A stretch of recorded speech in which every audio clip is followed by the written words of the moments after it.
So hello everybody, welcome to our Saturday afternoon or morning or evening session wherever you are in the world. So I just have to remind myself and everybody else while the speaker is talking to switch yourselves onto mute for that moment, because as you'll hear from my own ruffling of papers, these kind of machines, they have an amazing way of picking up the rustle of papers and they deafen everything and no one can hear anything. So I will try my best not to do that. Put up your hand if you hear me doing it myself. What a great session this afternoon or morning to start us off. And I must stop saying afternoon and morning. Building very much on what we were hearing yesterday in relation to including the final talk from Stefan Polis and Philippe Serre.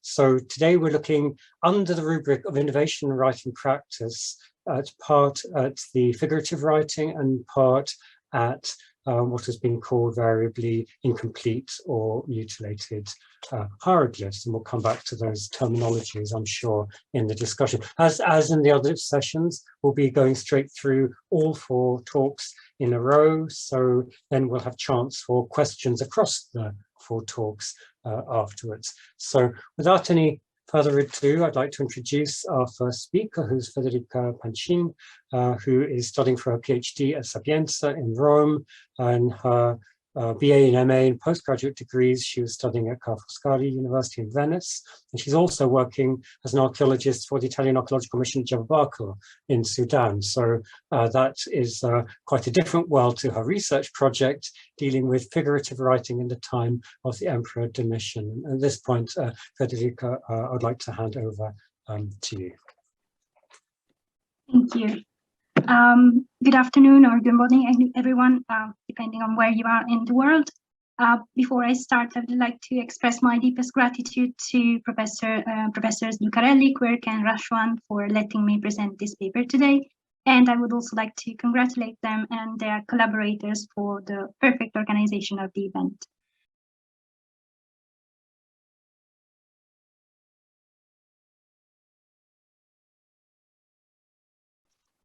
So with this paper, I would like to present 2 divine figures of the pantheon of Esna, according to the formal description that is given of them in the litanies of the temple by means of figurative writing. Figurative writing can be defined as an erudite writing manner, characterized by the complexity of the figures underlying the reading of traditional hieroglyphs. As we have already seen when speaking of New Kingdom enigmatic writing or cryptographic writing, the signs tend to deviate from the conventional orthography following the rules of analogy or reproduction. These figures make use of the basics of the hieroglyphic system to stretch its limits and to extend them to new graphic modes. Even doing so, the original logic of the system is always observed. Generally, ancient writing systems tend to simplify their graphic design in time, usually from complete and detailed signs to more easily reproducible semiotic units.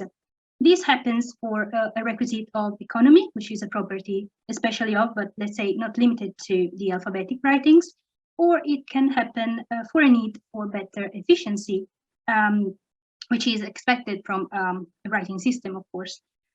But this is not the case for the hieroglyphic writing system. Hieroglyphs reached an unprecedented complexity in the last phases of their use. Ptolemaic writing, the last phases of hieroglyphic writing, is characterized by a redundant use of some traditional hieroglyphic signs, which are often enriched with reinterpretations of certain phonetic and semantic values, and which feature the addition of new graphic variants, distinguished for their specificity, for their erudition, and for their iconicity.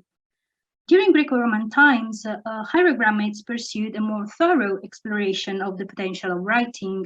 This potential deals with endless graphic possibilities and is already intrinsic in the system, but it is now taken to the extreme. This is particularly evident in the extensive search and use of graphic solutions, which are very different from the so-called normal schrift. And even if this practice is known since the invention of the hieroglyphic writing, as it is part of its mechanism, as it is how it functions, and as it is a logic system indeed, but a fluid one, not implying a univocal orthography and actually easily creating and incorporating diverse spellings. Well, even if this practice was previously known, in Hellenistic and Roman times, the search for a figurative visual language became a primary activity for textual editors in temple epigraphy. This complex nature of the hieroglyphic medium is even more evident in textual sources with a high theological content. For speculation on the divine world required adequate instruments, and one of those instruments is figurative writing. Figurative graphic forms are characterized by a multiplicity of layers, combining signified and signifier in newer and more complex ways. For this reason, they are also referred to as cryptographies, even if their aim is not to conceal anything actually, but rather to condense and express more meanings. In this particular case, the use of figurative writing is exacerbated to represent a multifaceted divinity and to reveal, to make visible his or her many forms. Figurative writing texts also require a different level of engagement between those who write and those who receive the text. The identity of the reader, whether there was one, cannot always be discerned, but one could at least think of the ultimate recipients of the message, namely the gods in the temple. It is not a case that sometimes these texts are engraved in inaccessible spaces, high on the wall, or in very dark spots, and their raison d'etre could thus be their mere presence and effectiveness inside the temple. Figurative writing is thus a high theological occupation, an erudite scribal exercise, aimed at learning new ways to treat and manipulate materia sacra.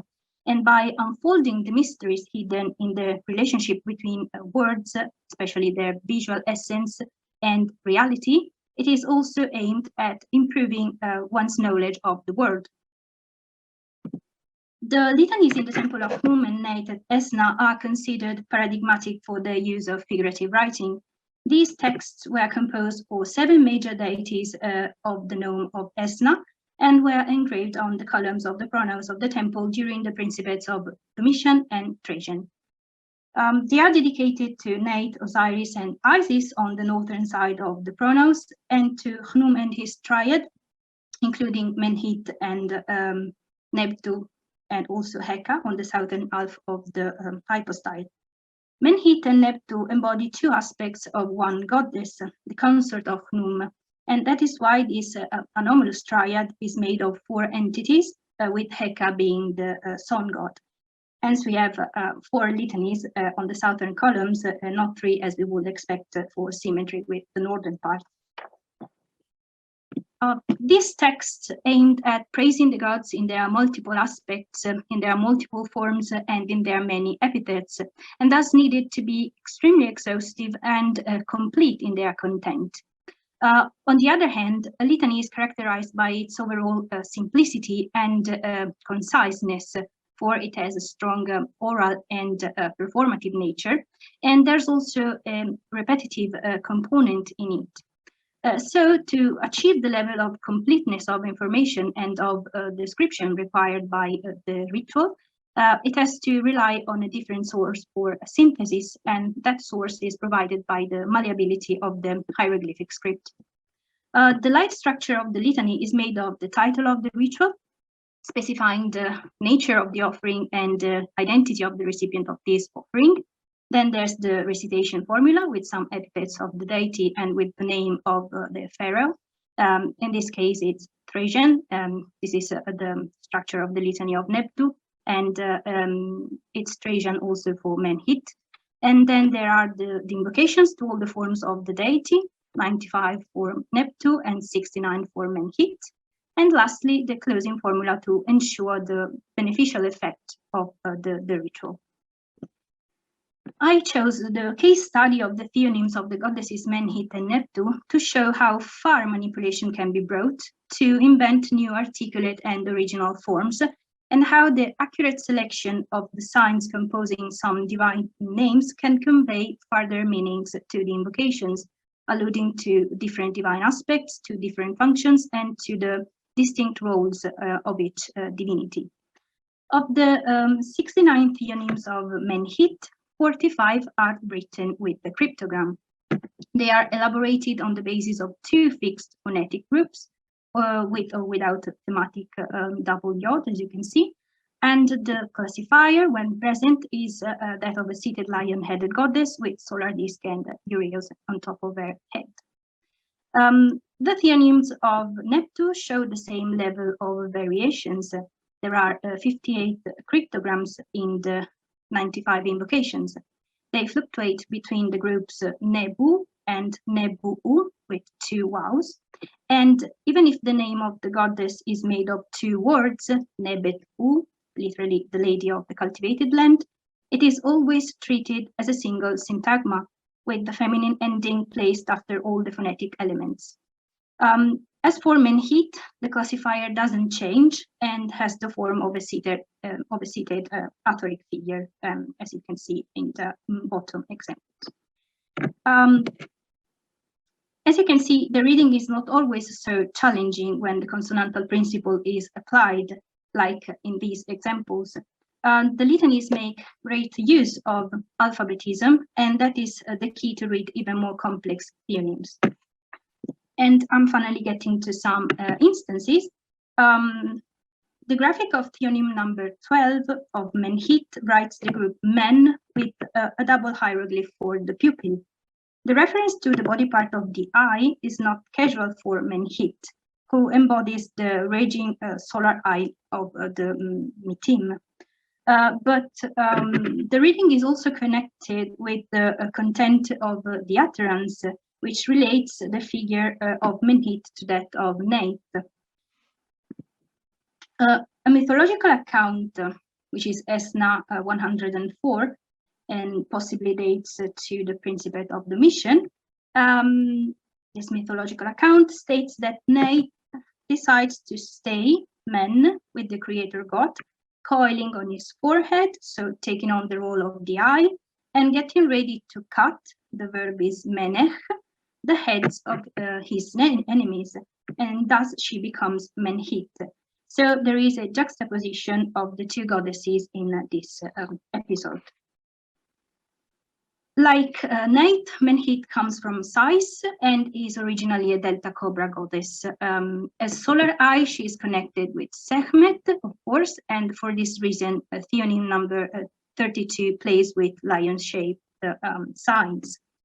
The visual aesthetics of writing, as we are discussing in these days, have predominant features. One of these features is ruled by the principle of attraction. That is, graphically analogous signs can attract each other in a sentence. So among the infinite possibilities to write the name of Menhit, the composers of the cryptogram chose the signs that they considered more pertinent to the figure of Sekhmet. Another goddess who can be identified with Menhit is Tefnut. For attraction with the epithet and to refer to the idea of the ureus coiling on the head of the sun god, the cryptogram is conceived with a snake sign to write the phoneme M. And moreover, Mehen, the action of coiling, is a very productive metathesis of the name of Menhit and is abundantly used also elsewhere in the temple. So M from Mehen and metathesis of Mehen and Menech, Menhit. The presence of the scarab sign for N is also interesting since ideographically it can convey the idea of manifestation and of the shifting forms of the goddess. Shu is the one who pacifies the fierce goddess, and a famous scene in the temple shows the pharaoh-like Shu dancing before Menhit and Neptune to appease them. The graphic of the name alludes to the goddess being pleased by the action of Shu, and the sign of the man with raised arms and its phonetic complement stand for the verb ha or ha with double ein, to be happy or to be satisfied.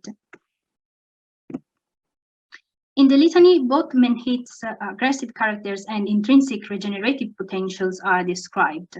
On utterance 40, she is the one who cuts the heads of her enemies.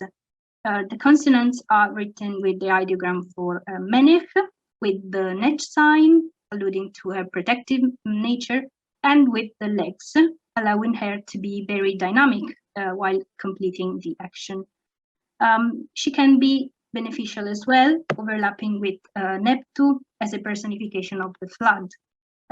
In their names, a redundancy of vegetal signs can be observed, as if the regeneration of nature is occurring also on the columns of the temple. Like Menhit, also Neptu is associated with other goddesses of the mytheme. In the first invocation, number 13, the form Neptu Mut is evoked, and the graphic is characterized by the repetition of the vulture sign with different readings. The first one is acrophonic N from Neret, and the second one is Mut. Likewise, there's a repetition of the sign Nefer in Neptu's cryptogram number 72, referring to the goddess being Tefnut. Repetition, like attraction, is another criterion to select one hieroglyph instead of another. And the last example is not cryptographic at all, but the epithet as an interesting allusion. The prepositional Nisbe Heret has often this writing in the name of Onuris. Onuris, of course, he who wrote back the distant one. And I think this is not the case, that the theme of the utterance is the solar eye. This also implies that other elements of the sentence can undergo this process of re-elaboration in a figurative manner. And lastly, I would like to propose a possible reading for a sign which is quite rare and puzzling. That is this one. It seems a variant of P5 with a central mast, sails, and additional horizontal beams. Soneron considers it part of the feminine ending, reading T from the value Chau of P5. And theoretically, it is possible because, as I have just said, even smaller morphological units can be affected by the process of encryption. But this interpretation doesn't seem very convincing here, because a double thematic wow seems more fitting, and that is also the opinion of Dieter Quirke.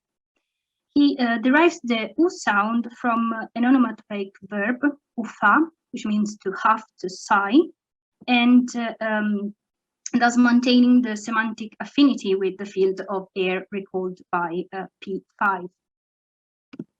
The hieroglyph can be found also in a cryptogram of the Litany of Heka, in an epithet concerning the great pillar of air, Yun or Yun-Ur. P5 and variants are also often used to write the toponym of Esna, unit, thus reinforcing by means of a literate and graphic pun the association with the great pillar of air. And it doesn't seem a case, again, that in this particular invocation, Neptu is mistress of unit. There is a word that keeps both the semantic reference to the element of air and the affinity with pillars, and that word is uha. Uha, the column, is very close in meaning to the Yun pillar, and it happens to be an homophone for the blow of the storm. The tight aspect of the sails in the hieroglyph could be an iconic indication for this. So the cryptogram could be read as Neb, then U from the Uya bark, and then again U from Uha. And this is just a sample to see what can be done with the product of a scribal community that based all its science on words, and on words, on their sounds, on their meanings, and above all on their writings and visual aspects. To conclude, the key to understand this search for extreme graphic diversification might be the need for exhaustiveness of the editors of these texts, and even more so of the lector priest on the day of the ritual. So every tradition must be respected, must be observed. If we deconstruct the litany segment by segment, we have a quite simple sequence of names and epithets. It might as well appear as a very monotonous composition for its marked repetitiveness. And on the practical level, once I have called the name of a deity, it might be enough. It's the epithet that brings some variation and further information as to whom I am addressing in that particular utterance. But if I manage to write the name of that deity in 100 different ways, and my writing system allows me to do so, then I am evoking even those aspects of the divinity that I cannot put into words in the epithet. Or I can reiterate significant doctrinal statements. The more comprehensively I write, the more I communicate, with the advantage of respecting the compendious form of the litany genre, which is simple and concise for its own nature. And the result is the visual description of a multifaceted reality. Menhit and Nebtu appear as two faces of a multiform deity, whose hidden essence can be revealed with the instrument of figurative writing in the litanies. Even if a narrative form of their mythological background is missing, they can be easily compared to those female divine figures acting in the myth of the distant goddess, and sometimes the relationship is even made explicit in the invocations. They can merge and be one goddess when they are part of Hnum's triad, but at the same time they have specific and characteristic features and characterized features. The ferocity of Menhit conveyed against their enemies on the one hand, and the beneficial productivity of Nebtu, who allows the cyclical regeneration of the country on the other hand. And with this, I thank you very much for your attention.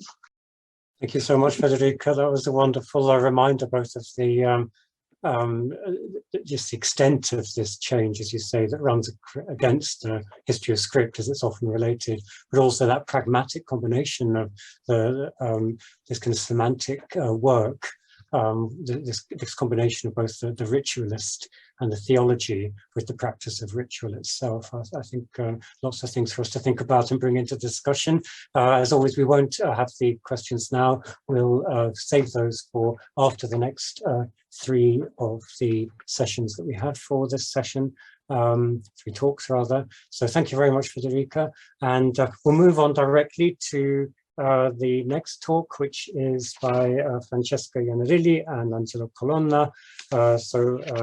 Francesca is a research fellow at Ca' Foscari, University of Venice, where she did her PhD on the elaboration and manipulation of the human figure in the pyramid texts. And she's also working on the Italian archaeological mission in Sudan at Jebel Barka.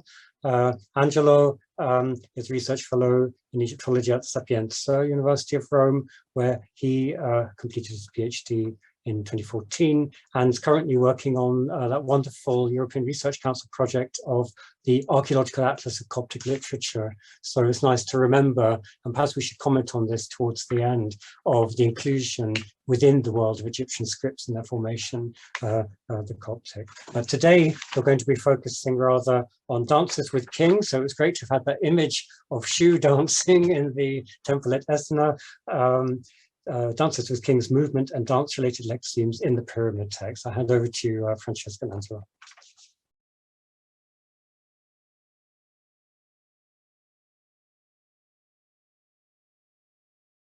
Good morning and afternoon to all. And of course, many thanks to the organizers of this stimulating conference, also for being so helpful and kind in meeting our needs. This presentation is part of a wider research on the use of anthropomorphic determinatives in pyramid text, focusing in particular on their omission or partial representation, but also on the variety of graphic solution that sometimes differ between one pyramid to another, also in the same spell. As a preliminary remark, we have to consider that the corpus of the pyramid text, as you know, reveals these interesting ways of alteration of the grapheme, then representing a unique source of material to address the effective active power of the written word. Following the ideal performativity of language and writing elaborated by Austin and then extended and enriched both in the field of philosophy of language and Egyptology, we can suppose that manipulating and processing signs can become a way to act upon reality and to modify it As a performative, effective icons, the hieroglyphs engraved on stone, especially in a funerary context, maybe need to be controlled and treated in order in a specific way. Maybe through this kind of expedience, the ancient Egyptian could understand and then exercise control over reality, thanks to a network of cultural conventions, among which writing and images are crucial elements. But on this specific topic and on the possible explanation of this phenomenon, we are really looking forward to hearing the new consideration of those who will follow us today. The lexemes most frequently affected by the partial representation, omission, or substitution of the anthropomorphic determinative are those expressing an action of a movement, like here Kassem, to fight, to defend, to repel, or a status like Hany, to sit.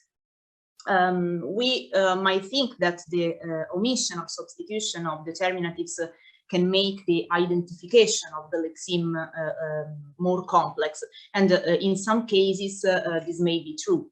But even if modified, these signs always retain the necessary elements to clarify the semantic field of the action they mark. Like here in Hany, you have entirety and Pepi the first, just the lower part of the body expressed, but is the most important semantically, we can say. And sometimes they even add some details that can be useful for the interpretation of the context of the spell where they appear. This time the choice fell on lexemes connected to movement, performance, and dance. We came across two in different occasions and then tried to cross-reference impressions on this topic. So how are these actions more or less connected to dance visually presented?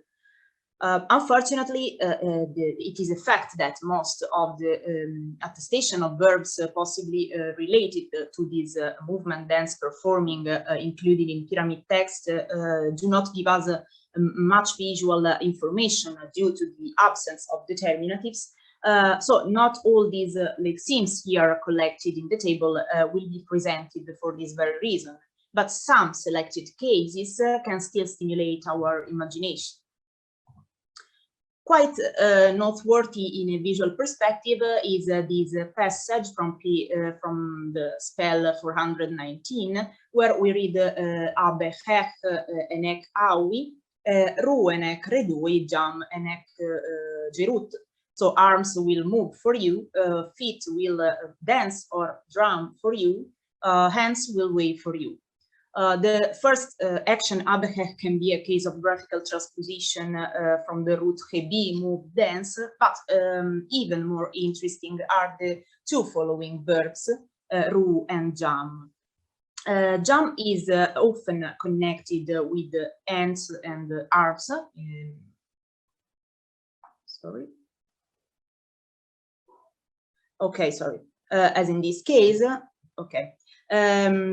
But also with feet, as in this passage from Pepi II, where the lexemes is, however, lacking a determinative. Also later in the coffin text, we can also appreciate a complex, complete classifier who, however, only shows one raised arm.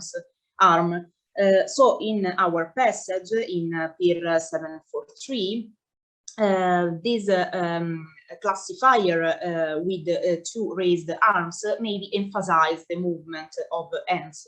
And this movement waving of hands is connected with another action, which is ru. The meaning of ru, generally translated as moving both arms or legs, can be also something like drum feet or clap hands when it's connected to hands, or keep the beat more generally. In this spell Merera version, the determinative is a man holding and moving or maybe beating two sticks, but we have a different position in the sticks in Nefer Kara below, And Rui can be found also innate, where the determinative is represented with just one stick raised for Ru, held on the shoulder for a root. Finally, we find again similar determinatives in this spell 466, where also Pepi I shows a case of a human determinative that is not so frequent, at least not for the head. And Merera, the same determinative, but with a female wig, that we can suppose was probably connected to mourners or other kind of funerary performers. If we look for the same action elsewhere in coffin text, we see that the complete spelling of determinative always includes this guy with the stick, wielding this stick, or with the stick resting on his shoulder. As to why lexeme referring to dance or such a movement are determined with a man with a stick, we can make a quick guess. Some scenes from the Old Kingdom tombs show dancers and singers performing during the funeral procession or entering the tombs. And according to some scholars, the oldest traces of a kind of dance performed with a stick can be found on engravings from the pyramids of Saqqara at Abu Sir, where some of the reliefs depicts men wielding and swinging sticks. This activity is here represented together with archery and wrestling, so seems to be a military training. Also, the explanatory captions are particularly clear and precise and confirm this kind of activity, because we can read something like fight, turn on your left side, come on, approach, beat against the flesh, and so on. Yet this martial use of the stick does not exclude a connection with dance, in particular a specific style which is still performed nowadays, especially in Upper Egypt, that is the tahtib stick dance, focused on stick fighting, originally performed only by men, but later developed as an imitation also by women. The tahtib, to put it simply, seems to be a sort of capoeira, where men face each other with one or two sticks dancing, and this dance is based on the Saidi rhythm, where the tempo of which is often kept with by clapping feet, clapping hands, beating the stick in the right hand. So whether the meaning of the lexeme connected to this sign is to dance, to move, or to beat, it fits perfectly with the concept of such a dance, which involves not only moving in dance time, twirling one or two sticks, but also beating the same sticks on the ground or between them in a choreographic mood. And with this slide, I conclude my maybe wild speculations, and I leave the floor to Angelo.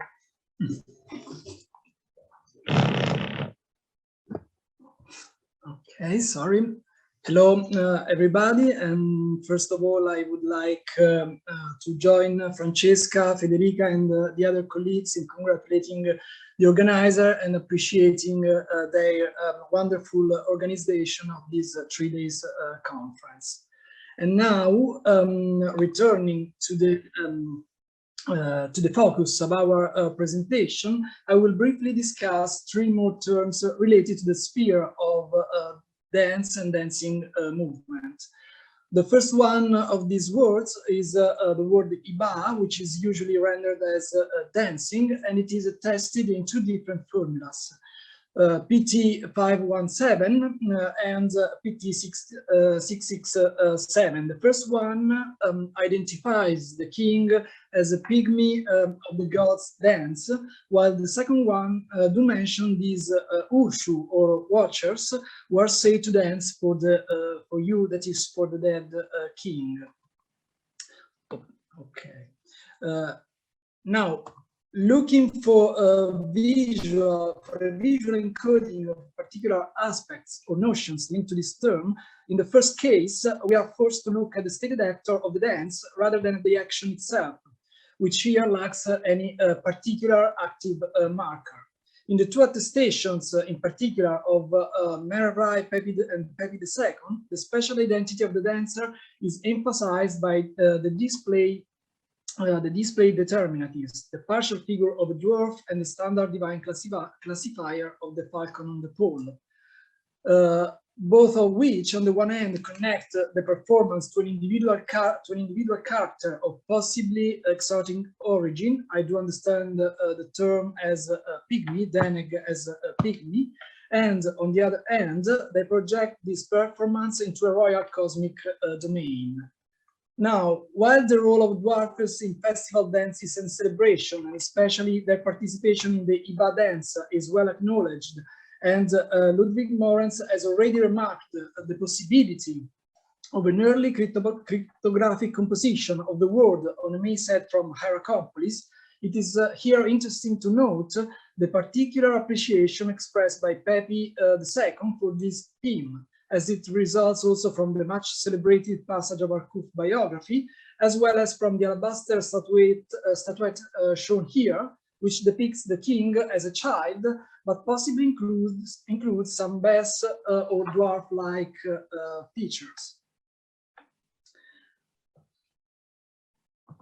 The second passage, on the other hand, conceptualizes the dance as a dramatic and vivid performance enacted by the collective agency of the Ushu, well known from funerary texts as a powerful group of extra-human beings that usually act as protectors and guardians in the mythical landscape. They are often related to the special localities of Pe and Neken. The determinative accompanying the word Ushu, a man with a raised arm with a stick, is rather unusual, but suits well here the visualization of the Iba dance as involving the use of a stick.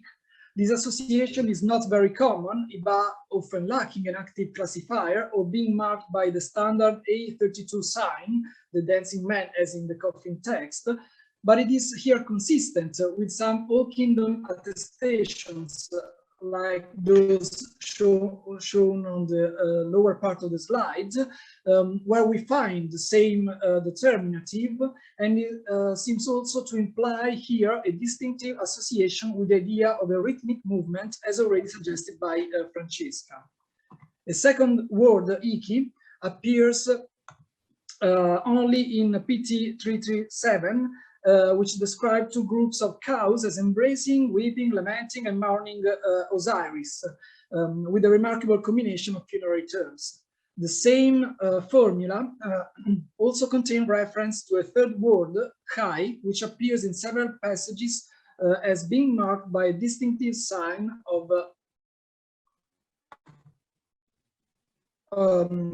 a man with raised hand.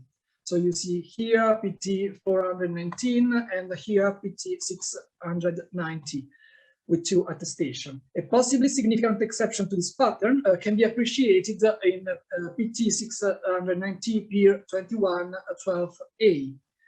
So now to give a more focused contextualization of these two terms and their visual markers, we need to remark, first of all, their strong funerary character. These emerge at first from their combination with the word remi, to weep, and the expression pesher haf, both of which belong in the context of funerary liturgy, as it is also illustrated in later texts like Ramesseum Papyrus E, which is indeed a funerary liturgy. More specifically, we can wonder whether the word iki has the same root as the word hiki, to strike, which is attested elsewhere in the pyramid text, but modified with the determinative A32, of course partially represented. A determinative that we also find in a word like Hany, to praise or to praise in jubilation. If so, we could better qualify its meaning as beat the breast in mourning, as it is proposed also by James Allen in his translation. As for chai, on the other hand, the broad meaning to mourn or bewail can be articulated more in detail as indicating a more theatrical performance than just a cry of grief. So firstly, there is the correspondence with the hat bird, the bewailing bird associated with Nephthys, mentioned in other passages in relation to the funerary role on behalf of the god Osiris. So both terms, therefore, would rely on a common conceptual base of crying aloud. Second, the infinitive hat appears in all kingdom captions, like the one shown on the right side of the screen, caption of purely funerary episodes. And we can note here also a visual correspondence between the gesture and posture of the female dancers on the Giza relief and the determinative adopted used in Pier 550b, as you can see in the lower part of the slide. And finally, as for the alteration of the figure in Pier 2112a, one might suggest that it represents a strategic way for depotentiating the image by depicting the determinative in a more passive state, thus being another of those strategic and practical solutions that Professor Fayum showed us 2 days ago. And so to come to some general conclusions, we have observed a variety of terms, a wide range of terms related to the semantic sphere of dance and dancing movements in the pyramid text, but only a part of them appear to be marked by an anthropomorphic and active determinative. This variability and flexibility in the use of anthropomorphic determinative is, of course, part of a general pattern made of strategic avoidance, reduction, or alteration of this particular figurative icon and sign. But it appears also to be context related, and in this regard, it is possible to relate the terms that we have shown and the figurative solution and markers they are accompanied with to some possibly specific nuances and aspects that would be encoding in such terms. So to just briefly summarize, we have seen that the root jam appeared to be specifically connected with the idea of waving of both arms or legs, while Rui or root and so on appears specifically related to the idea of rhythmic movement. Similarly, the general term Iba is here in the pyramid text related to a rhythmic performance, specifically enacted by particular and extra-human individual or collective agency. And finally, the two terms Iki and Hai are strongly related to the idea of a funerary performance, which would combine both movement and enacted movement and a cry, so a vocal expression of grief and sorrow. And with this, we thank you for your kind attention. Thank you very much, Francesca and Angelo. That was a wonderful set of additions to all of our thinking, and particularly that relation between the funerary and maybe wider life. There's a kind of an interesting tension maybe between the stick dance, we're seeing it in the contemporary parallels which you evoked, and then the focus on the funerary. It would be interesting to explore that more in the discussion, but in order to save time for that, we'll rush straight on. Thank you very much to you again. I'd like to introduce our next speaker, Christelle Alvarez. Really great pleasure to introduce Christelle, who is focusing at the moment in her current project, Knowledge in Motion at Vrije Universiteit Berlin, on the transmission of mortuary literature from the Old to the Middle Kingdom. And of course, she's ideally placed from her own Oxford PhD on inscribing the pyramid of King Takara Ibi, where from which she's also in charge of the updated publication of the text, the pyramid of Ibi, hundreds of new fragments found in 2015. So I won't cover all of her many different other works and her current projects. We'll hand over straight to you, Christelle, and look forward to your presentation. Thank you. So thank you very much, Stephen.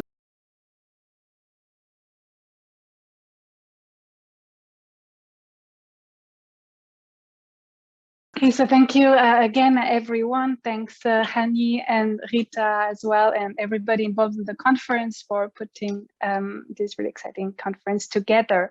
In this paper, I would like to explore the process of inscribing the text inside the underground areas of the pyramids of the late Old Kingdom in order to shed lights on the cognitive process underlying such tasks and reflect on how ancient Egyptians interacted with their writing system. So we do lack a lot of archaeological evidence to retrace this process, notably manuscript and various intermediate media, such as blueprints that may have been used in the process, but also information on the specific roles of the designers, draftsmen, and carvers. So instead of solely focusing on how various signs evolved from one pyramid to other, I think that it is also important to contextualize this practice and reflect on the interaction between the people involved in the production of the textual pyramids, in the textual program of the pyramids, focus on the engagement with a variety of material, written and oral, from selection of the text, compilation, preparing it for the inscription in the tomb, but also the different stages within the tomb that impacted on the layout of the final script.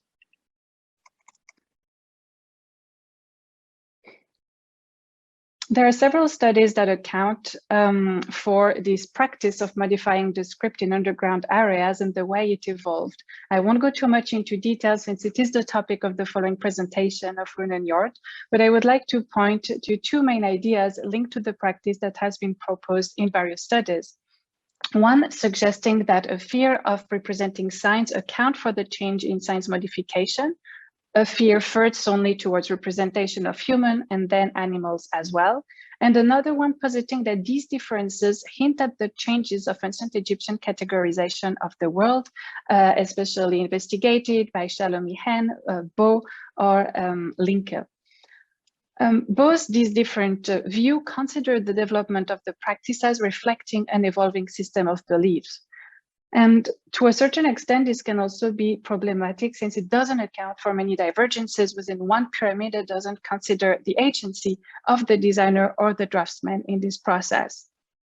As Anne-Macy Ross showed in her study of patterns of mutilation published in 2017, the divergence could also be linked to sculptors with different ideas on how to undertake this mutilation within even one same tomb.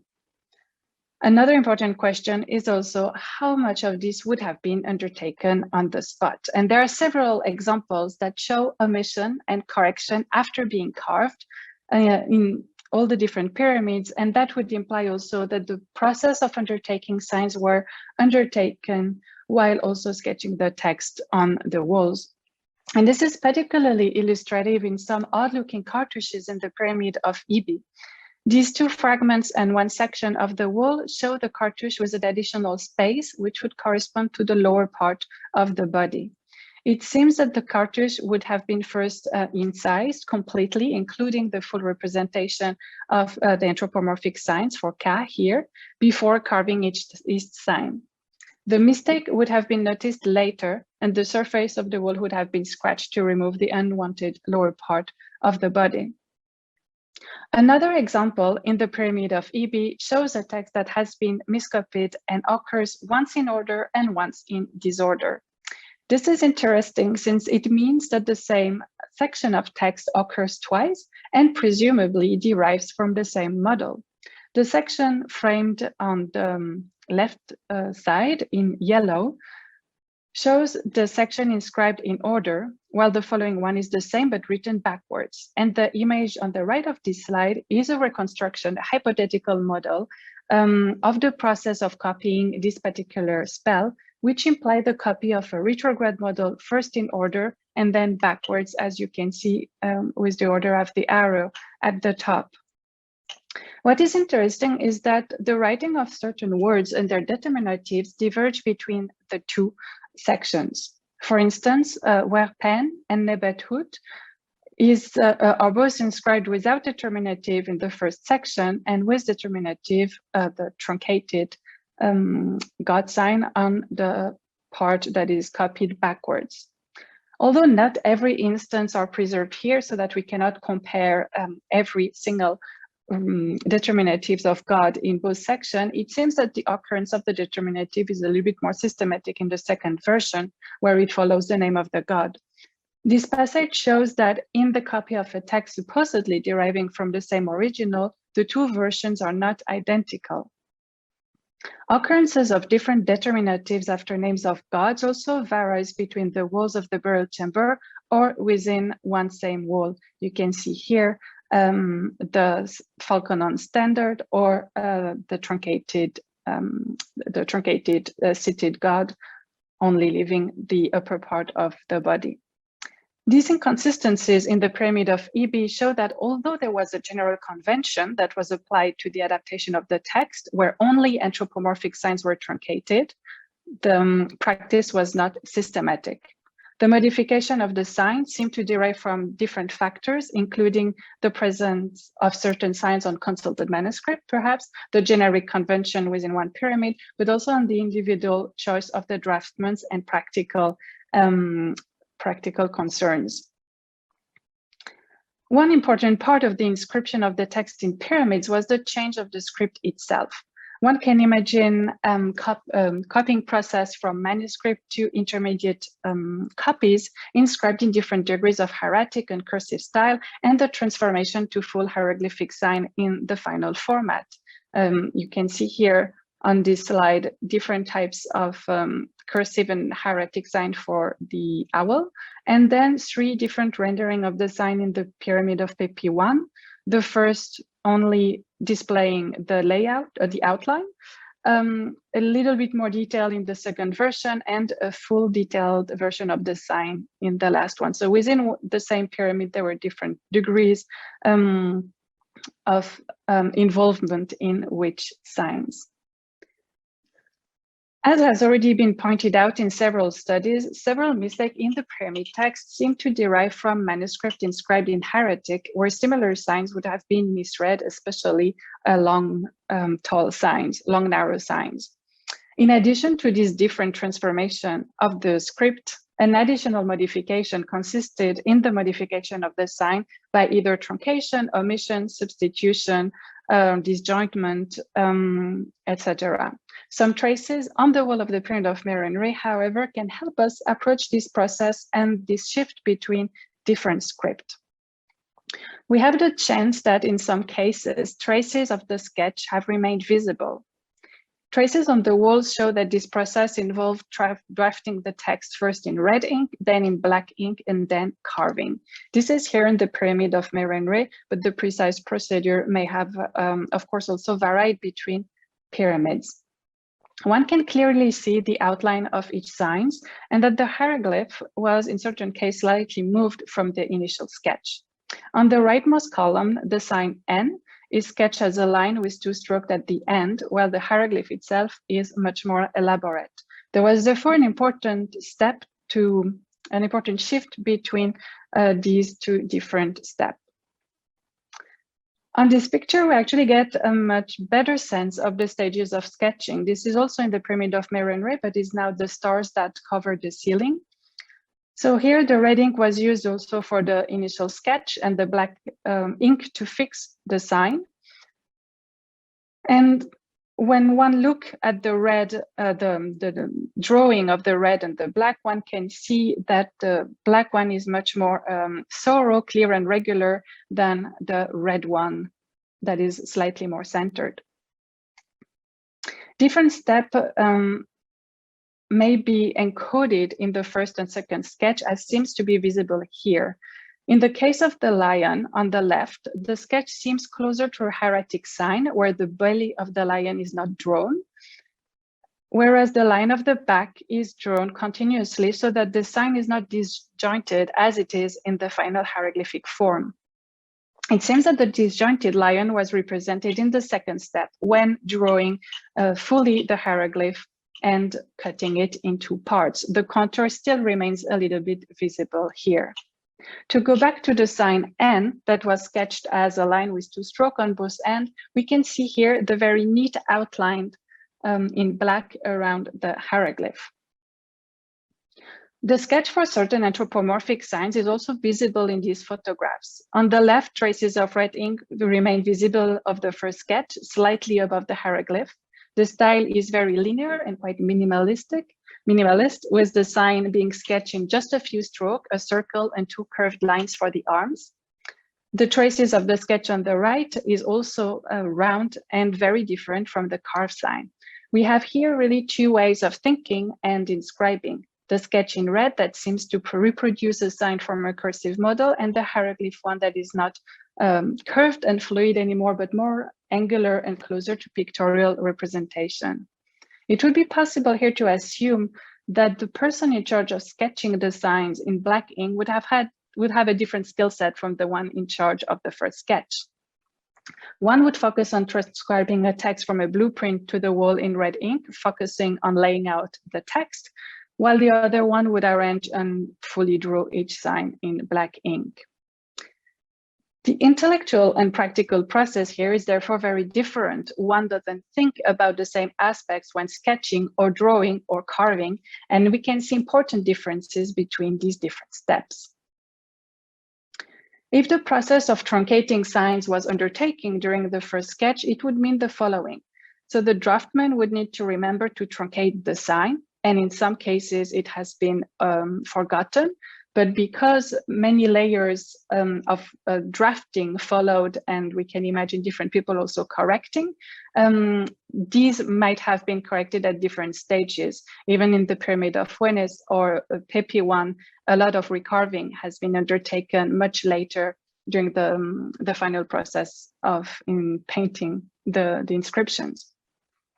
The draftman would also need to reflect on how to draw the sign based on writing conventions. For instance, in Ibi, the determinative for the verb seger, to sleep, is cut in half, which is, I think, the only attestation of the hieroglyph with a man in the pyramid. Normally, only the bed is represented. You can see on the right the writing of seger with the full hieroglyph that occurs on the tomb of Harkuf, and that adapting the sign for the pyramid would have rendered it a little bit quite awkward, and would have required to think about like how to go from one to another and sketch it in a truncated form.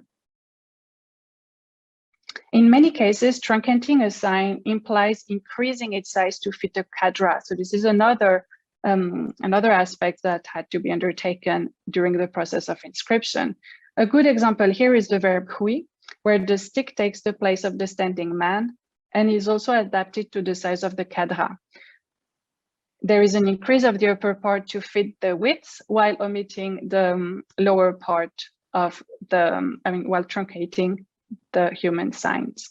So you can see that on the example on the left, the stick itself is more tilted to fit the quadrat, whereas the second one includes also the arms, and therefore the rendering is slightly different. Certain signs, such as the nurse, may have been more complex to adapt and require particular knowledge of how to best represent this sign, but also some creativity, as models may not have necessarily been available. Moving from the hieratic to the hieroglyph would require some knowledge of how to represent the sign, but also some practice in drawing them. To continue with the example of the nurse, I have compiled here the anthropomorphic rendering of these signs in the pyramids. This determinative wasn't rendered in a systematic form, but reflect different ways of adapting the sign. Often in other instances, the breast only is used, or sometimes it is even just completely replaced by a stroke. In the pyramid of Teti, where human signs were limited to one limb, usually the arm or the leg, the adaptation of this sign might have been particularly complex. We can imagine the person facing the task of adapting this sign and reflecting on how to best adapt it in an extreme altered form. It is therefore here just the area around the mouth and the breast that are represented. In PP1, we have two approaches. The first one is just representing the upper part of the body, as was standard for most signs, but the second one is closer, but not similar to the one in Teti, in that it represents the breast and the face of the child.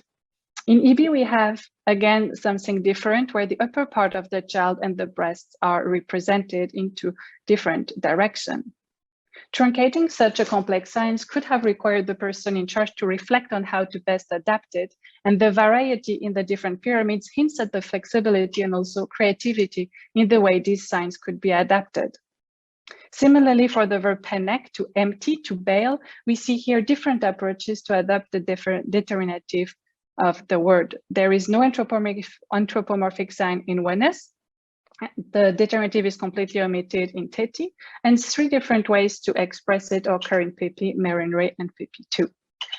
In Pepi 1, 2 arms holding a bowl upside down. In Pepi 2, a truncated man holding an upright bowl, and a very clear, more expressive rendering of the sign in Merenre, with a truncated man holding a tilted bowl with water coming out of it. The boat is also part of the determinative since penek is linked to emptying the water from the boat, bailing the boat. If one pauses, oops. I have missed an image here. Okay, so there is an image that that shows that comes from above ground, from the chapel of Neferir Nef, which shows actually a very similar way of approaching the sign with this angular posture that may have also perhaps influenced the way these signs were represented in the pyramid of Merenre. And so the posture itself, the rendering of the movement, which is similar between this picture that I have somehow erased, might hint at how producing these signs may have also drawn from a broad visual repertoire. I believe that a significant amount of modification occurred within the burial chamber, which would imply that the final inscription remained concealed in the underground areas of these monuments and might therefore not have been transmitted nor accessible for consultation. Therefore, the process of adapting the script involved an interaction with various material that were consulted in cursive script and also relate to the engagement with this material by different individuals involved all along this multi-layered process. As for the development of such practice, I think that a practical aspect also needs to be considered. Instead of changing many words into phonetic writing, as was the case in Wenes, which would have increased the number of signs and require important adjustments of the text, truncating signs would also be another strategy which would have offered more proximity with the original text and facilitate the transposition of this text to the wall. This would have been important when one moves from about 200 spells in Wenes to about 700 in PP2.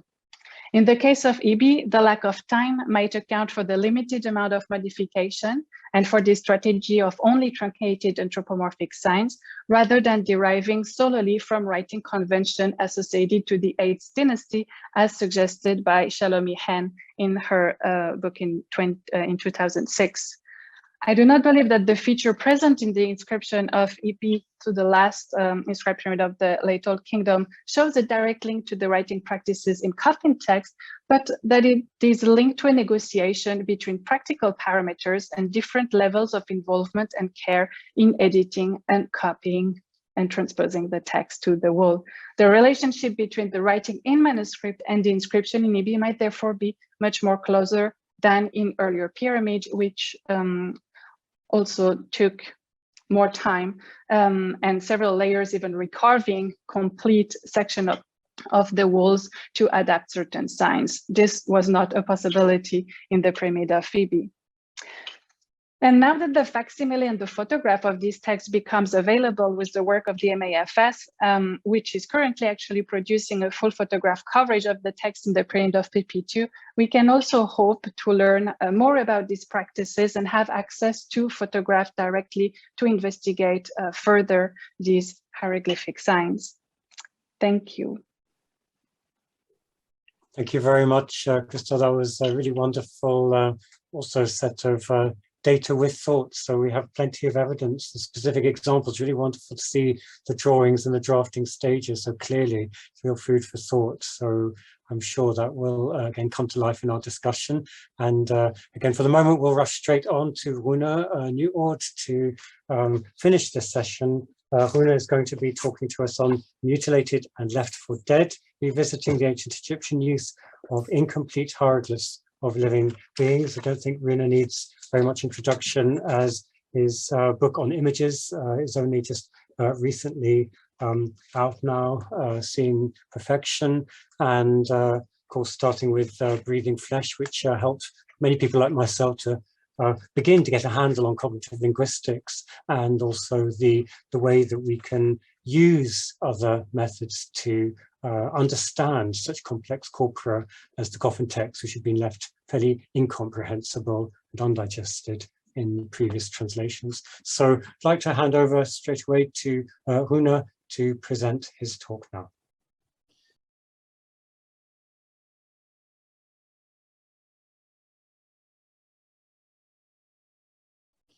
Thank you very much, Stephen, for this kind introduction. At this point in our stimulating conference, it's trivial to note that the ancient Egyptian hieroglyphic script is notoriously situated in an unstable territory between the modern categories of visual image and semiotic sign. Among the most characteristic indicators of this tension is the phenomenon of mutilated or incomplete hieroglyphs. Surfacing at different times and places and varying instantiations, the basic phenomenon is one of modifying well-known signs by omitting or otherwise manipulating parts of the image without apparently altering the semiotic function. Several distinct episodes exemplifying this phenomenon can be traced in Egyptian history. Often the avoidance of the unmodified forms of particular hieroglyphs are further bound to particular contexts, while other contemporary inscriptions show examples of unmodified forms, as we've just seen. In particular, it's the placement of an inscription in burial chambers that prompts such practices, though in some cases they're extended also to the accessible parts of tombs. It's further worth noting that such practices are often quite clearly bounded in time and space, making them useful for purposes of dating. They're also, at least in some cases, clearly connected with other imaging practices, such as the avoidance of depictions of living beings in the burial chambers of the late Old Kingdom. Among the first to comment on this phenomenon was Griffith, who noted in 1898 that the avoidance of complete figures of humans and certain large mammals was, quote, apparently an attempt to deprive the signs of magic motion. In his systematic survey of the phenomenon from 1913, Pierre Lacour proceeded from a similar idea, though he elaborates it slightly, noting that, quote, to the Egyptians, every image is a living being, an active reality which enjoys its own magical power and efficacy, end quote. He derives this idea in turn from Maspero's hypothesis about the tomb chapel as a double world where the deceased can choose from the wall paintings of the tomb as from a menu, with the images coming magically to life to fulfill the needs of the tomb owner. In the case of writing, it then stands to reason that the hieroglyph would thus combine this power with its function as a sign. Lacour goes on to point out the problem with images of particularly dangerous entities that scribes were compelled to use because of their function in the hieroglyphic script. The solution is, however, simple. The dangerous sign is killed by mutilating it. The idea of the dangerous sign potentially coming to life and thus being mutilated to prevent this feels oddly intuitive, if also obviously absurd, to modern observers. Indeed, it has been repeated in largely the same form as it was given by Griffith and Lacour, down to the most recent discussions of such topics as the linguistic function of mutilation and its relationship to the iconicity of the sign. But if we take a step back and question the idea of images coming magically to life, what is the evidence in its favor, and what interpretive work does it do for us? And in the same vein, why does it appear so immediately appealing? Let us begin by noting that the idea of images coming to life belong to a larger group of similar interpretive frameworks that include the related notion that wooden serving figurines from the late Old to the Middle Kingdom came to life to serve the needs of the deceased, or the idea that funerary texts present literal descriptions of the afterlife so that they would have served as a kind of guidebook. They have in common that they were developed in the mid to late 19th century, often with little independent ancient evidence to support them, but they nonetheless offered an explanation appealing to contemporary intuitions, leading to them being accepted as conventional explanations or even outright facts.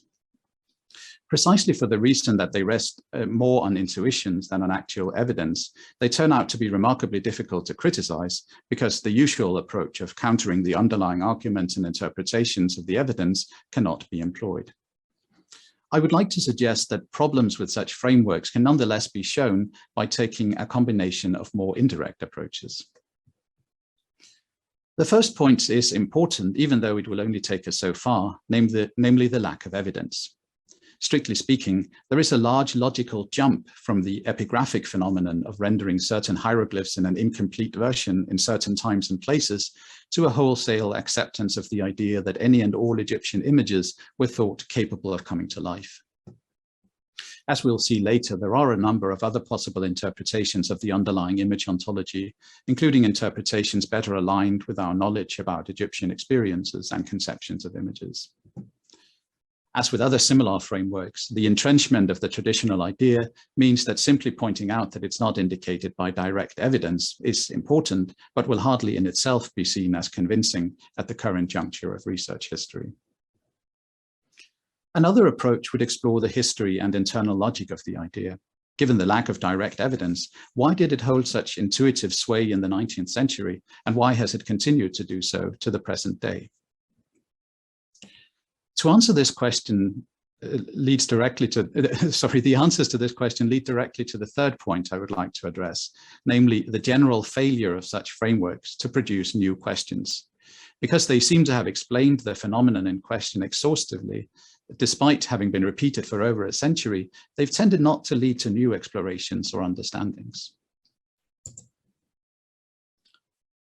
To start with the 19th century background, the great anthropologists of the last third of the century accorded a significant place to images in theories about human culture. While they often focus primarily on notions of fetishism or idolatry and their role in the evolution of religion, occasionally more general ideas about primitive perceptions of images are discussed. Thus, in Edward Bernard Tyler's researches into the early history of mankind and the development of civilization, he notes that whereas educated Europeans obviously take it for granted that an image cannot influence that which it depicts or vice versa, quote, man in a low stage of culture very commonly believes that between the object and the image of it, there is a real connection, which does not arise from a mere subjective process in the mind of the observer, and that it is accordingly possible to communicate an impression to the original through the copy. After having discussed a number of examples of such employments of images from around the world, Tyler notes closer to the Egyptological interpretation of hieroglyphs originating with Maspero that, quote, the mere making of the image of a living creature is very commonly sufficient to set up at once its connection with life among races who have not thoroughly passed out of the state of mind to which these practices belong, end quote. As I've argued elsewhere, such ideas seem to arise generally out of a simple set of reversions of intuitive modern understandings of images, which has been labeled representationalism. From our point of view, images cannot affect that which they depict, so unusual imaging practices are conceptualized as the simple reversal of this idea. Similarly to representationalism, images are as inert as any other inanimate object, so the posited belief is a simple reversal of that. Images are believed to come to life. My contention is that it is this simple reversal of the tenets of representationalism that makes such interpretations intuitively very attractive to modern observers, even while leaving no doubt about their absurdity, which, at least in the 19th century, could be accounted for by the alleged childlike nature of the people studied. Since those tenets have not changed significantly since the 19th century, we share this attraction with Tyler and Maspero. However, interpreting a practice in a different culture as simply the logical inversion of one's own ideas can lead to significant misunderstandings. As Egyptologists, we need merely to think of Herodotus's use of this particular trope of ancient Egyptian culture as the reverse of ancient Greece. We are thus better off trying to sidestep the set of intuitions arising from representationalism if we want a more nuanced understanding of ancient Egyptian conceptions and practices. This historiographical and conceptual argument leads naturally to the final point of caution against this type of interpretations that I'll discuss here, namely their relative lack of heuristic success. It's characteristic of all the examples of mutilated hieroglyphs, servant statues coming to life, and funerary texts as guidebooks, that despite being referenced over and over again through more than a century, they have been largely unproductive in terms of raising new questions or generating new interpretations connected to observations of the empirical data. In short, because of their special relation to the evidential basis, as noted previously, they have tended to seem self-explanatory and obvious, and thus leaving nothing more to be explained. Even without the two previous points, this would in itself be a good reason to explore whether alternative approaches might turn out to be more generative in practice. If it does thus seem a highly pertinent task to re-examine the evidence with a view to the question of why the Egyptians carried out the practices of incomplete hieroglyphs, the more difficult question becomes how one might do that. In the interest of time, I will focus on two out of several main ways in which progress can be made towards this question. The first concerns the lack of agency on the part of the Egyptian implied in the traditional explanation and also evoked previously in this session. Depending on how exactly one imagines the mindset that would have led to the observed practices, it's either formed by fear that something bad will happen or by dogma about signs and their capacity to come to life, or a combination. Either way, the commissioners, painters, and sculptors of the examined pieces are largely robbed of any agency. This model can be contrasted with the empirical finding that actual implementations of incomplete hieroglyphs turned out to vary significantly, not only between the main times and places sketched previously, but also within each of those settings. An important way to nuance the traditional interpretation will thus be to return to the evidence with the aim of allowing it to influence the overall interpretation, as opposed to using the data mainly as illustration of a mindset defined a priori. The second way forward is more theoretical and would consist in thinking through the place of the phenomenon within ancient Egyptian image ontologies.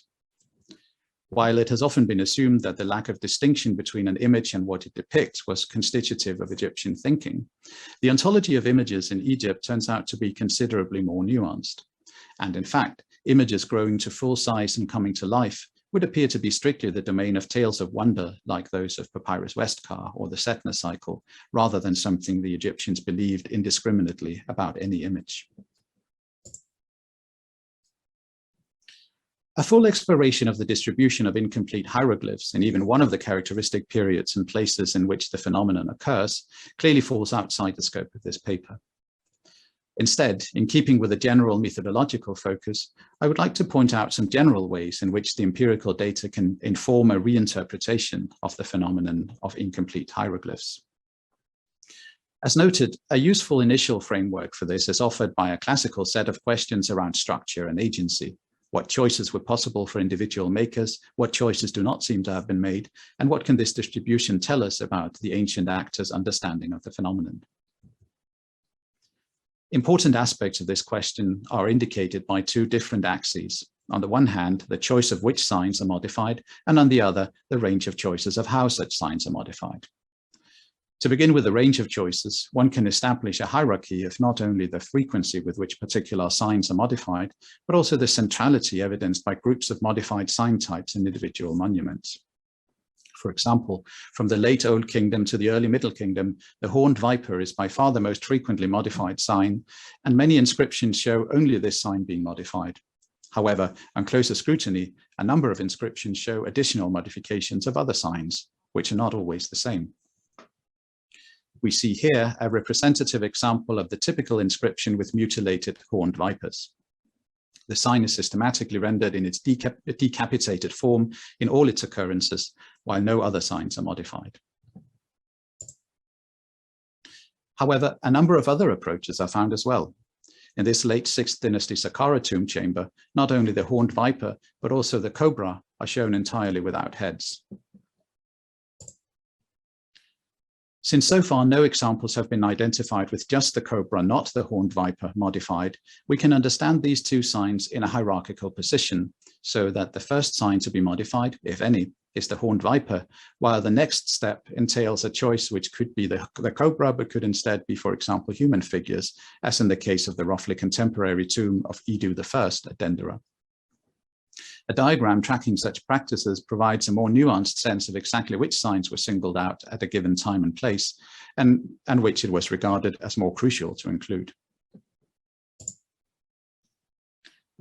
Along the other axis of variation, we see the range of possible treatments of a sign singled out for modification.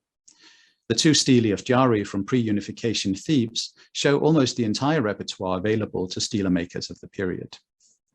Alongside a single occurrence of an intact horned viper, these two stelae show a range of options for modification, including the typical decapitation, where the head is separated from the body by a void, decapitation with displacement, where the head is located above the center of the body, omission of the entire body except the head, and omission of just the horns.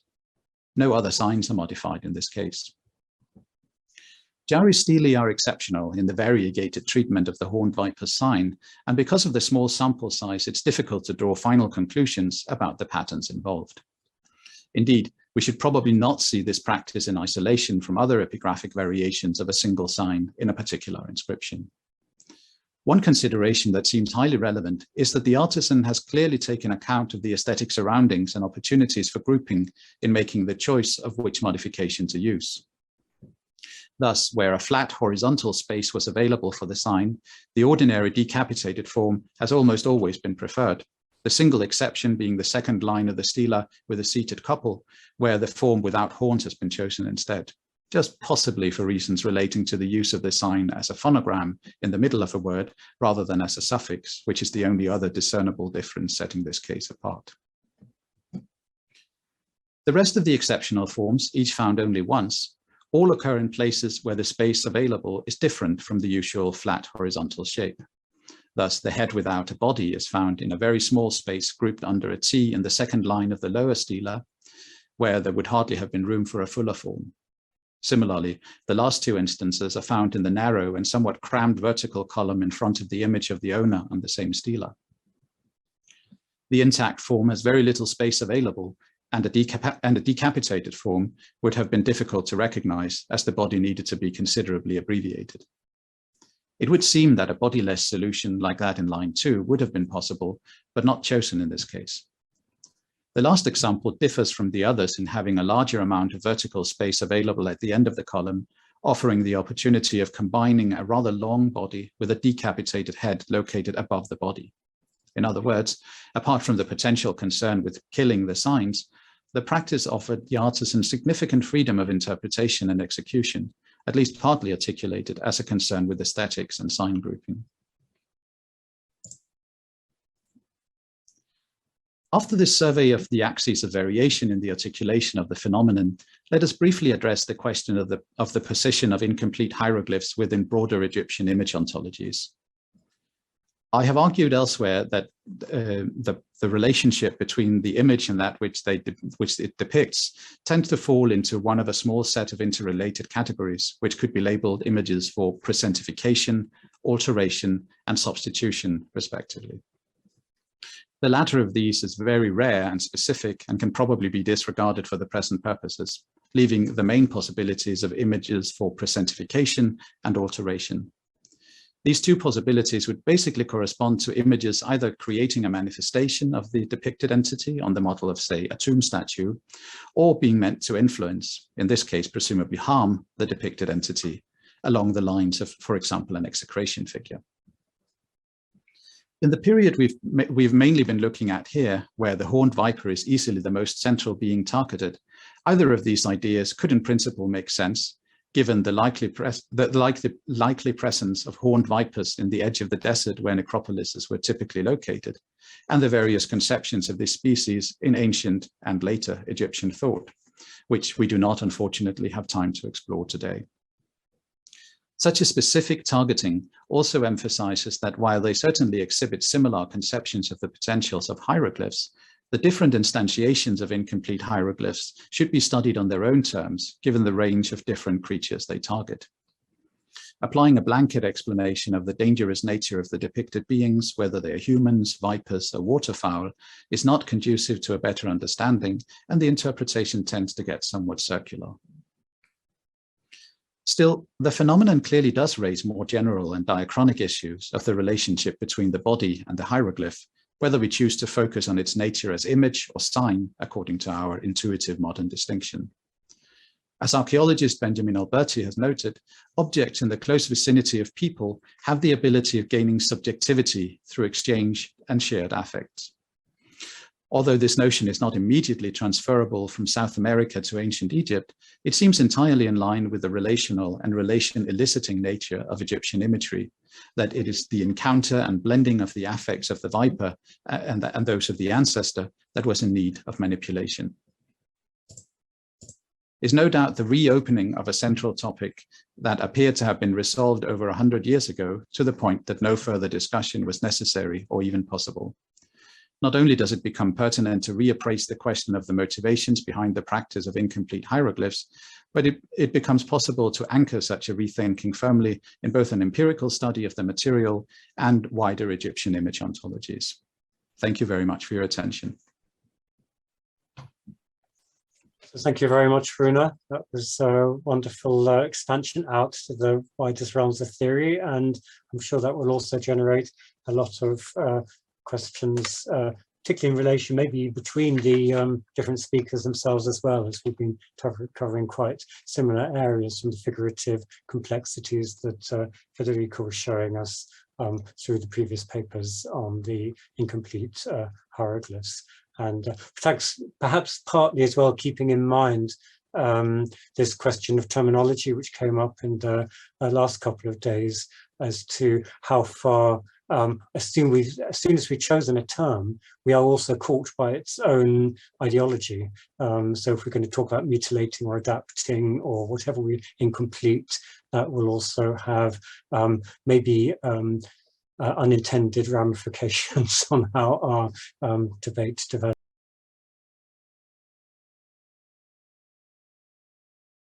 So let me open the floor if anyone has any questions. I see Angela, you already have your hand up. Would you like to ask your first question? Thank you. And thanks to all the speakers. Wonderful, wonderful as usual and provoking. I had a question for Runa. So you said that we should rethink, and we always should. I'm wondering if we need to rethink that this is some kind of negative phenomenon. Could we think of it? I'm just tossing out an idea. I haven't thought about it properly.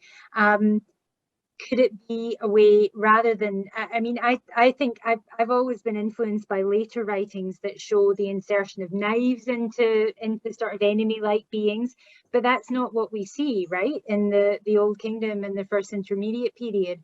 So does it become about visibility and invisibility and immanence and transcendence, that some of these signs, perhaps, you know, you're right, we don't want to think of them as being dangerous, we want to think of them as being important, and this is a way of elevating them rather than destroying them. Is that, what do you think?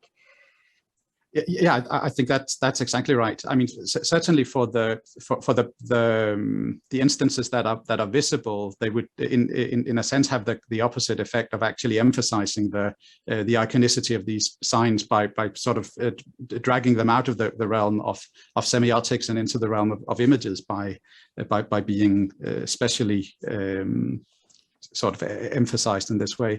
But I think you're right more generally, and that's why I prefer to speak about manipulations and modifications and things like that. So again, we probably want to move a bit away from this idea of fear necessarily motivating these practices and look at them more broadly and see what is it that a modified image could do in the particular context that a conventional complete sign would not be able to do, sign/image, of course.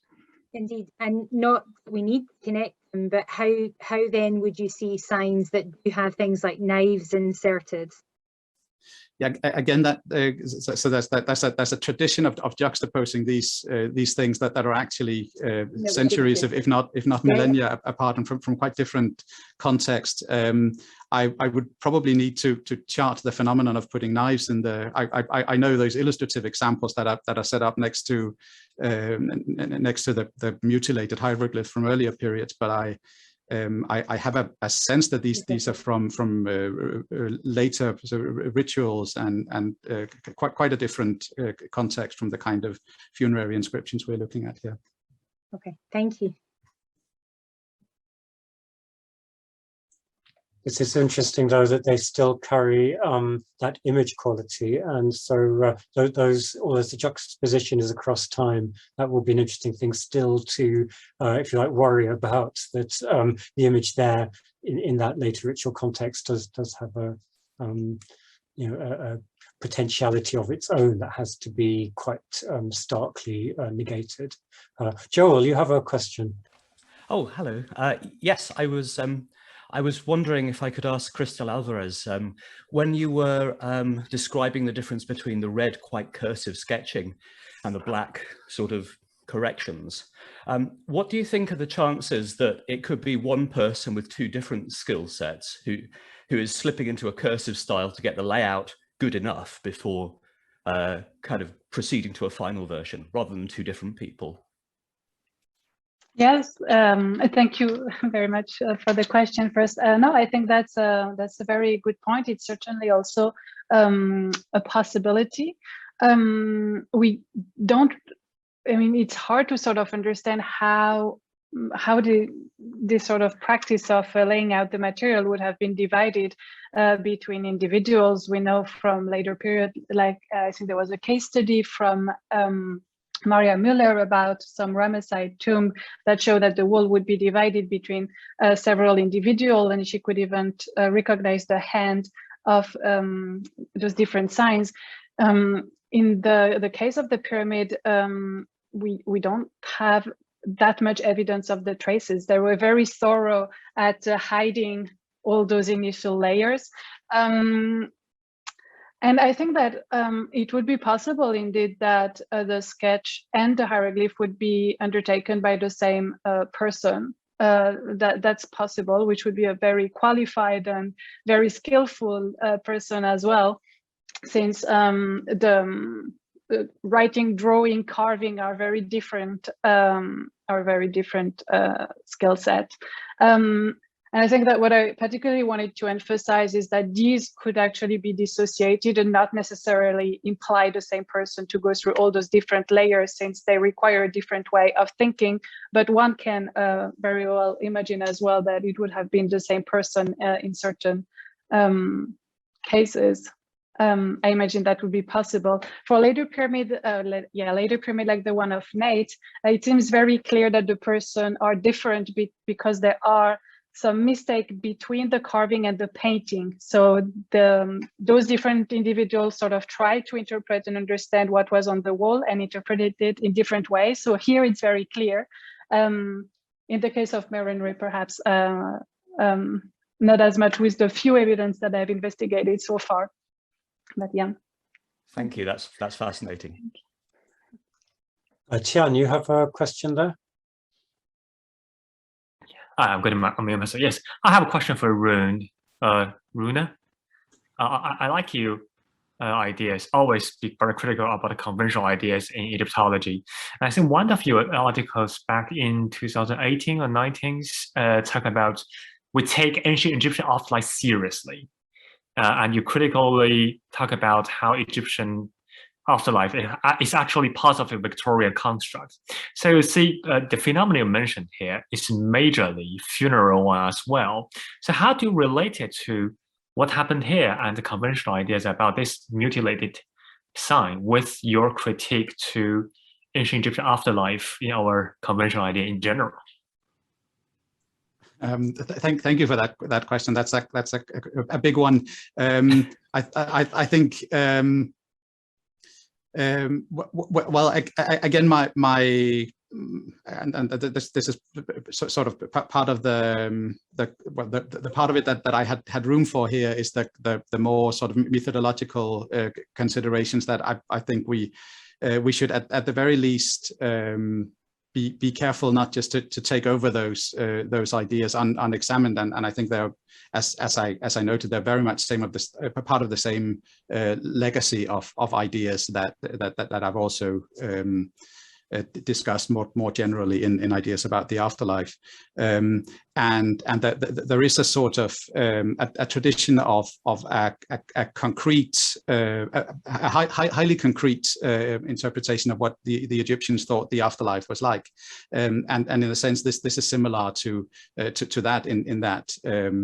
The idea is that the hieroglyph is imbued with life, and it's going to crawl around in the tomb chamber, and it might be a danger. It might just end up messing up the inscription, and so it's that sort of way of thinking and taking a step back from that and saying what would that actually make sense in the life world of a human being, and do we have clear evidence that this is what the Egyptians thought, or is this actually quite underdetermined in the sense that multiple different explanations could all be deployed in order to explain the phenomenon, and so methodologically that's where I see a clear connection, and of course it's part of the same the same domain of Egyptian culture. So I don't know if that answers your question exactly. Yeah.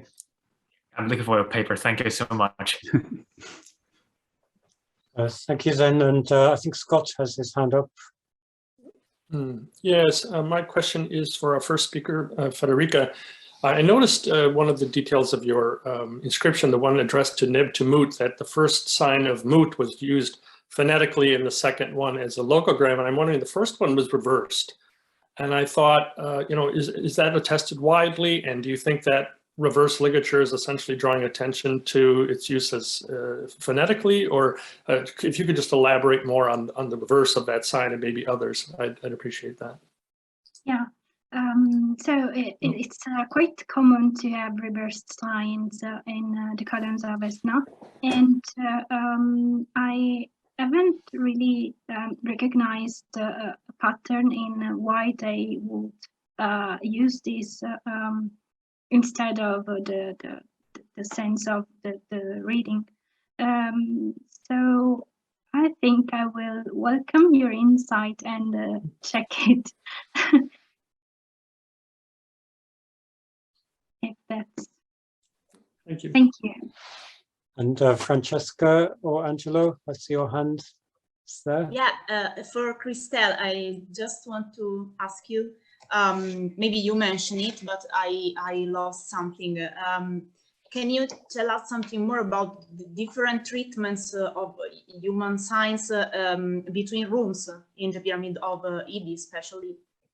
I think you mentioned something, but I... So in terms of anthropomorphic signs, signs related to human, they're systematically modified in the same way, representing only the upper part of the body. Yes, I think that's what I mentioned, and I'm not sure if you're referring of the signs related to gods, where sometimes it can be the falcon and standard and sometimes the anthropomorphic signs. But in terms of modification of anthropomorphic signs, it's systematically just truncating and removing the lower part of the sign. Okay. And we do have the little dancer, the one that you showed. We have some of these in Ibi as well. Yeah. Thank you very much, Krista. Thank you.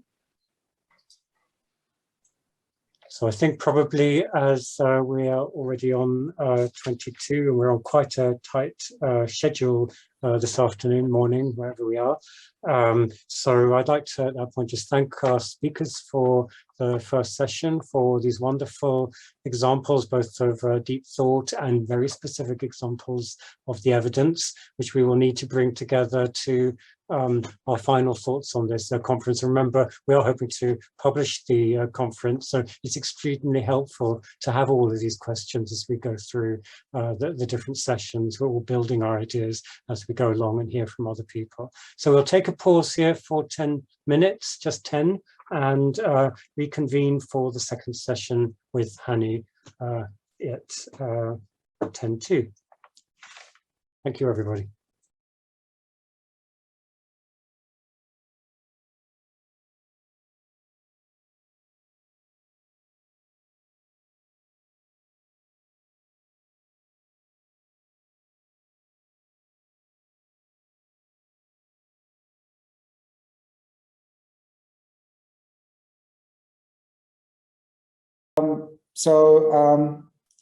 Let me introduce the second session of this day.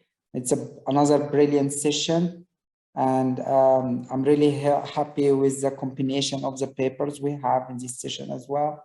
The session is titled Visual Creativity of Determinatives, and we will start with another dear brilliant scholar, Angela MacDonald.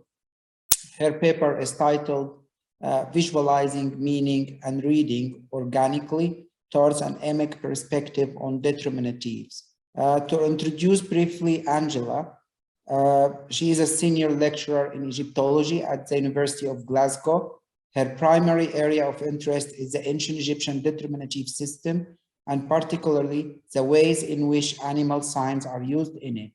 Her book, Write Your Own Egyptian Hieroglyph, was published in 2020 by the British Museum Press, and it is now in its 12th reprinting and has been published in Spanish and French. Please, let's welcome Angela, and Angela, the floor is yours.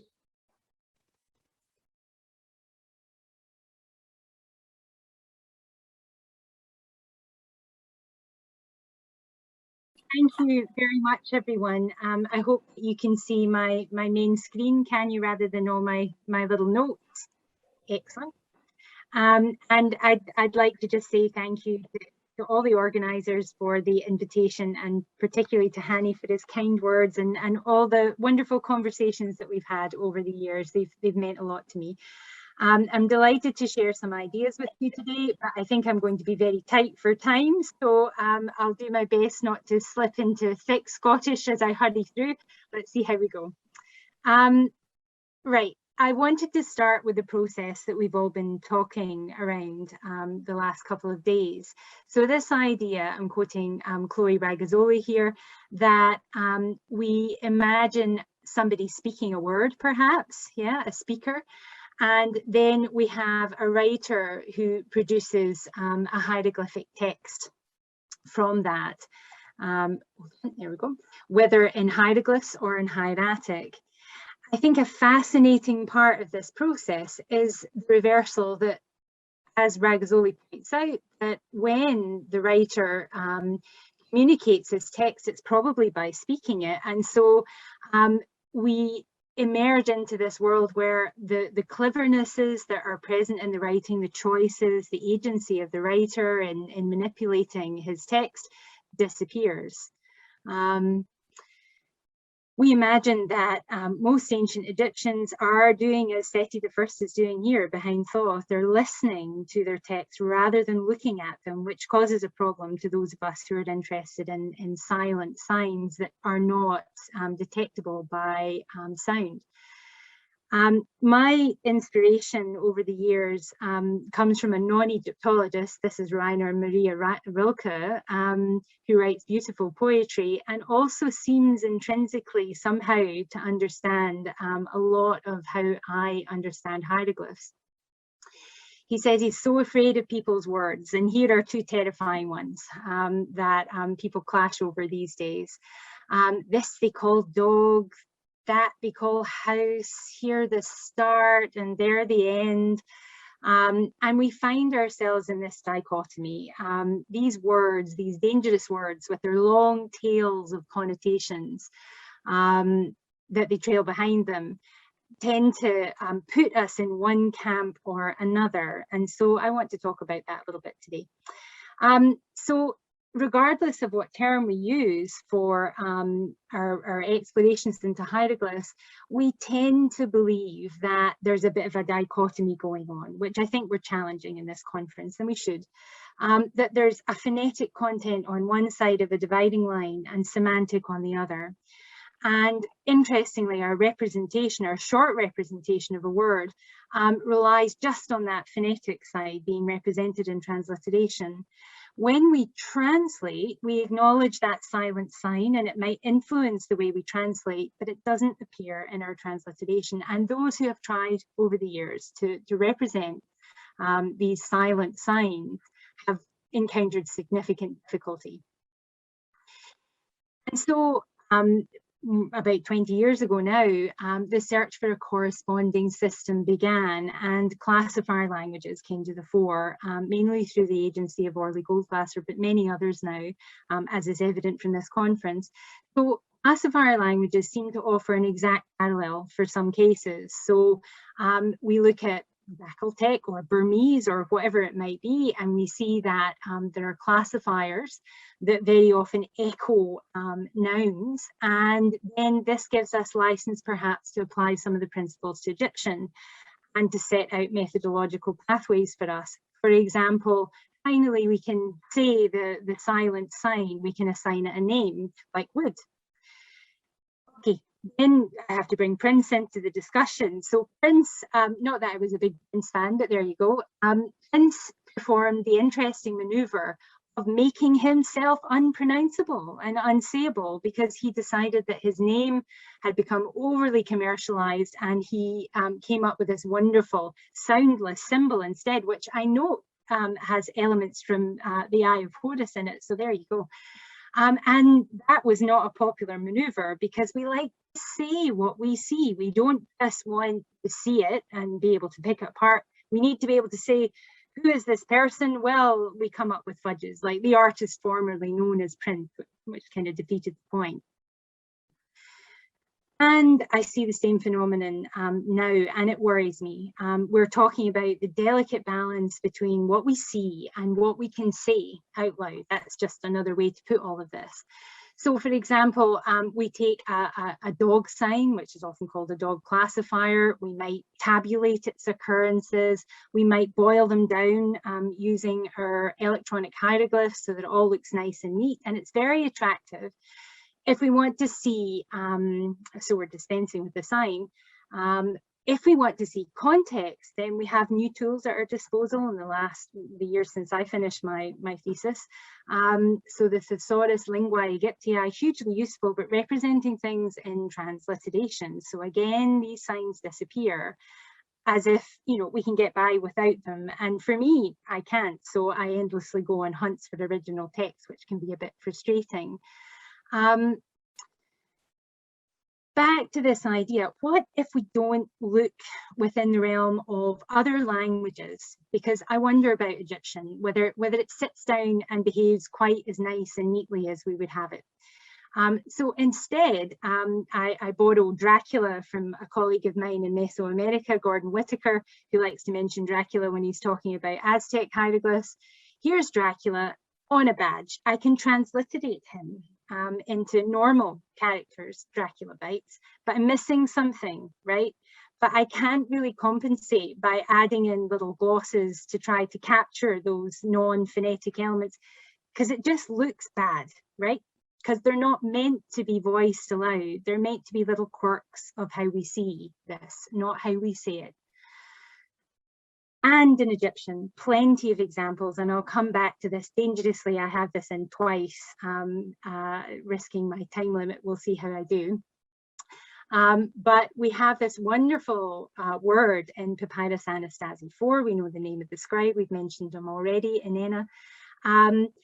The word, you know, if we're looking for a way to sum this up, this determinative, I would call it, followed by this other determinative behind it, then we struggle to put it into a single word, I think, at least I would. The transliteration, okay, we can do, but the translation is quite tricky in of itself. It means something like to behave lewdly, although it seems to be a bit of a hapax. But if we try to draw that nice, neat dividing line between the semantic and the phonetic, so I can pick out my classifier or determinative, I struggle, because this scribe has deliberately made a little play, and he's gifted his little sign here with a lecherous paw that's reaching forward in quite an ominous way, grabbing the little innocent phonetic sign in front of it and involving it in a little kind of theatre and drama. It looks awfully like this sign is a bit alive to me, not in a nasty Victorian way, but in quite an interesting, innovative way.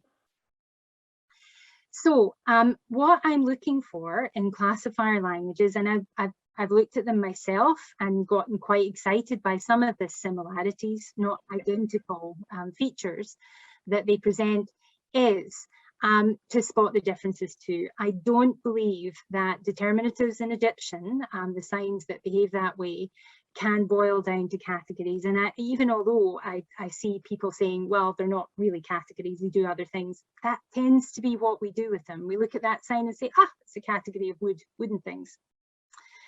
I think they're attributes instead, and they can be a whole collection of attributes melded together in one figure, or single attributes singled out. They don't occur with nouns, they're not obligatory, they're visualized, not vocalized, they're paired with other signs, lots of them sometimes. And what I want to explore today, they're often working with other semantic indicators. This is again a term I borrow from Gordon Whitaker in Mesoamerican studies. They are multimodal, like many other features of hieroglyphic and hieratic scripts.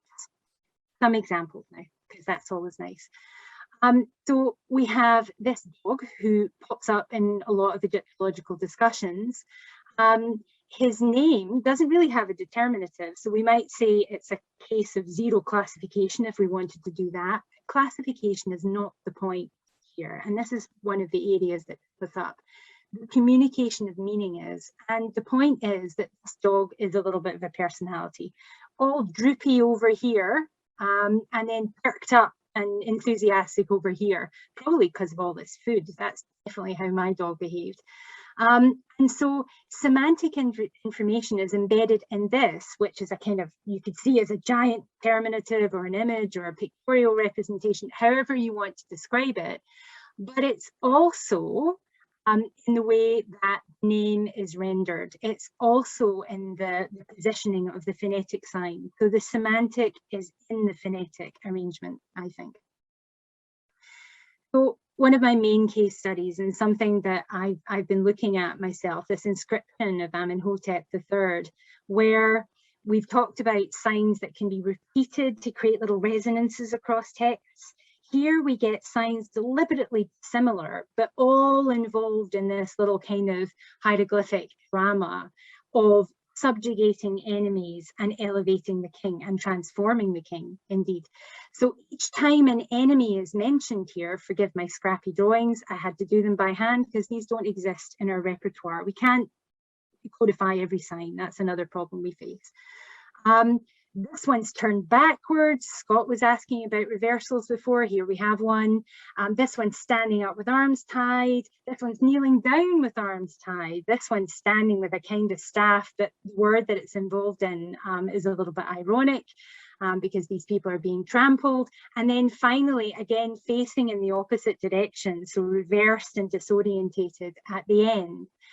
And this these techniques, if we want to label them, I suppose we can, tie in with what's going on in the lunette, where everybody else has some articulation despite the granite background. The enemies are blank inside as if you're trying to destroy them.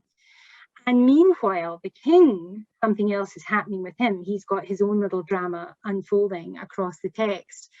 He is a lion. And part of the expression of that is the compressed writing of lion that appears first with this great determinative. I didn't want to computerize it. Then when we're told, in case we missed it, that he is a lion with a poo clause, then this time the hieroglyphs are spaced out. And so some semantic content is being communicated through the arrangement of the signs here. It's nothing to do with spacing, because everything is fairly uniformly spaced. No reason to do that again or that again. You could do either one. Then we have a contentious sign that I can talk to you about a little bit at the end. I think it's the Seth sign. It seems to have a sticky up pointed fork tail. But this last line I find really interesting as well, that he is not just a savage lion, but he seems to be savage. And then is this a determinative or a logogram? I'm sure the Egyptians didn't care about the description because it all boils down to one. He's savage with respect to, it looks like either a jaw or a set of claws. And then look at this wonderful verb, amem, that usually describes grasping something in your human fist, now has an animal terminative. And it's tied up with the idea of the king's claws as a lion, because we've been twice he's a lion, biting down into his enemy. And again, you know, all sorts of things are activated. I wonder about the little hat sign, which is usually a harmless, non-semantic sign, but here, because there's so many lions around, wakes up a little bit. And we saw that, I think it ended up, didn't we? So here's our Amenhotep as a lion looking very serene. The claws are always pointed down in these lions as if they're ready to bite down on enemies. And I think that's what's going on here, expressed in very complicated language, that these claws like teeth bite down on the enemy. And therefore the king's depiction is human up here when he's trampling on this poor little fallen guy, again, sort of annihilated in the center. It's a leonine paw that's coming down on him rather than a human one. So all sorts of factors at work here. Determinatives play with lots of other features of hieroglyphic and hieratic text. I don't draw a particularly strong distinction between them. It depends on the text, what's going on. This one demonstrates to us that dynamics is a strand of communicating meaning, both in the production of these texts and in the reception. You had to spin them around, and that action activates these texts in a constant cycle, and I think that contributes to their semantic meaning. I'm using Martin Balmas's terms plate and cup here instead of bowl, by the way, even though I fall into the trap of calling them bowls occasionally. What's also going on in these texts is, again, a play between, I don't think the Egyptians thought, oh, is this a hieroglyph or a pictorial sign? I think this activated the potential. That the point of this text is that everything rests on the burial of a man, and therefore the sign associated with burial is writ large on the bottom of the cup, so that everything literally rests on it.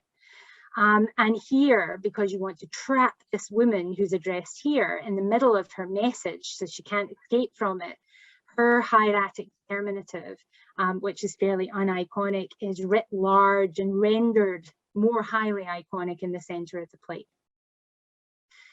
And we see this again and again, another reversal for Scott, but also dynamics of direction and arrangement. We tend to normalize our texts, and we shouldn't do that, put them into lines. We write in lines, but the Egyptians did not. We've got an address that's in horizontal lines that seems to progress into the text. Directionality is key. I think there's dynamics at work there.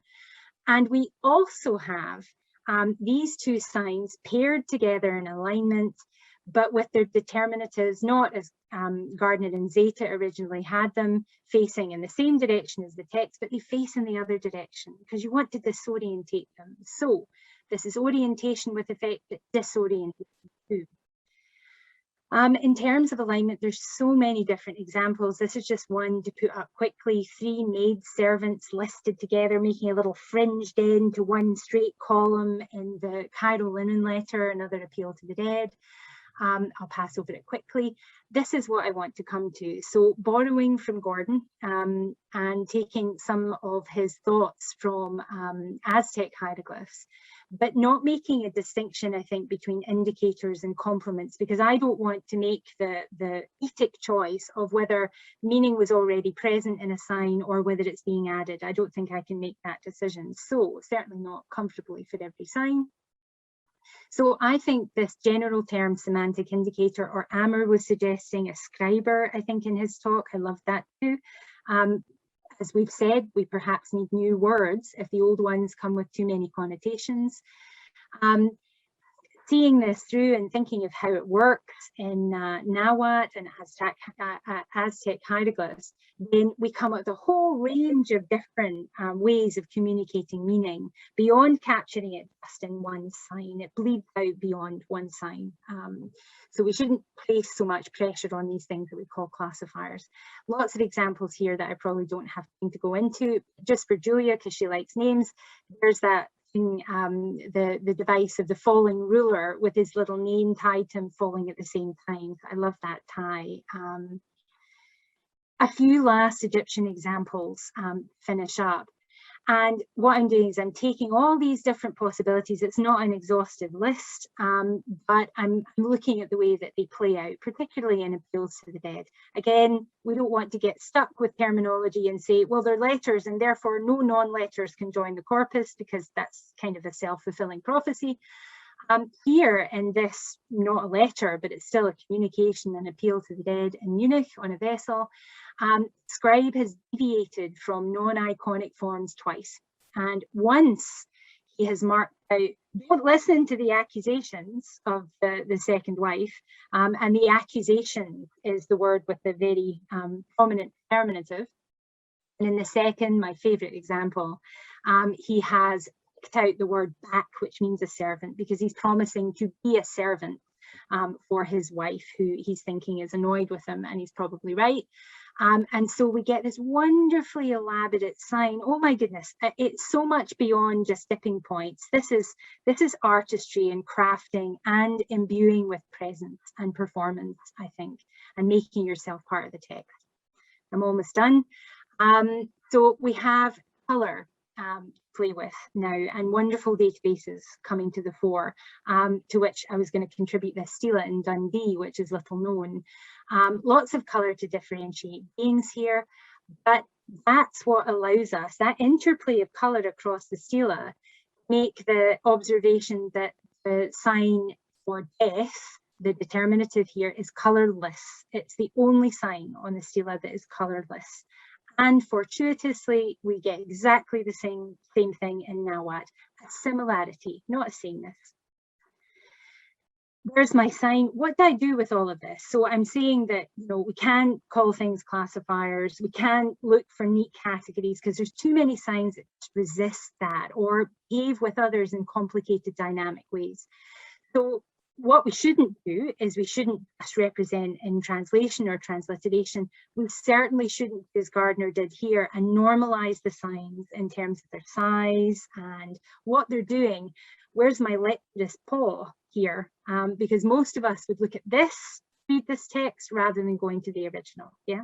So we need to get our transcriptions, if we're going to make them, they need to be exactly right.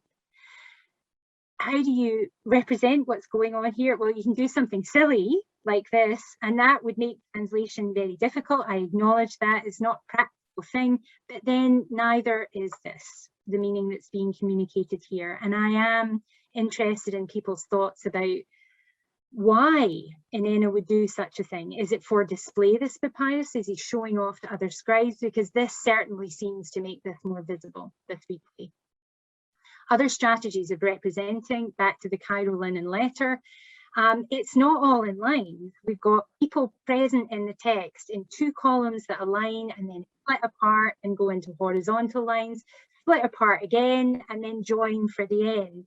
So there is same kind of meaning that I would look for in interesting determinatives like this figure, which is endlessly complicated, as it is in the arrangement of the lines, and we need to acknowledge that.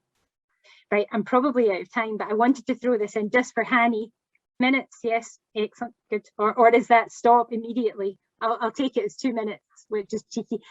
So this was your line from the Rosetta Stone that you wanted to discuss. I'll say that in terms of classification, it's happening not through determinatives, but through the words used here. So sesh, sesh, or theta, for the Egyptian scripts, hieroglyphs and demotic. And then this wonderful term that Loceno translates creatively for the Greek. Look, there's a wee nexus of connection here in the determinatives. Is that a tongue for vocalization, or is that a document sign, or both? Last slide, I promise. just to mention, in the demotic, there's no such distinction. For the demotic scribe, they're all Sech script. Nice. So Rilke again, and just to expand on the quote that I put up before, I love the way that he approaches the world and seeing the agency of things that exist in it as if they are living beings interacting with us, and that we might damage in our interactions with them. We want to reach out, we want to grasp things, and we want to put them in order and make sense of them. But I, with Rilke, want to warn and object that we need to see as well as listen to the sounds words make, and we need to see them in their own terms. Thank you very much. Thank you so much, Angela, for these wonderful examples that actually make the borders between semantic and phonetics, actually highlighting the theoretical weak point of all our modern terms that we borrow from other systems, and we impose them without even discussing or clarifying the differences between the two systems in the first place. So thank you so much, Angela, for this wonderful lecture. So now we move on to the second lecture in this session. Edita Kopp. Her paper is titled Determinatives of the verb Hany, to sit in context, or can sitting be kneeling? To introduce briefly Edita Kopp, she is a lecturer at the University of Warsaw, Faculty of Oriental Studies. Edita Kopp is interested in the transmission of tradition in ancient Egypt. The floor is yours, Edita, and we are looking forward to hearing you. Thank you very much.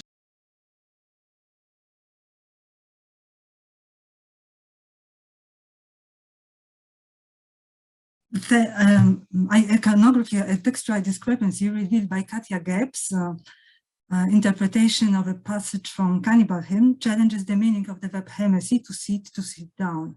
To understand the meaning of the verb, I will compare the textual and iconographic material for the period from the Old Kingdom until the mid of 18th dynasty.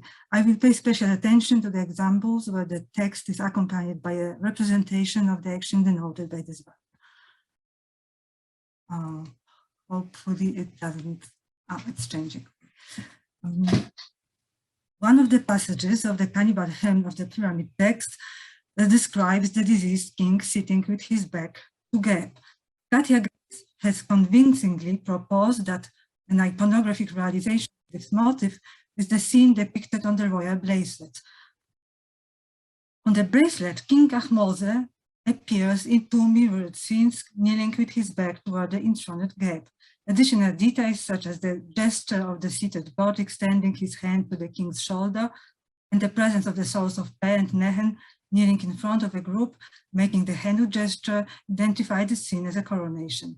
According to Geb, the scene thus displays the legitimization of the king through Geb and acclamation of the representatives of the old cultic centers of Lower and Upper Egypt. The scene to which the spell should refer is a part of the coronation ritual, reconstructed from the scarce and incomplete textual and pictorial sources.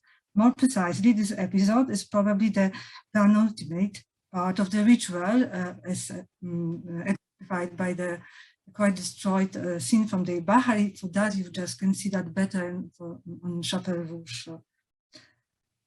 In the two-dimensional representation, there is no word-by-word description with the verb hemesi. Instead, the words spoken by a god, the bestower of kingship, features the phrase to establish the crown with the verb semen. These 2 points of view expressed in writing might reflect 2 different perspectives on the coronation, namely an earthly one and one having to do with the afterlife. It could also suggest that the captioning process was still being developed. It is noteworthy that before the Middle Kingdom, the caption with establishing the crown used as a word of a god is not attested in the iconographic context. Once it appears, however, this caption is also used for other episodes of the coronation, which differ from the one described above in the way that the scene is set with two gods standing and the king in the middle. This type of the scene is attested already in the Old Kingdom. The textual evidence of the description of the coronation used for both models, standing and sitting, by the means of the verb semen used for both, the textual evidence of the description of the coronation used for both models, standing and sitting, used for the verb semen, which goes back to the Middle Kingdom. The verb appears as a caption in the temple scenes, but also in a spell of the coffin text.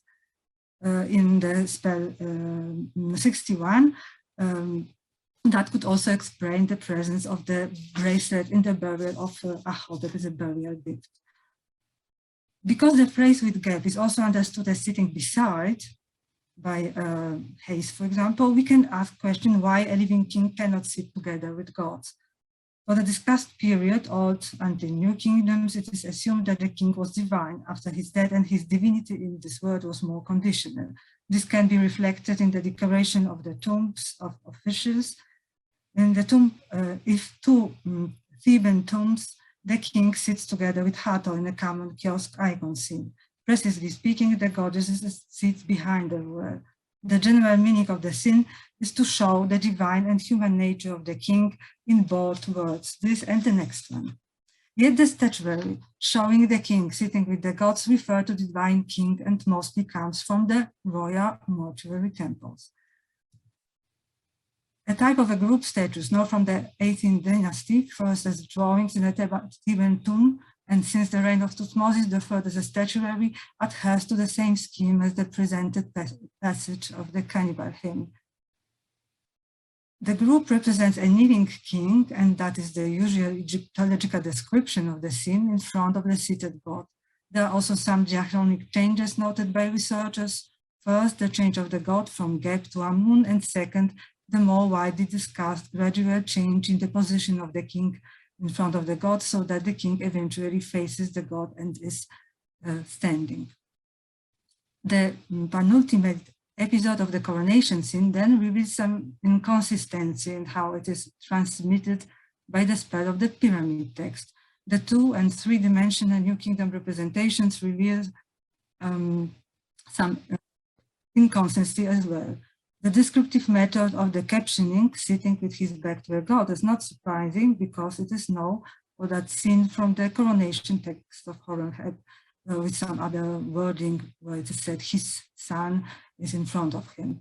What makes a difference is the stance of the king. In the relief scenes and the statuary, the king is kneeling, and therefore the description by the verb hemesi sounds surprising. In fact, such a meaning for this verb was already noted by Wörterbuch. At the beginning of the entry, there is a note without any reference that according to the old writing, the verb originally meant to kneel on the floor. The meaning can be testified to by the Old Kingdom scenes, which feature captions using the verb hemesi and figures realizing the action of the verb. I will come back to this point later after discussing very briefly the common determinatives of the verb hemesi in chronological order. From the Old until New Kingdom, specifically the 18th dynasty, the verb generally had the determinative of the seated or kneeling person with a different position of arms and legs. During some periods, distinct determinatives were used, and everything visible here. I will just continue with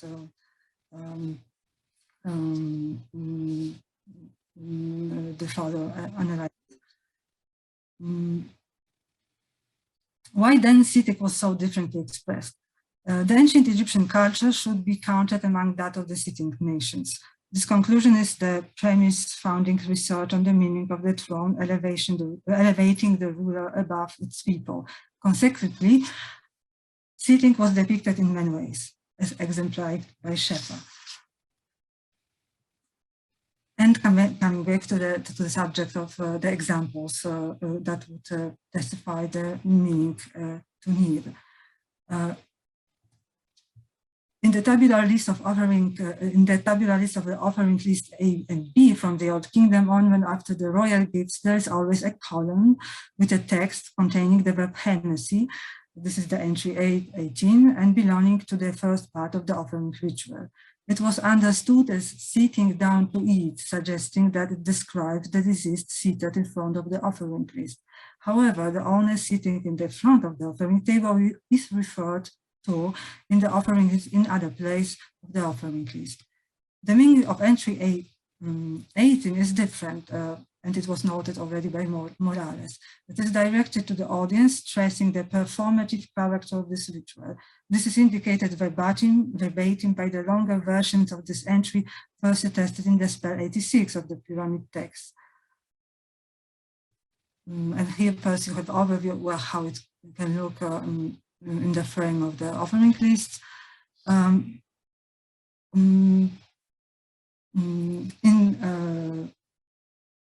The spell 86 and other spells, the verb Hany can be accompanied by other phrases forming a statement: sit down, be silent, the king's invocation.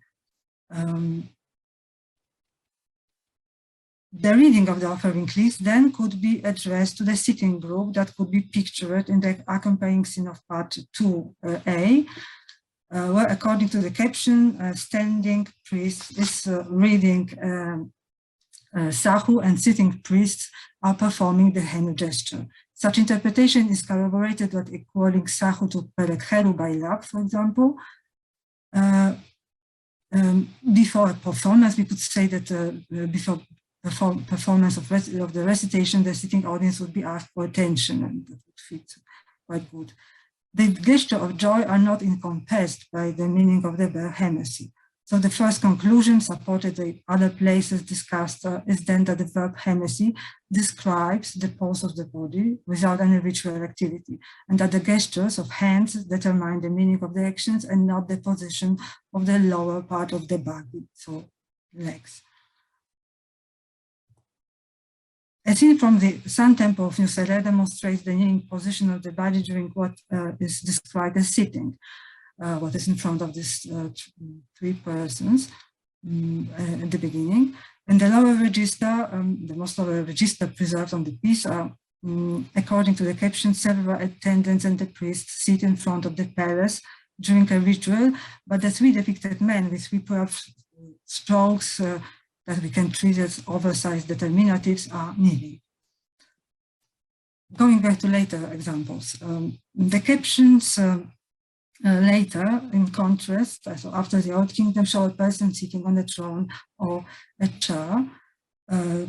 First of all, we have a famous royal sessions scenes, so kiosk icons, which is a pictorial part of the king's novel, which from the Middle Kingdom until the mid-18th dynasty was carved on the outside walls of temples. The conventional beginning uses the phrase session, expressed by the verb Hany, of the king in the audience hall, and in the monumental use, the determinative of the verb Hany, here unfortunately not visible because of the destroying of the wall, corresponds to the image of the king sitting in the kiosk, and the traces of that are still visible. But in the hieratic version of the text, in leather roll, which does not feature the royal kiosk scene, the verb has the hieratic version of the determinative. It should be. We have also private sittings in the Theban private tombs of the 18th dynasty. The offering table scene can have a caption: Hany and Sek sitting in a booth, without any determinative, or with the kneeling man. Kneeling can also appear in a negative context of mourning or killing enemies, but generally this pose should be treated as a variant of standing for religious activities. So for offerings, giving praise, we can find both standing and kneeling persons, and it doesn't matter somehow how they stand, what is their pose. 5 minutes. Okay, thank you. The king can kneel during the performance of the offense. Usually this pose appears when the gods to whom the ritual is addressed see, so the scene arrangement necessitates such a decoration. That could also have been a reason behind the kneeling coronation scene. The seated posture of the god is typical for the god's worship in his sanctuary. The architecture of the room, namely the vaulted ceiling, creates a special space suitable for such representation just above the entrance. For the statuary, the kneeling rule is attested, but so are groups paralleled also by temple reliefs. Most probably, the kneeling is in depictions of the foundation ritual as a practical reason, as shown as seen from the Sun Temple of New Self. So we have also squatting, that was probably a separated position of the body, which remained unnamed in textual sources, perhaps because it was treated as a normal. The squatting was differentiated from sitting in the Egyptian statuary. Such interpretation was proposed based on the late period papyrus, presenting the description of different divine statues and on the statuary. So what are really the verbs for knees? Mass is the oldest verb for kneeling, attested mainly in the religious texts from the Old to New Kingdoms. It has a common feature with the verb Hany, the determinative of the lower part of the human body in pyramid texts. And here we have just one example that I will just skip for saving the place for some small conclusion. The other place is much more confusing. It is spell 130 of the Book of the Dead, where there is a fragment, or maybe I will come back very shortly to say just only that here is very important that we have both verbs next to each other, and normally we translate how it's visible here, so kneeling and sitting. But we have also very similar, let's say, place in the way that the two verbs are next to each other. And here, in principle, we have problem. There are different translations which propose to solve this problem by saying that is sitting or kneeling or sitting and kneeling. And in principle, the second one is probably the best in the case, showing that, in fact, there were shown two typical positions for some activities that could be done on the board. But we have also some other verbs for kneeling, which are not so often, but the characteristic for them is that they appear mainly after the New Kingdom and in other contexts than this discussed before. So briefly about etymology of the verb Hany, because it is also the question, why not to see something together in between the verbs? First of all, it seems that verb mass could be the original word for kneeling, abandoned for some reasons about the Middle Kingdom, or used since that period only in the context of religious texts. It was also proposed that the verb Hany was derived from mass by using the ate prefix. This proposition was on the one hand questioned for phonological reasons, but on the other not ruled out completely. While this is possible, we should nevertheless note that this prefix denotes negation. So for the word like Huru, great one, and Ur, great one, and Huru, poor one, or dynamism. The question then is whether the addition of the sparrow determinative during the New Kingdom could be a result of hypercorrection, or to be characteristic of that period, or whether it should be considered more widely in the context of the new approach to determinatives during the New Kingdom, making them word separators instead of indicators of meaning. And one short conclusion, if I still have time, would be that in light of an identification of text with the icons, we could consider including the meaning to kneel for the verb Hany, of course, for the rather old and maybe Middle Kingdom, in the case of pictures featuring a kneeling person.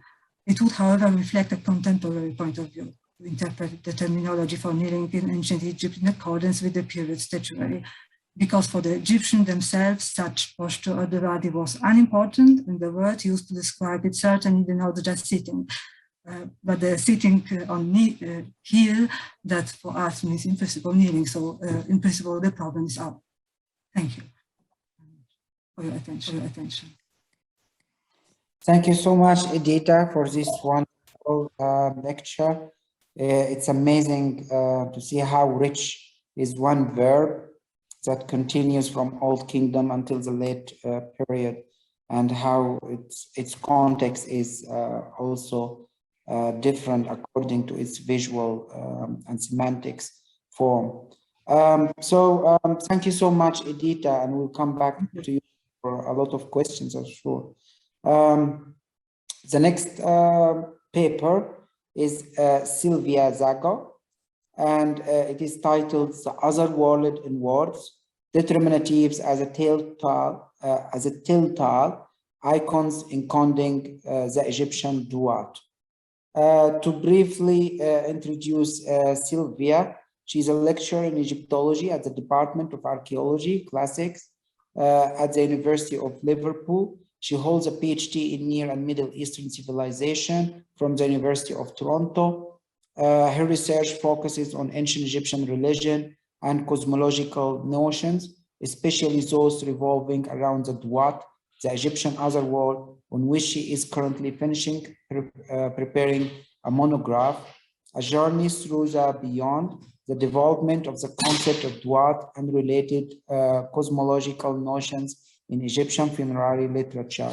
It will be published hopefully with Lockwood Press.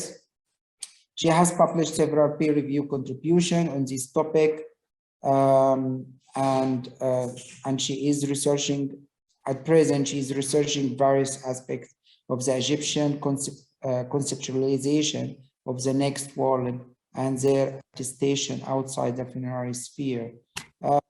Now we are waiting for Silvia. The floor is yours. Please go ahead.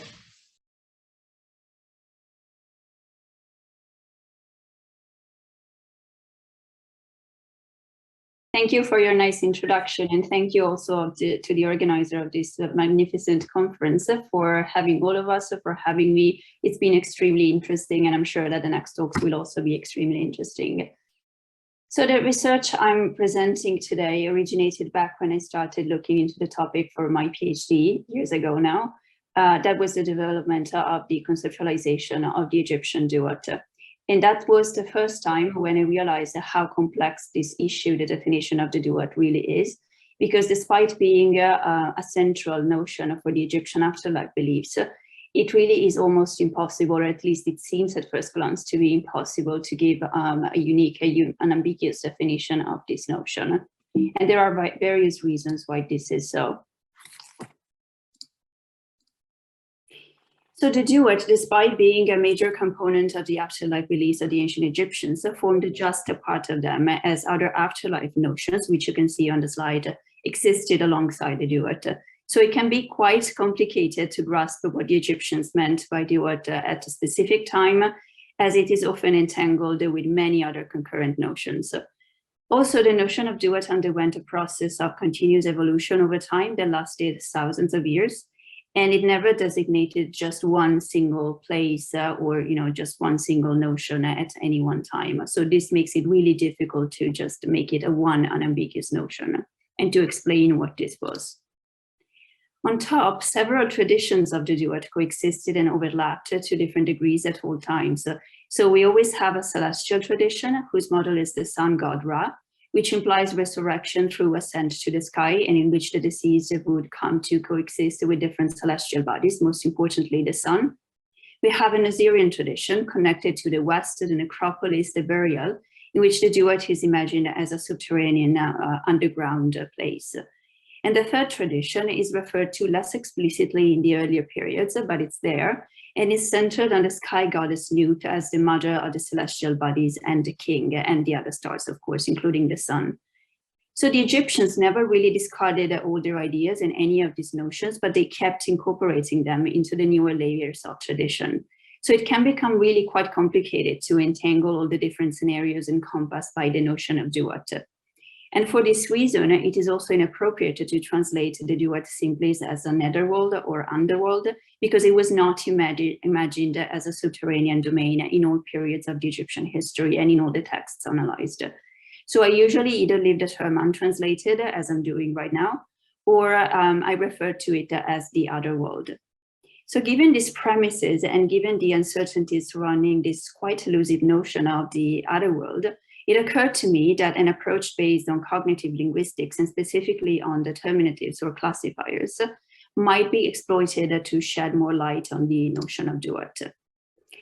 So just a brief introduction, cognitive linguistics is a branch of linguistics which treats the human cognitive system and skills as having their basis in physical experience.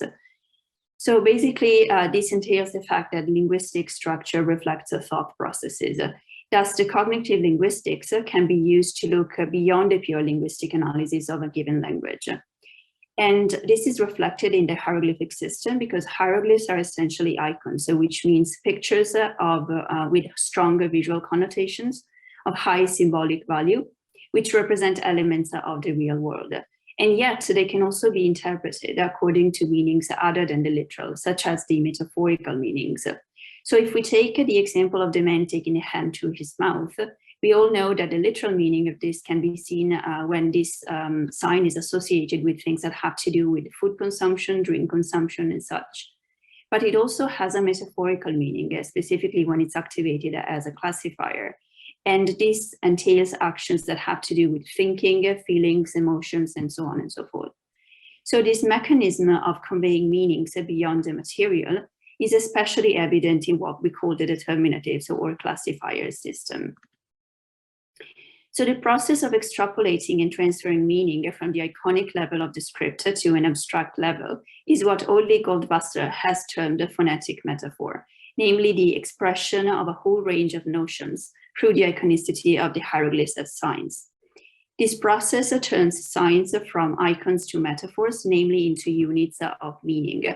And we're actually quite familiar with this kind of process. So we just need to think of some basic icons that we frequently come across almost on an everyday basis, such as the bulb icon, which came to symbolize a new bright idea that somebody had, thus somebody's inventive abilities. And turning to an example that, again, we all know, to illustrate this process, the sign, the icon representing the plan of a house, the phonetic value of which is pair, can be used to no longer reflect strictly to what it represents, so a house or a building, but to spell out phonetically another word, in this case, the verb peri, to go forth. And in this new phonetic metaphor meaning, the word needs to have a classifier to help us with the meaning. This informs the reader that they're not to interpret that word in its original iconic meaning, but merely phonetically, and also signals to what category the word belongs. So determinatives were once interpreted merely as mute reading aids used to signal the end of a word and to indicate the general idea of the word. But approaches based on cognitive linguistics applied to classifier studies in the recent past have redressed this misconception, bringing to the fore a few key aspects of the determinative system. And we now all agree that the determinatives are a system of graphemic classifiers that relate semantically to the word they determine. They also act like icons encoding elements of cultural knowledge in a condensed form. At the same time, they provide the reader with a wider variety of encyclopedic, grammatic, and grammatical information. They also mirror the organization and the categorization of knowledge of the ancient Egyptian collective mind. So they can be said to classify the world, not just the word to which they are attached. Therefore, determinatives play a major role in the interpretation of the ancient Egyptian thought because they can be said to be an expression of Egyptianicity. So the script, more specifically determinatives, can reveal aspects of the Egyptian worldview which never materialized in the language and shapes the ideas and nature of culturally specific thought processes, where the language instead, the language alone, lacks a conceptual organization. So given these methodological premises, it seemed particularly promising to me to apply this approach to the study of the notion of duet, analyzing the signs used to classify the word in the funerary texts. And this is exactly what I've set out to do. And I just have to make one kind of note here, because of course we're all aware that funerary texts were not for everybody. So when making these considerations, we have to keep in mind that we're talking about the royal sphere. And when we talk about the coffin text and the Book of the Dead, we also talk about the elite sphere. But basically, this is what we have, and it doesn't refer to the whole of the Egyptian population. So going back to the determinatives, so what I've set out to do was track down all the occurrences of the word duat and its determinatives in funerary texts, starting with pyramid texts of the late Old Kingdom and all the way through to the Middle Kingdom, and ending my study with the New Kingdom cosmographic books, so the Netherworld books and the books of the sky. So on the slide, you can see at a glance all the determinatives accompanying the duat in the text I've just mentioned, which I shall break down in a second. But before moving on, just a quick note on the kind of determinatives they are. So there are several ways in which signs, when they act as determinatives, can be related to the word that they classify. I have no time to explain all of them, so I'm just going to focus on the one we're going to see. So the one detected in the text studied sees determinatives functioning as icons or representing the prototypical member of the broader category to which the word belongs. So for example, names of gods being determined by the generic god signs and such things. So determinatives used this way are called the superordinated determinatives. And this is what we're going to see. So taking a look at the pyramid texts, you see in the graphics what kind of determinatives we have. And you will also see that the one we have the most is the what I call the starry determinatives, indicating that the broader category to which the duat belongs is a celestial cosmic domain.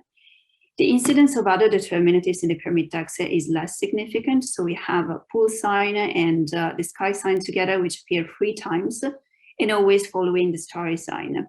So these added determinatives contribute more specific information about the duat, namely that it was associated with the sky. And the sky was in turn imagined to be a waterway on which the sun god would navigate during the day, hence the determinative of the pool sign.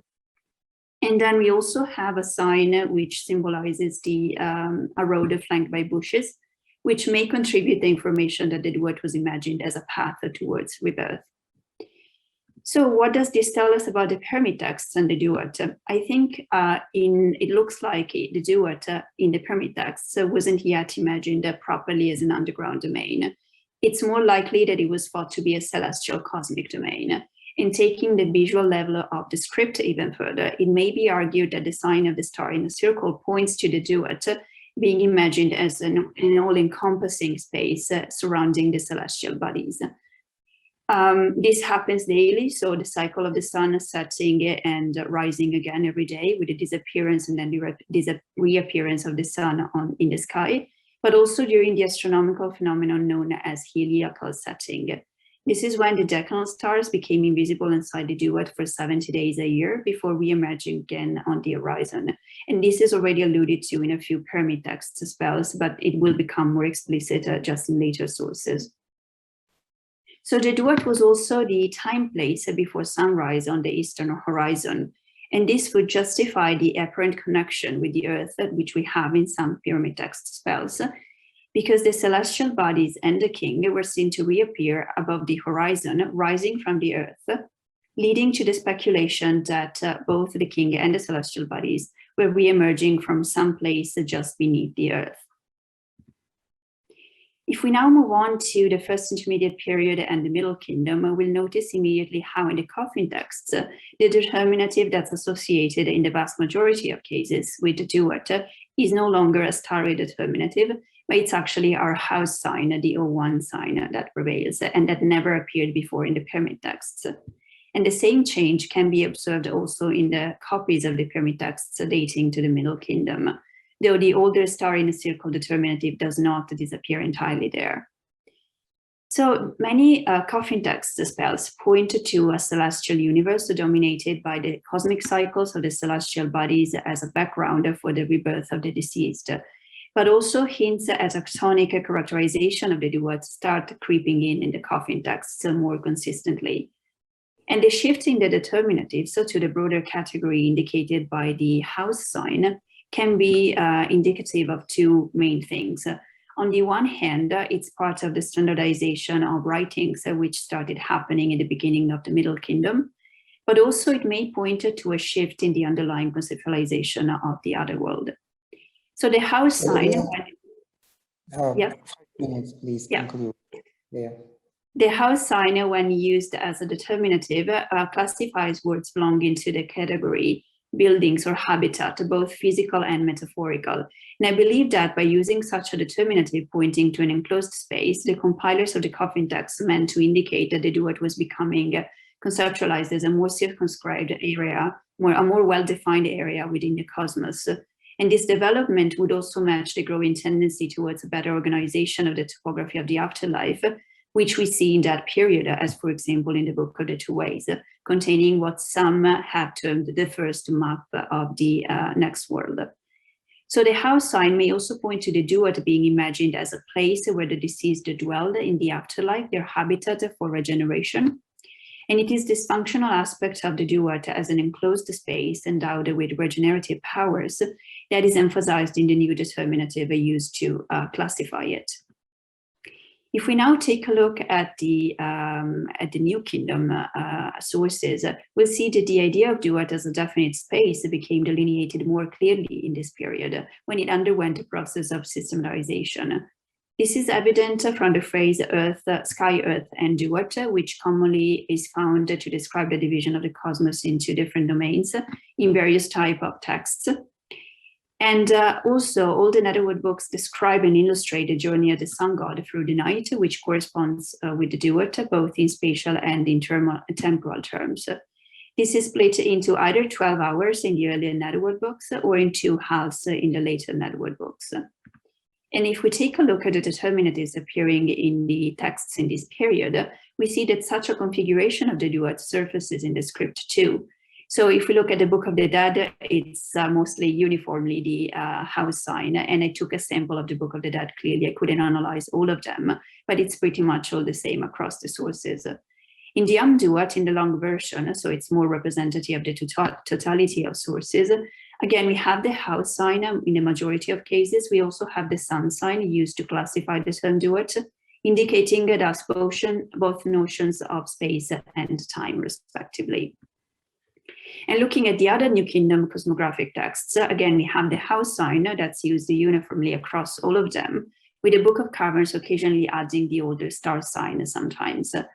Plus, we have a few cryptographic spellings creeping in here and there, which underscore particularly crucial passages in the texts.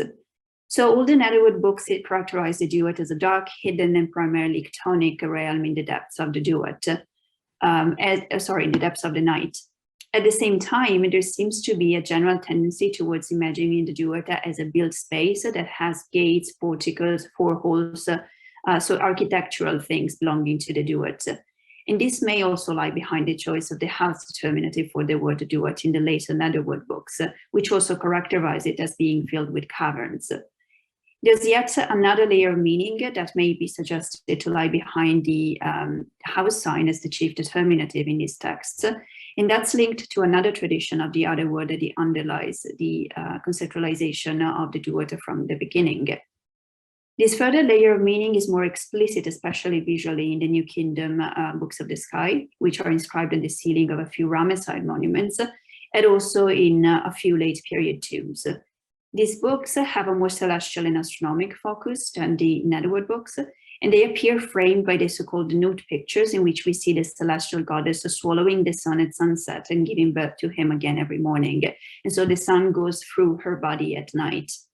And this is precisely what all the books of the sky deal with, the journey of the sun god through the duet, so inside her at night, through the womb of the sun, of the celestial goddess.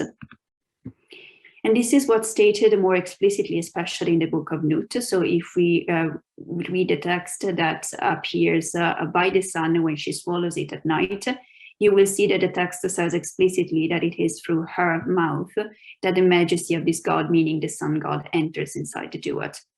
Conversely, when the sun is reborn on the eastern horizon, he is said to open her thighs, so in the process of physical rebirth from his mother, Nut. So it's not surprising, given this, it's not surprising to see that the demotic copies of the Book of Nut have this new determinative, this bonus determinative, the falcon and the standard, which indicates its celestial divine nature.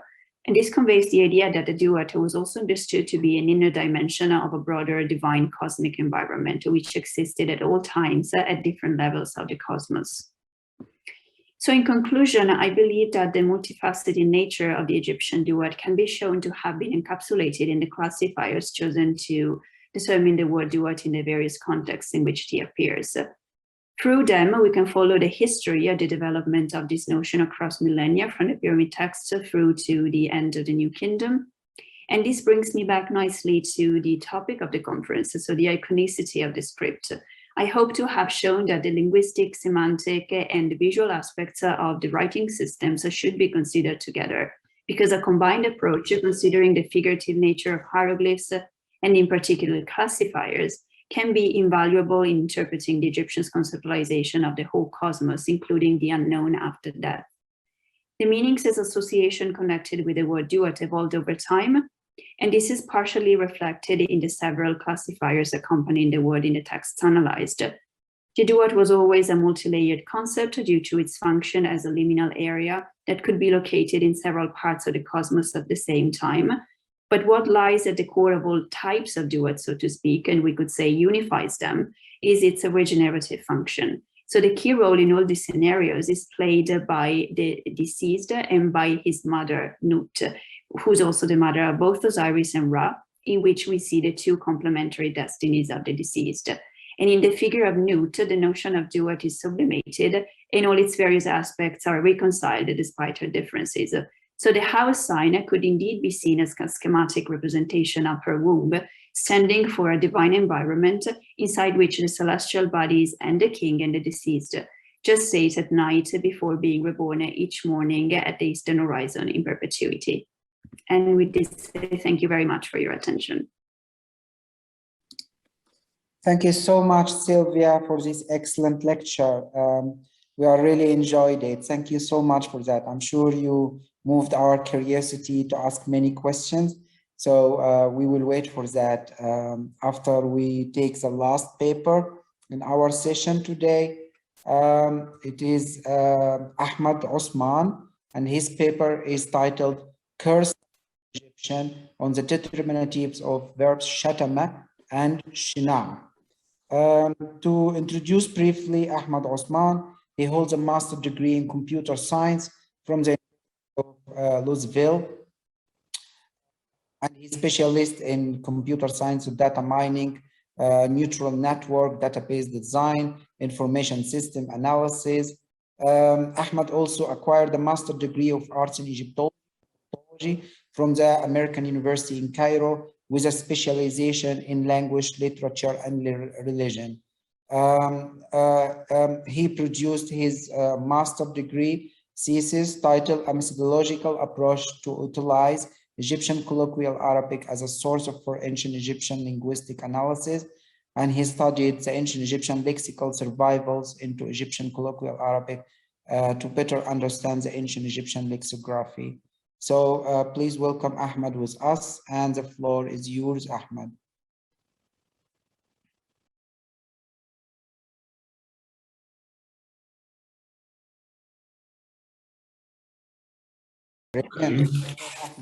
Yeah.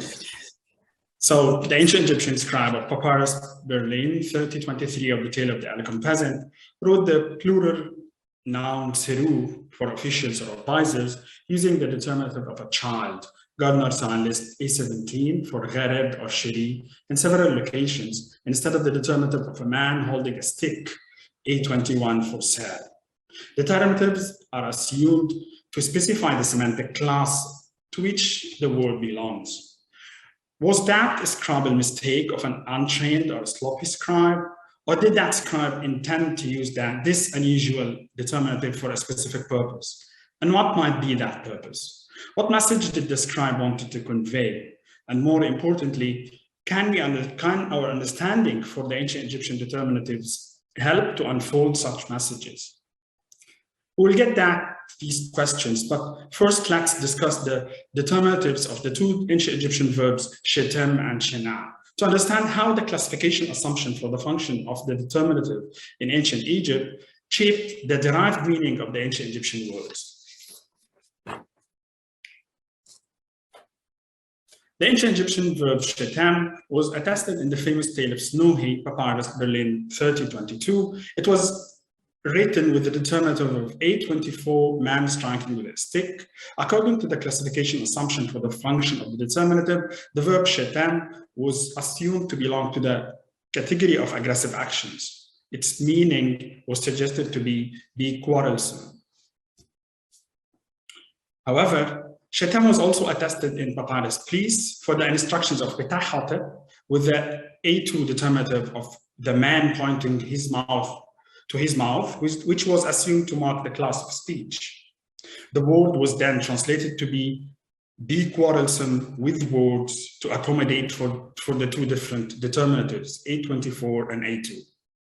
The result was an ambiguous meaning which led to vague translations suggested by different scholars. Defiance leads to error by Allen, aggressive man who ends up in trouble by Quirke, one who provokes by Lichheim, and one who challenges with words by the Teilhardis. In order to accommodate for multiple determinatives of the same ancient Egyptian word within the classification assumption, scholars have related such words to fuzzy borders between two classes. Accordingly, the word shetem is supposed to reside on the border between aggressiveness and speech classes, and hence different ancient Egyptian scribes relate this word to either class. Studying the ancient Egyptian text for the verb shetem, regardless of its determinative, may lead to understand the meaning of the word differently, however. A text from the late period described it as an action against a debate opponent. In Demotic, our understanding of the verb shetem was not affected by the classification assumption due to the absence of the visual effect of the determinative. This led the Demotic Dictionary of Chicago to define the word shetem as to slander or to insult. While not attested in Coptic Crom's dictionary, the ancient Egyptian verb shetem continued to be used in ancient Arabic as shatam, with the same meaning to insult. But can we adopt the Demotic and Egyptian Arabic meaning to insult? And if so, how can we understand the determinatives used for the verb in ancient Egyptian hieroglyphic and hieratic writings? Can our classification assumption help with that? Or should we understand the role of determinative differently? The ancient Egyptian verb shana usually ends with the Gardner sign list D54 of the walking legs. It was assumed that the verb belongs to the movement class. However, sometimes the verb shana had the determinative of A24 of the man striking with a stick. To accommodate for both classes, class of movement and class of aggressive actions, shana was translated as to detain, to turn back, or to repulse. However, analyzing the verb shana in textual context might provide a different meaning. The verb shana was attested in spells of the Book of the Dead, asking gods not to shana the deceased at the gates of the eternal world. In the Book of the Dead of Pen-Najm II, Papyrus 10793, the deceased asked not to be shana from the mouth of the god. But since the verb was not attested with the A2 determinative of a speech, the meaning of punishing words coming from the mouth was not considered. The verb shana also continued to be used in Egyptian Arabic. Its contemporary meaning is to malign or to shame. If we adopt the meaning to shame, it will agree with the ancient Egyptian texts, the deceased desire not to be shamed from the mouth of gods at the gates of eternity. However, this meaning won't align with the determinative used D54 and A24 of the word shana. In other words, it won't align to them according to our understanding of the role of determinatives based on the classification assumption. We can see from the discussion of the previous two verbs, shetem and shana, how the classification assumption directed our understanding of the ancient Egyptian words. But can we test this assumption, and how? Can we use the current lexicographical tools to test this classification assumption? Unfortunately, the answer should be no. Since the derived meanings of the ancient Egyptian words were based on that specific assumption, one cannot use these derived meanings and the lexicographical tools developed utilizing them to test the same assumption. Therefore, we are obliged to find a way to deduce the meaning of ancient Egyptian words with no regard to the determinatives. We can use the textual context of ancient Egyptian texts to understand the word meaning. Perhaps you can also fine-tune the meaning of the word studying their cognates in other languages, if any. Only then we can discuss the use of determinatives and their function, knowing the meaning of the word discussed. We can study the benefit of determinatives to an ancient Egyptian native reader who already knew the meaning of the word then. The purpose of the soundless mute ancient Egyptian sign at the end of the word was a subject of continuous debate among Egyptologists. The question of what are determinatives, classifiers good for, was the title of successive research. I would like to add to that question raised, to who or to whom? For Egyptologists, non-native speakers of ancient Egyptian language, this soundless sign at the end of the word provided a crucial help to understand the ancient Egyptian written language. It marked the end of the word, differentiated between words of same consonants, provided the semantic class to which the word belongs.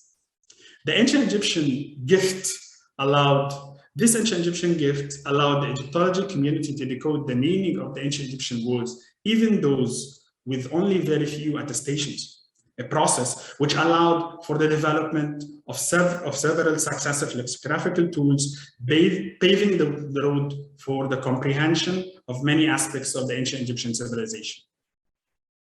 But one might ask the question, what were the determinatives good for ancient Egyptians? What did the determinatives provide to ancient Egyptian native reader? Does a native reader of a language need a word marker? Does she or he need to specify the category of the word being read to understand its meaning? Were these reasons important enough to ancient Egyptian scribes to continue utilizing determinatives in the writing system for thousands of years? Or did the determinatives provide more to them? A non-native speaker of English might see the tagging of the English words in this annotated English sentence crucial to understand the meaning of those English words. So we can understand that the bass is a fish, the grilling is a cooking type, and like is equal to enjoy. They present the semantic category to which the word belongs and differentiate between homographs, which are words which are spelled the same but differs in meaning. But a native English reader would find them unnecessary and can understand the word without them. Interestingly, this presented English annotated sentence is an actual sentence written by a native English writer. Its purpose, however, is not to provide the category to which the word belongs. What is the purpose of such structure of English sentence? Let's discuss that. It was traditionally thought that the model to describe the comprehension of language, how we understand language, and how computers can understand language ends with the semantic layer. If we can recognize the sounds of the language, identify its morphs, know the syntactic rules or the grammar, and know the absolute meaning of words, if we know all that, we can decode the meaning of a sentence of any language. However, during the second half of the last century, it became clear that there's a missing layer in this model. Understanding words, their meanings, and their syntactic rules is not enough to decode the intended meaning of the speaker or the writer. I will give, for example, I found fire is a complete sentence, and we can know the semantic meaning of its word and the syntactic rules of them. However, we cannot grasp only from that what was the intended messages. We have to understand the context of such sentence in order to successfully decode the sender's message. I found fire would imply danger if the speaker is in his or her kitchen, maybe asking for help if the receiver is nearby.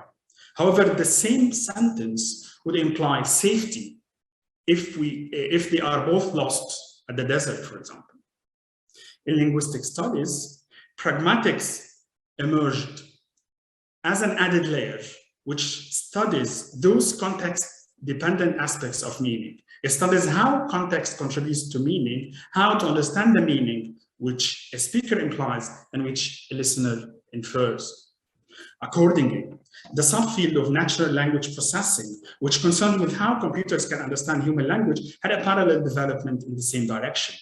Computers can be fed with dictionaries of huge number of words. It can successfully analyze the syntactic roles of each word, but computer comprehension of and translation of texts remained unsatisfactory. This was because words are defined in dictionaries through different senses. But which sense of the word should be used? Today, the most important task of NLP computer system is the word sense disambiguation. WSD tries to answer the question, which sense of word is intended in this specific context? The most successful type of WSD is the supervised type. Neural network, computer system which mimicking how humans grasp knowledge, are fed with large set of annotated data for training. Sense annotated texts. You have 4 minutes to conclude. Yeah, thank you. Sense annotated texts where the senses of each word in context is tagged is used to train the WSD system on how words can mean different things in different contexts. In other words, sense annotated texts encode the pragmatic aspects of the text by specifying the word senses intended in this specific context. The example presented didn't intend to specify the class to which a word belongs, as our classification assumption assumes. It tried to encode the aspect, sense of the word intended in this specific context. But can we apply this understanding to our ancient Egyptian determinatives? Let's go back to our Shetem and Shana.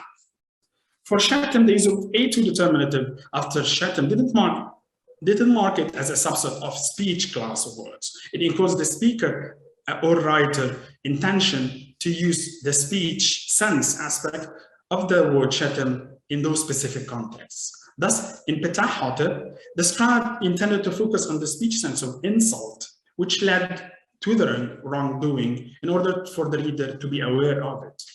While in Snuhi, the scribe meant the word insult not in its verbal sense, but in its aggressive sense. Kings or rulers don't insult each other through speech, but rather through aggressive actions on the ground, like attacking one's border or trade route. Such aggressive actions are considered an insult in this specific context.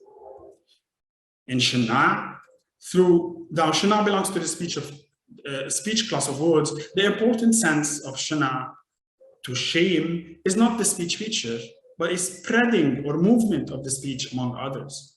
In ancient Egyptian, fear, to be ashamed by gods at the gates of heaven, the scribe used the spreading or movement aspect feature of the verb to stress on the effect of such verb. However, when someone does a shameful action, an action that brings shame, the scribe might stress on the aggressiveness of the action in this specific context, rather than how spreading the shame which comes from it. Understanding determinatives as a pragmatic or sense tag is not new. Meeks, one of the 3 uses of determinatives, was pragmatic, adding to the understanding of the context used. But one might think that we can still understand such examples as words located at fuzzy borders for their classes. Senses of words tend to be related to each other. They tend to appear next to each other in the meaning map of our mind. Perhaps if we can find an example for the use of determinatives which indicates distant senses, maybe opposite ones, this might make the case for the pragmatic use of determinatives over the classification use of them. So let's get back to the first question of this lecture, the writing of Seru of the B1 version of the Tale of elegant peasant with the A17 determinative. This papyrus belonged to a tomb collection in Thebes, together with a copy of another copy of the elegant peasant, a copy of Snowy, a copy of the dialogue of man with his bar.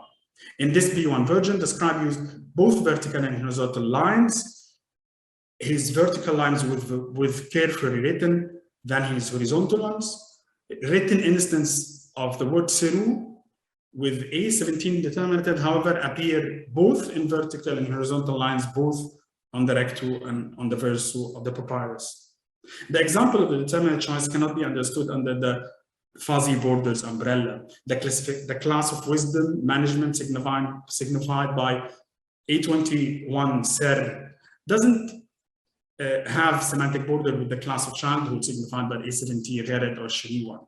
We cannot assume fuzzy borders between those two classes. On the other hand, we can understand the use of A17 determinative in this specific context of the tale of the elegant peasant.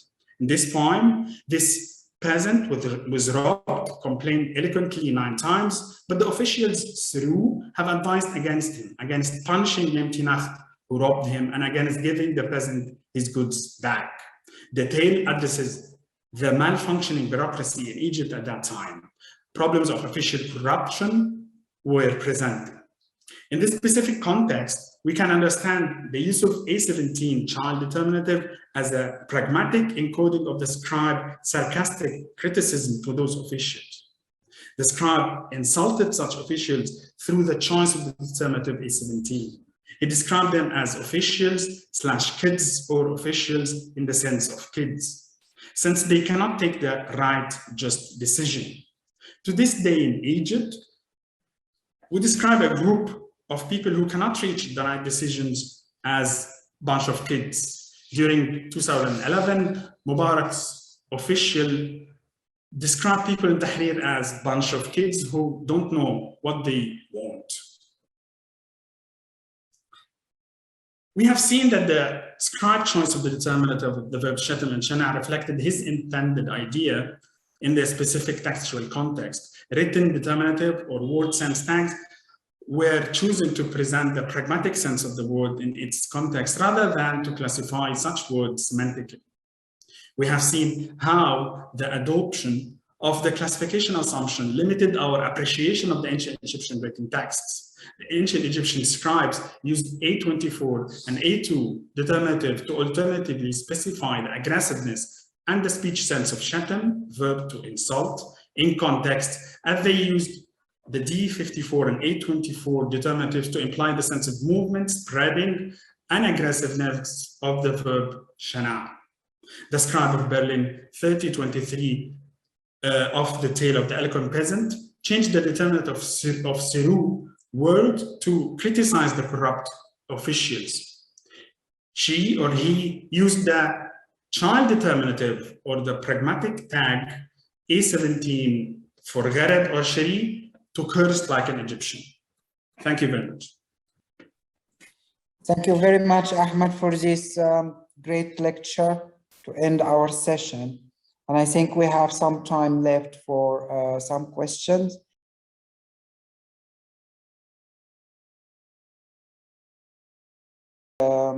Okay, can I give a question, please, to Edita?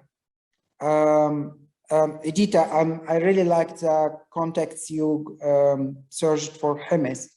And I was wondering if you consider also that the first glyph, which is Hem, which is always related to feminism and as a representation of womanhood.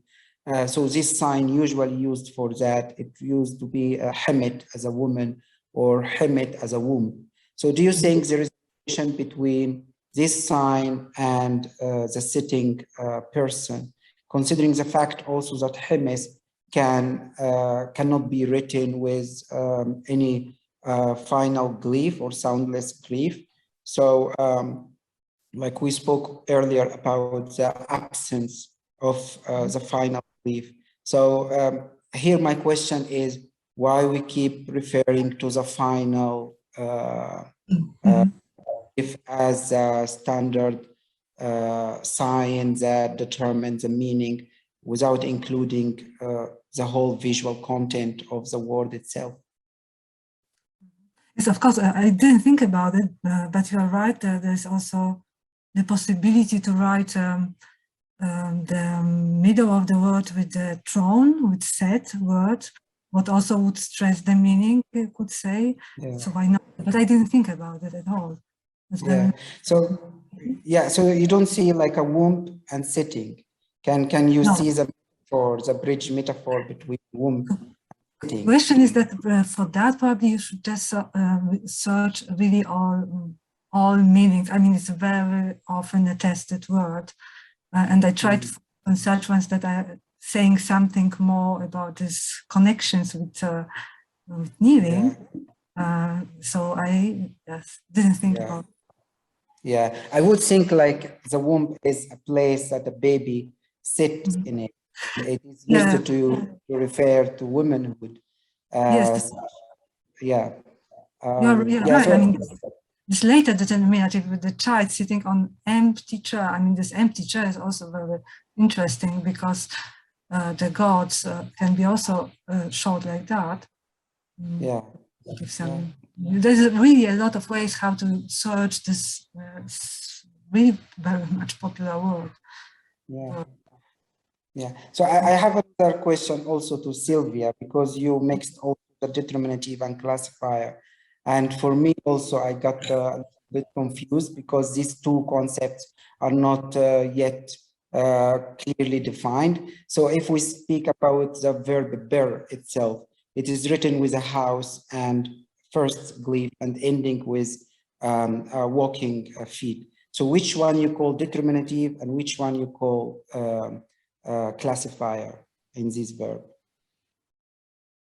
To me, they are the same thing. I mean, there has been some suggestions about rebranding these so-called determinatives as classifiers in the recent years. So I was using the terms interchangeably, basically.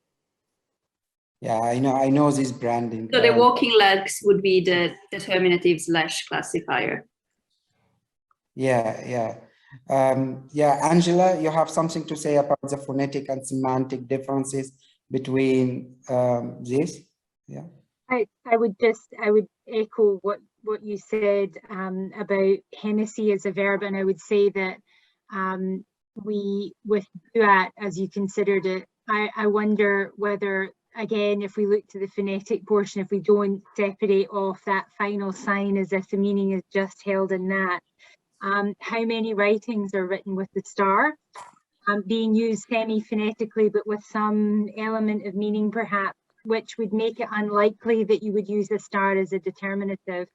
I think the broader issue that I have is exactly as Ahmed has just explored in his paper, that when we use the term classifier, we immediately think that we've got a classification into a category.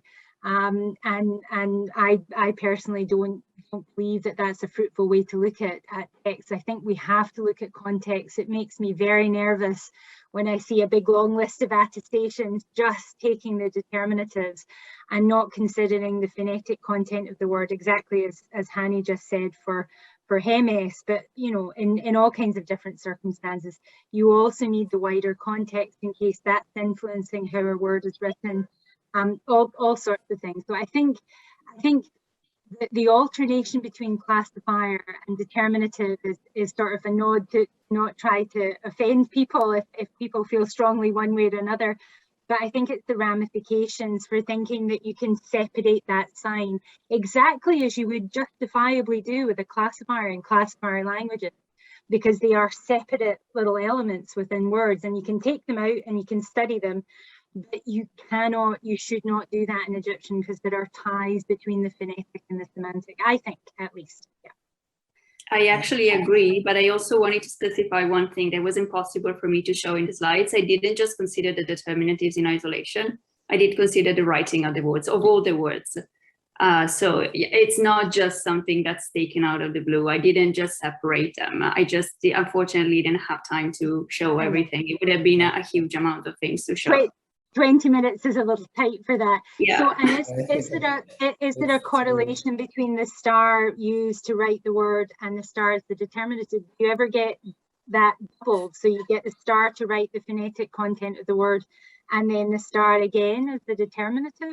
No, you don't. It's either used cryptographically or it's used just as a determinative. Again, I don't want to offend anybody who likes the classifier. I also tend to agree with you about the classifiers and what you just said, which is why I was kind of using the two things interchangeably. But in the earlier periods in the Pyramid text, so what we do see is that they spell out phonetically the word with the D, the Aleph, and the T at the end. And then they give it a determinative with the two starry determinatives. So that is not something that happens again later because the writing of the word changes. So in the Middle Kingdom, with the systematization of the writing system, they basically adopt almost, I don't want to say all the time, but in the majority of times you find the writing phonetically with the Seba star, the T, and then at the end you have the pair house sign, which acts as the determinative. That's mostly what's found. There are some variations, clearly. It's not always like that, but that's the generic trend, especially in the New Kingdom texts. Yeah, I would add also that the word dua itself, written by the star, is a very good example for the beginning and the ending glyphs that makes sense. So the word dua itself can mean morning, and it begins with a star and ending with a sun. So which one can be considered to determine the meaning or classifying the general meaning? So thank you. I will give also the floor. There is a question from Kiri to Ahmed.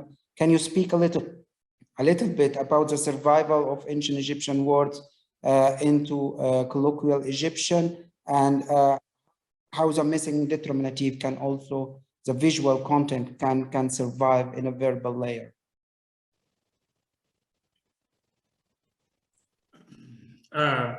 For the first question about the survivals of ancient Egyptian words into Egyptian Arabic, I have worked at this topic in my thesis, and we have traced the ancient Egyptian words going into Egyptian Arabic while in Arabic language or not, while in the classic Arabic language or not, as long as they are used by the Egyptian people in contemporary Egypt and were used in ancient Egyptian.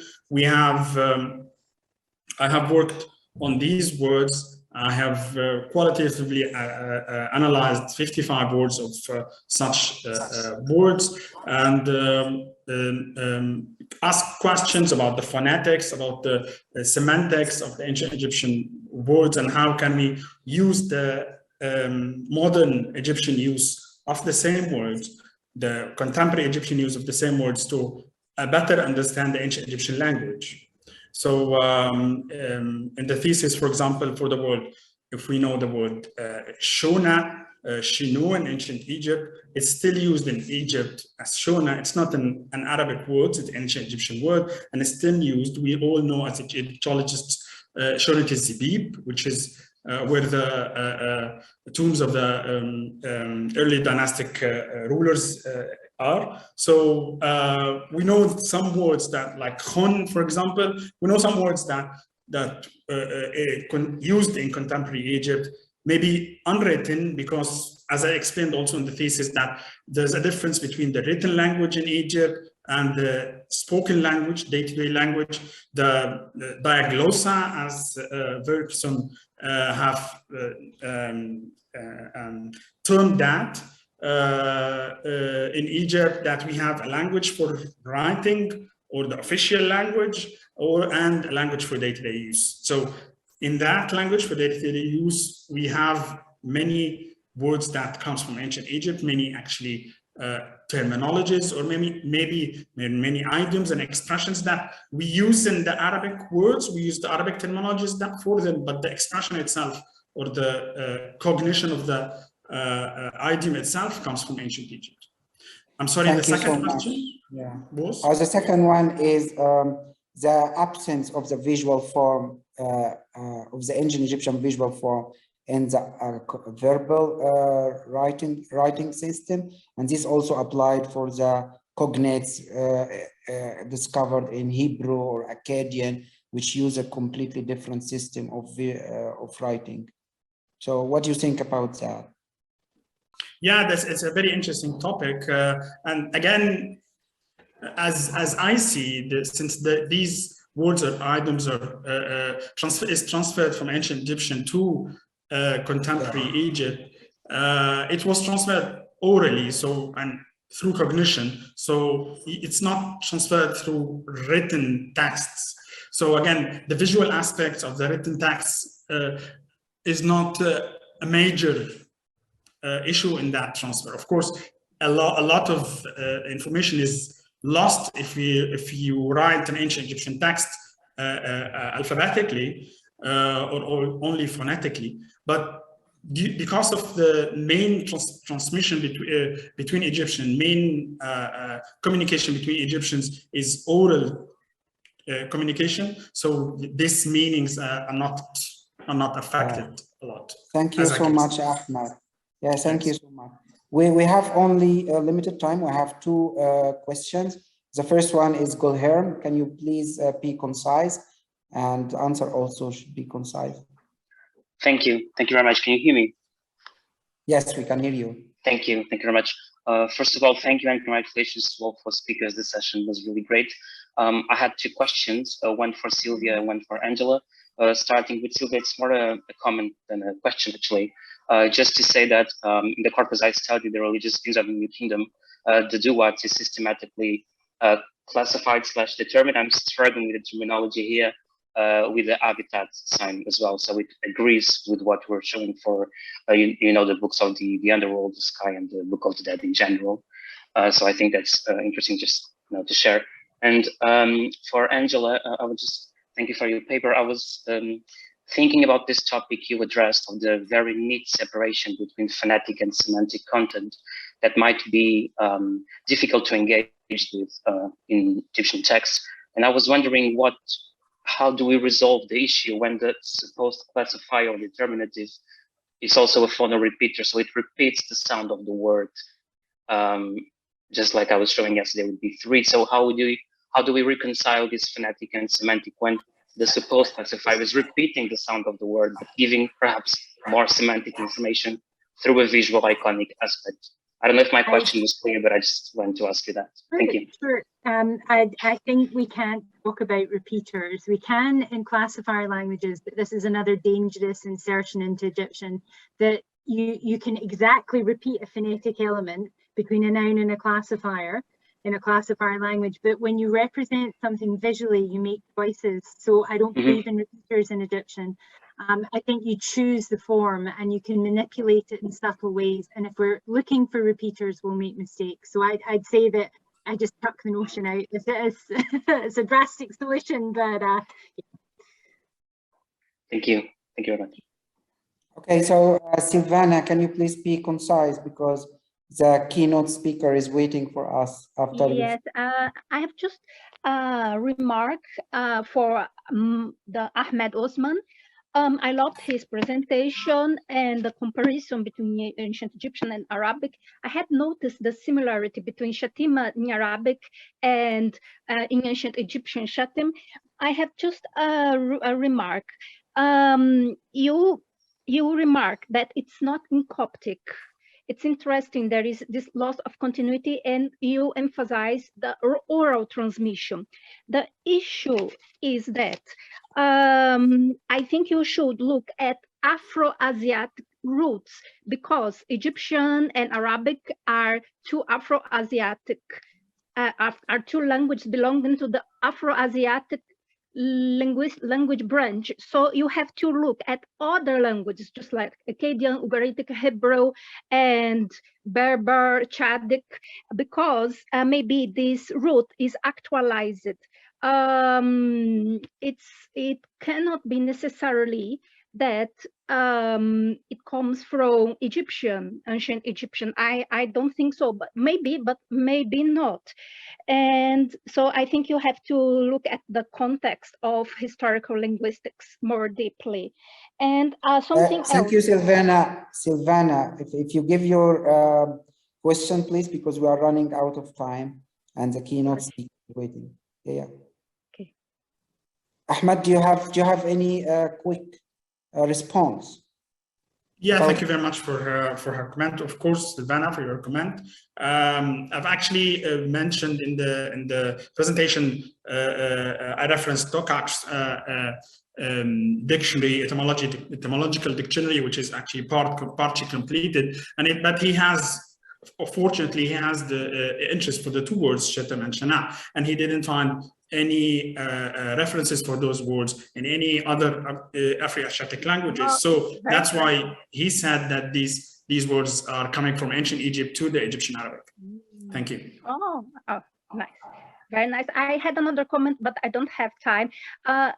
Well, it's about the passage of Amenemop, instruction of Amenemop, when the Amenemop says to his son, don't falsify the day book. It's a Shetem and Mut. It's interesting because it is related to the meaning of crime, Bita. And I think that you should research the term Shetem in relation with the more standard term for curse in Egyptian, that is sihur. That would be very interesting. I'm interested in these subjects of curse as well. Thank you. I will, of course. And I loved it. Thank you very much. Thanks. Bye. Thank you. Yeah.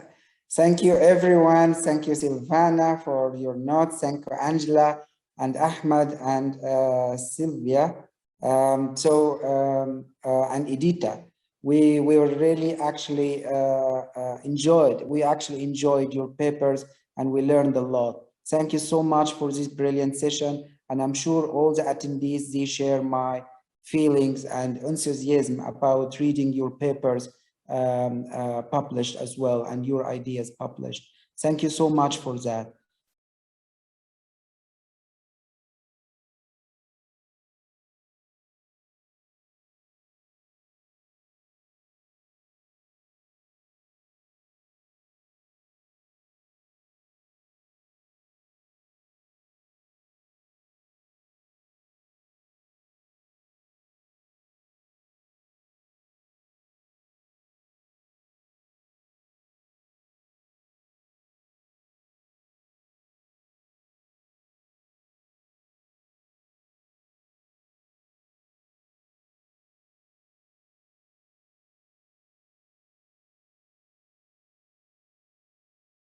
I think we have only 1 minute left to introduce the keynote speaker, Professor Ludwig Morenz, and we are going ahead with that now.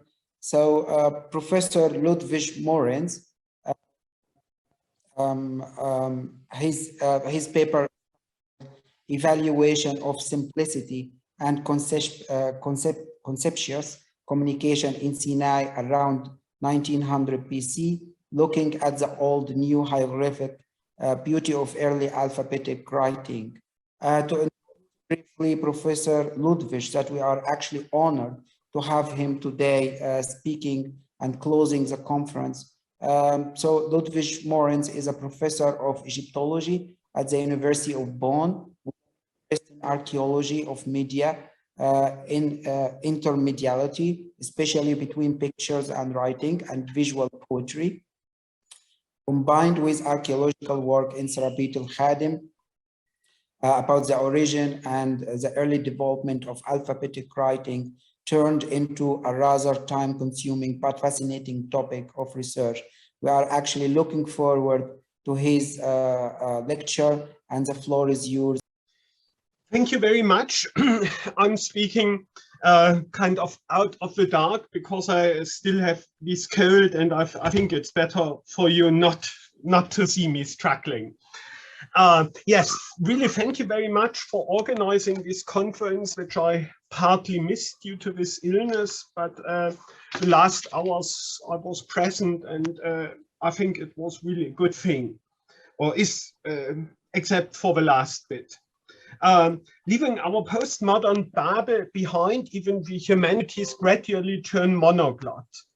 This evolution of simplicity might seem unstoppable at the moment, and on balance, it promises more gains than losses. However, idiosyncrasies remain, and I'm going to use some new words, such as sacrotope, with a meaning I'd consider self-explicatory in that sacrotope designates a sacred domain, and in our specific context, the plateau of Serabit el-Khadim, which was culturally shaped as the sacred area of Egyptian gods Hathor and Ptah, and their Canaanite counterparts Baalat and El. Egyptian hieroglyphs seem to evoke a high attraction among people who can barely read them. This semiotic aura depends on the visual dimension and especially the high degree of figurativity in writing, its graphic beauty and its promises of meaning. A nice example for hidden admiration of Egyptian hieroglyphics via imitation is provided by Neo-Assyrian tyrannoglyphs celebrating the sacred kingship of Sharukin II and of Asarhaddon. Example is from Asarhaddon. Without delving into detail, I'm just showing the black stone, one of the masterpieces in the British Museum. In contrast to rather geometric cuneiform writing, you can see here, they can be understood as a somehow hieroglyphicizing visual poetry. The signs are highly figurative and they imply additional meaning beyond the plain text. Some images were quite familiar in Mesopotamian iconography, the altar, the king in the gesture Apalabanu, the sacred tree, and so on. My personal favorite, however, is the last sign, which I consider to be a schematized representation of the four corners of the world.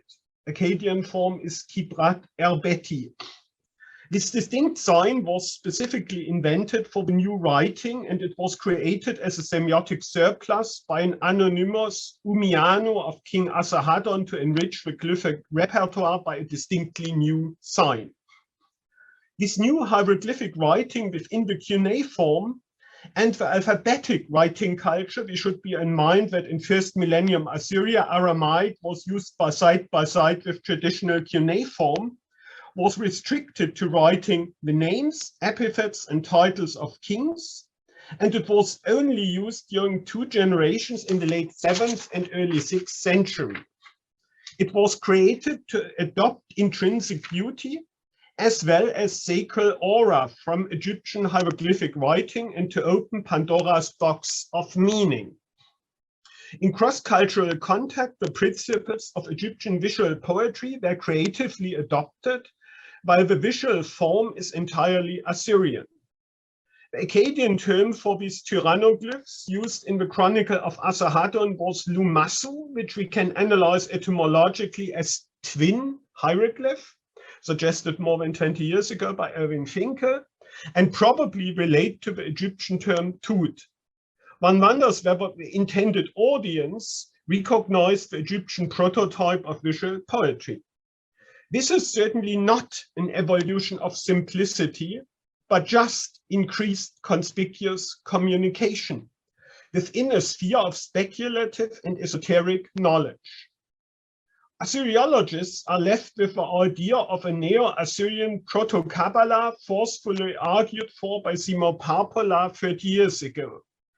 A verdict probably depends very much on what we mean by Kabbalah, but even belligerent Neo-Assyrians had a strong affinity to speculative and esoteric knowledge, as well as specific expressions of it via images, writing, and other available media. Along these lines, the name Sharukin was inscribed via number symbolism and the principle of gematria in the carefully calculated length of a newly built city wall of Dur Sharukin. Within this empire of signs, things were loaded with meaning. Poetically, the semiotic enrichment might seem impressive, and is certainly a challenge to decode. However, the mind, particularly the clever one, might easily drown in meaning and supplementary meanings, the search for hidden knowledge and universal understanding, which for the Assyrian high culture especially meant understanding the universe. The whole cosmos was conceptualized as an empire of signs, and you can trace this idea back to the Sumerians such as Gudea of Lagash, when comparing the cuneiform wedges on a tablet of lapis lazuli with the stars visible on the blue sky.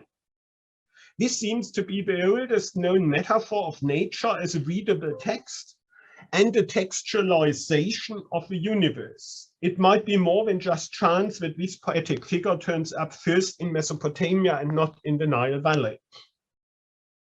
Let's leave these frightening Neo-Assyrians now and move to an intellectually probably more challenging case combining conspicuous communication with evolution of simplicity.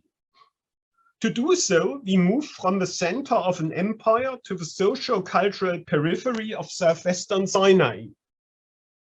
We are dealing with a period more than a millennium before the Neo-Assyrian tyrannoglyphs.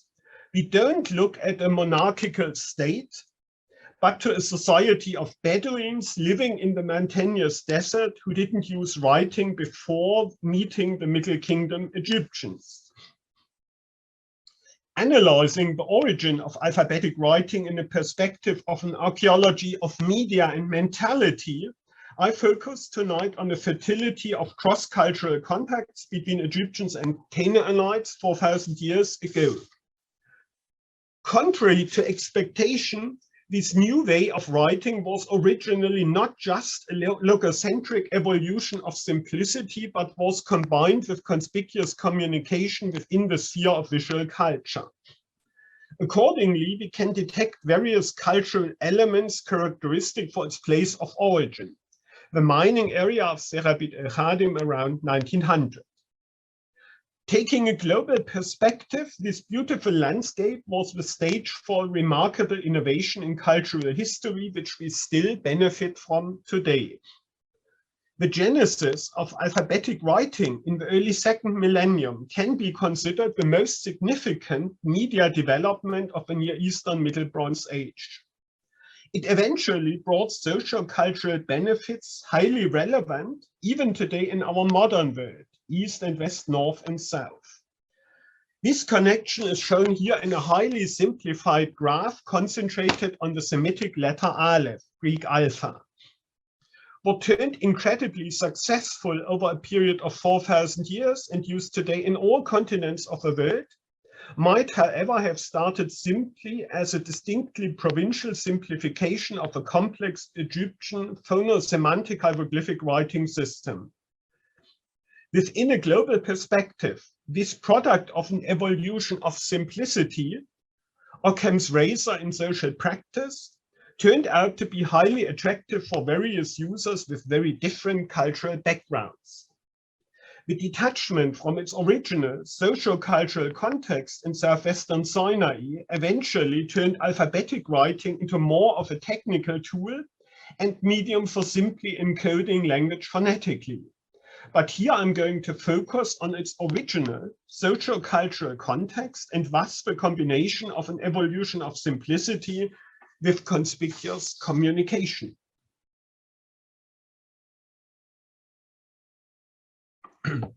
In contrast to phonosemantic hieroglyphic writing, alphabetic writing is structurally new in the sense that its function is purely phonocentric.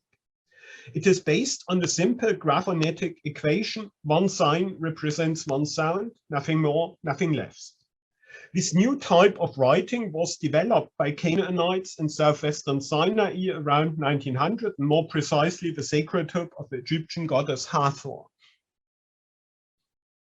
Resuming international socio-economic activities after a break of some decades, Egyptian mining expeditions went to Serabit to bring back turquoise and copper from the early 12th dynasty onwards. That socio-economic process is documented by various lists containing titles and names of participants and monumentalized on stelae erected in front of the sanctuary of the goddess Hathor. These stelae express a distinct corporate identity and shared by these Egyptian expeditions to the mountains of Sinai, and they imply a certain sacralization in relation to the goddess Hathor beyond known levels of decorum, seen in contemporary examples from the Nile Valley. Through religious conceptualization and its monumentalization in visual culture, the Middle Kingdom Egyptians transformed what was not home, something which was completely different from the Nile Valley, into an Egyptianizing autotope. Thus, the cultural identity of Egyptian expeditions was enforced by a new type of religion of expeditions, focusing on Hathor, mistress of turquoise. This mining area in southwestern Sinai was sacralized particularly by Egyptians building the Temple of Hathor. By sacralizing the area, the Egyptians culturally transformed a foreign exotic territory into an Egyptian autotope. The expeditions invested quite an amount of workforce and time in stabilizing Egyptian cultural identity in the distant mountains of southwestern Sinai. Compared with earlier periods, we can detect a remarkable paradigm shift. We can detect a remarkable paradigm shift in Egyptian perceptions and depictions of the Canaanites, indicating a completely different scenario of socio-cultural interaction in southwestern Sinai. Egyptian monumental representation shifted from the iconic scene of smiting the enemy to cooperation based on intercultural contacts and contracts during the Middle Kingdom. Within this context of changing political iconography, Canaanite leaders such as the brother of the ruler of Rachano, Shabidadum, are shown riding the donkey. Within a Canaanite and more broadly West Semitic context, this iconography of riding the donkey implies high social status acknowledged by the Egyptians and indicates cooperation on a diplomatic level. Furthermore, the cooperation between the Egyptians and the Canaanites generated intercultural equations of gods, and that is indeed a remarkable product of cross-cultural interaction during the early second millennium. The Canaanites living in southwestern Sinai equated their god El with the Egyptian god Ptah. A rock stela on the Canaanite mine El in the area of Serabit depicts El in the Egyptian iconography of Ptah, while the alphabetic inscription provides the Semitic name El. Here's the El bit. The image implies a remarkable knowledge of the Egyptian iconography of Ptah, while stylistic analysis shows some rather non-Egyptian features. The figure of the god was probably drawn from memory, since at Mine El and its vicinity there was no Egyptian representation of Ptah visible. Thus, iconography on this stela indicates a remarkably high degree of familiarity with Egyptian visual culture by this anonymous Canaanite scribe, and that holds true for the Hathoric face on stela S355-2. Here we can interpret the two signs below the Hathoric head as alphabetic letters P and Nahash, reading Pan face, which stands in close intermediate correspondence with the depicted Hathoric face. Closer to the Egyptian hieroglyphs is the imitation of a falcon in house sign, an attempt of the Canaanite scribe to write like an Egyptian. Intermediality, script, religion, cross-cultural contact, and cultural identity are carefully interwoven in this inscription, which at first sight might not look very attractive. Such an intercultural equation of gods concerned the core of cultural identity and dynamics in culture. However, these equations have been of relevance not only for the Canaanites, while the Egyptians seems to have been of relevance only for the Canaanites, while the Egyptians seem to have paid no attention. Attraction of culture and media was very biased. Imagery as well as writing on this rock stela at the entrance to the Canaanite mine El appear as a fascinating cultural hybrid in between the Canaanite and the Egyptian culture in southwestern Sinai. These Canaanites adopted Egyptian prototypes quite closely, but in order to express their own cultural identity. For modeling the underlying process, we might adopt postmodern, post-colonial models, theories such as Homi Bhabha's hybridity or Edouard Glissant's créolisation. Of particularly high importance for the relations between the Egyptians and the Canaanites during the Middle Kingdom in Serabit was the equation of the Canaanite goddess Baalat with the Egyptian Hathor.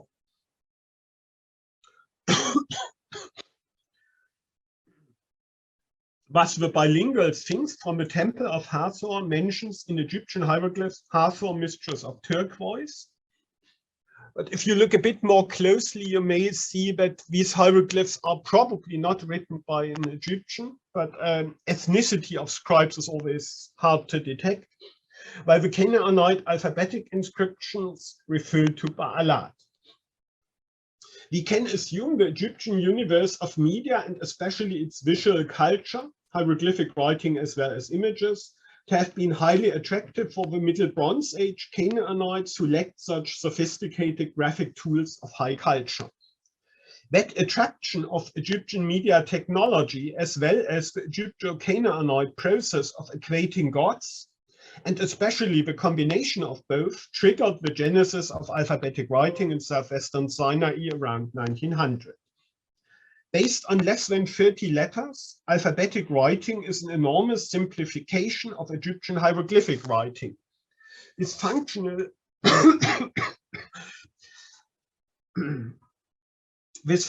simplification does not mean writing simply turned into a cold media technology, but that it also generated and expressed cultural identity.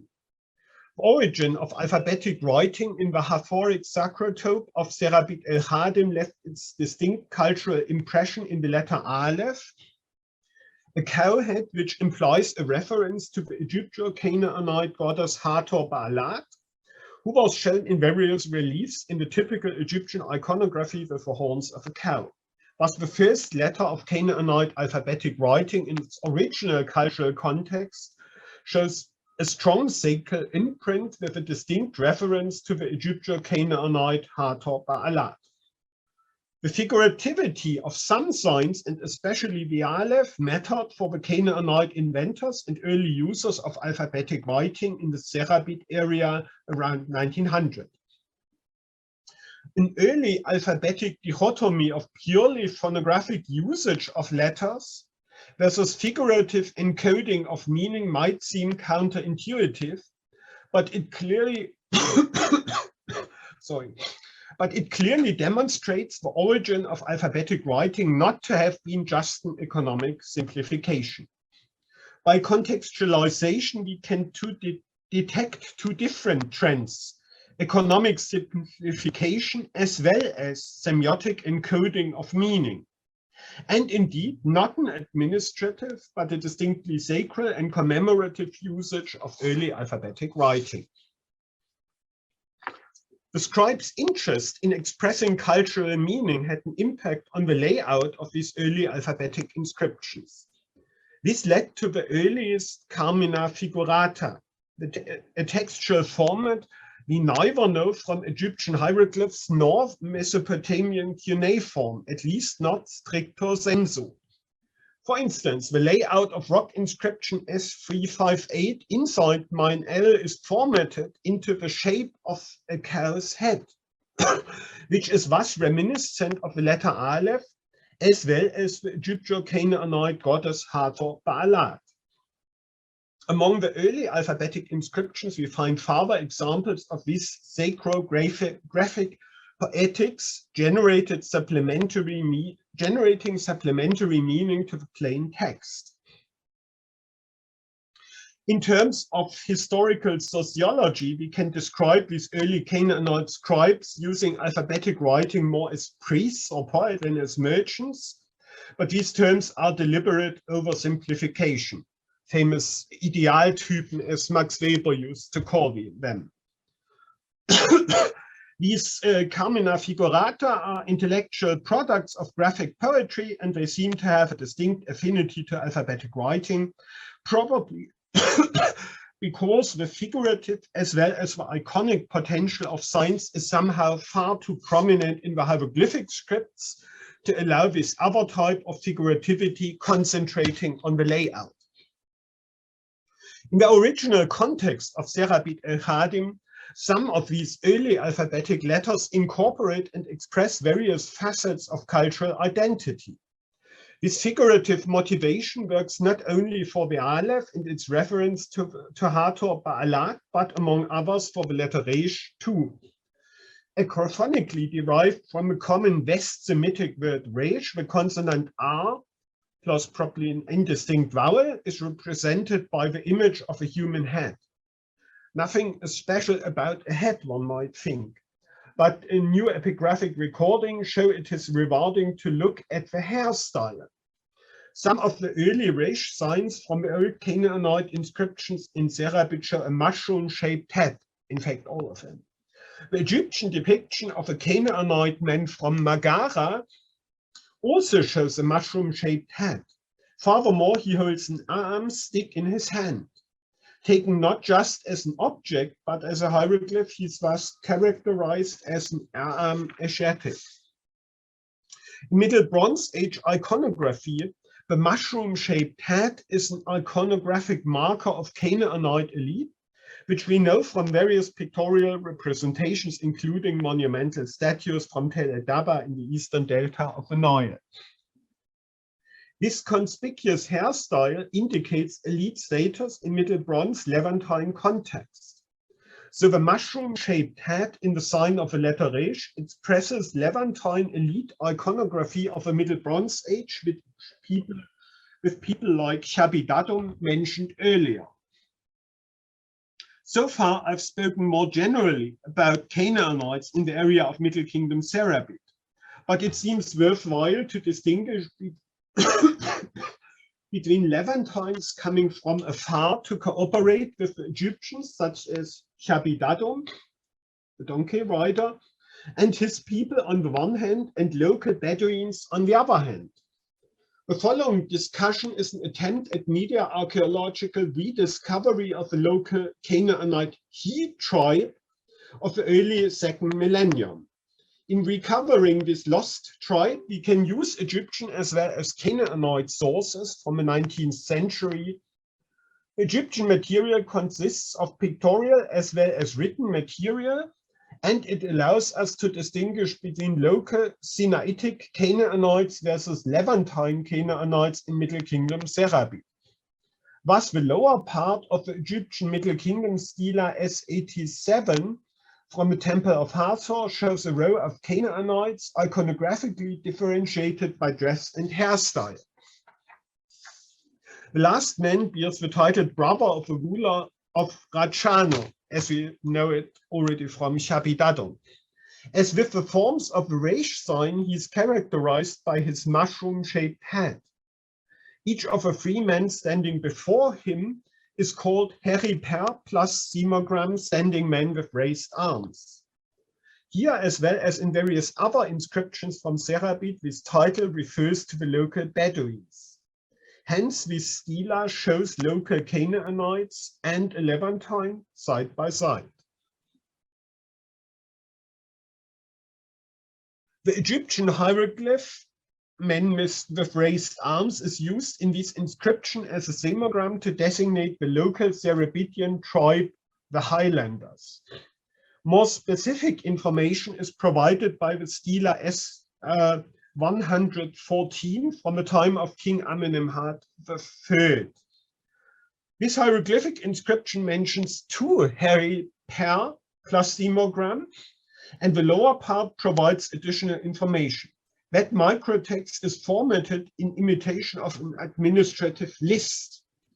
In the second column, two different local tribes are distinguished graphically.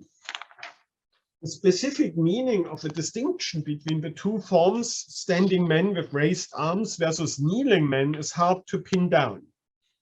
The hieroglyphic form kneeling men resembles the hieroglyph sign list A7, and this hieroglyph is used to reference words of weakness, subduing, or settling down.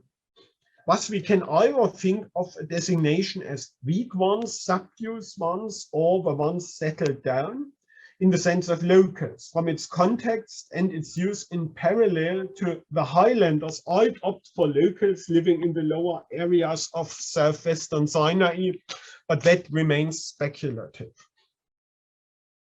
The Egyptian hieroglyph designating the local tribe of Serabit was adopted into alphabetic writing, and here it encodes the sound H plus an unmarked vowel.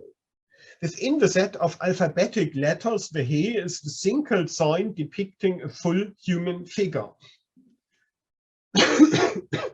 In parallel to the symbolic significance of letters such as the Aleph or the Resh, we can assume that the letter He too implied symbolic significance in the socio-cultural context of Middle Kingdom or Middle Bronze Age Serabit.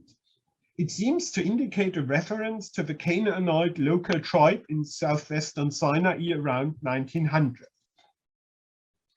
As the goddess Baalat in the letter Aleph and the Levantine elite in the letter Resh, the local Bedouin tribe of Serabit area is represented in the letter He. In origin, alphabetic writing in Serabit was full of cultural meaning, and that strong symbolism combined with the purely phonographic usage was specifically expressed by letters such as Aleph, He, or Resh. The Canaanites who created this new writing system inscribed themselves into it, and that symbolic presence in the alphabet seems highly remarkable. I should also remark that some of the letters don't seem to have any specific symbolic significance. So there are a few letters which have sort of the main focus of symbolic intention, then there is kind of middle ground, and then a few letters which seem to have no specific symbolic value, or at least none which would be obvious to me. Let us finally turn to the issue of beauty, whatever this might mean. Just quoted Albrecht Dürer here as one who probably knew a lot about beauty. Aesthetically, the early alphabetic inscriptions look a bit like ugly hieroglyphs, and as for the style, they certainly appear less pleasing. However, early alphabetic writing known from Serabit might be considered intrinsically beautiful. I see technical or rational beauty in the marked simplicity and coherence of the purely phonographic writing system working with less than 30 elements. That seems fairly obvious. Yet we can also detect poetic beauty of these signs as reflected in the Encyclopedia of Letters, symbolizing cultural identity, such as the cow's head representing the Aleph, the mushroom-shaped head Resh, or indeed the Heman. These letters generated a supplementary presence of symbolic meaning, while the individual inscriptions, they were used simply as phonograms indicating and or. Furthermore, these early Canaanite scribes in Serabit, who might have had little formal training in school-like institutions, developed and expressed graphic creativity, especially in the Carmina Figurata, and graphic device was something the Canaanite scribes such as Ada did not learn from the Egyptians. His figurative poetry did not serve as l'art pour l'art, but was instead an intellectual strategy of expressing cultural identity, especially focusing on what Emil Durkheim termed the sacré. Early alphabetic writing combined a rather high degree of abstraction, probably related to some kind of logocentrism, as critiqued for the modern world by Derrida and others, with a rather hieroglyphic interest in figurative polysemy and supplementary meaning of a script. Maximum parsimony can generate poetic and even intellectual poverty, and that is a risk in pure phonocentrism, while by exploiting visual aspects of the letters, the Canaanite scribes in Serabit avoided the potential dullness of simple reduction. Both aspects can be analyzed as Egyptian hieroglyphic heritage combined with Canaanite innovative potential in designing the new script.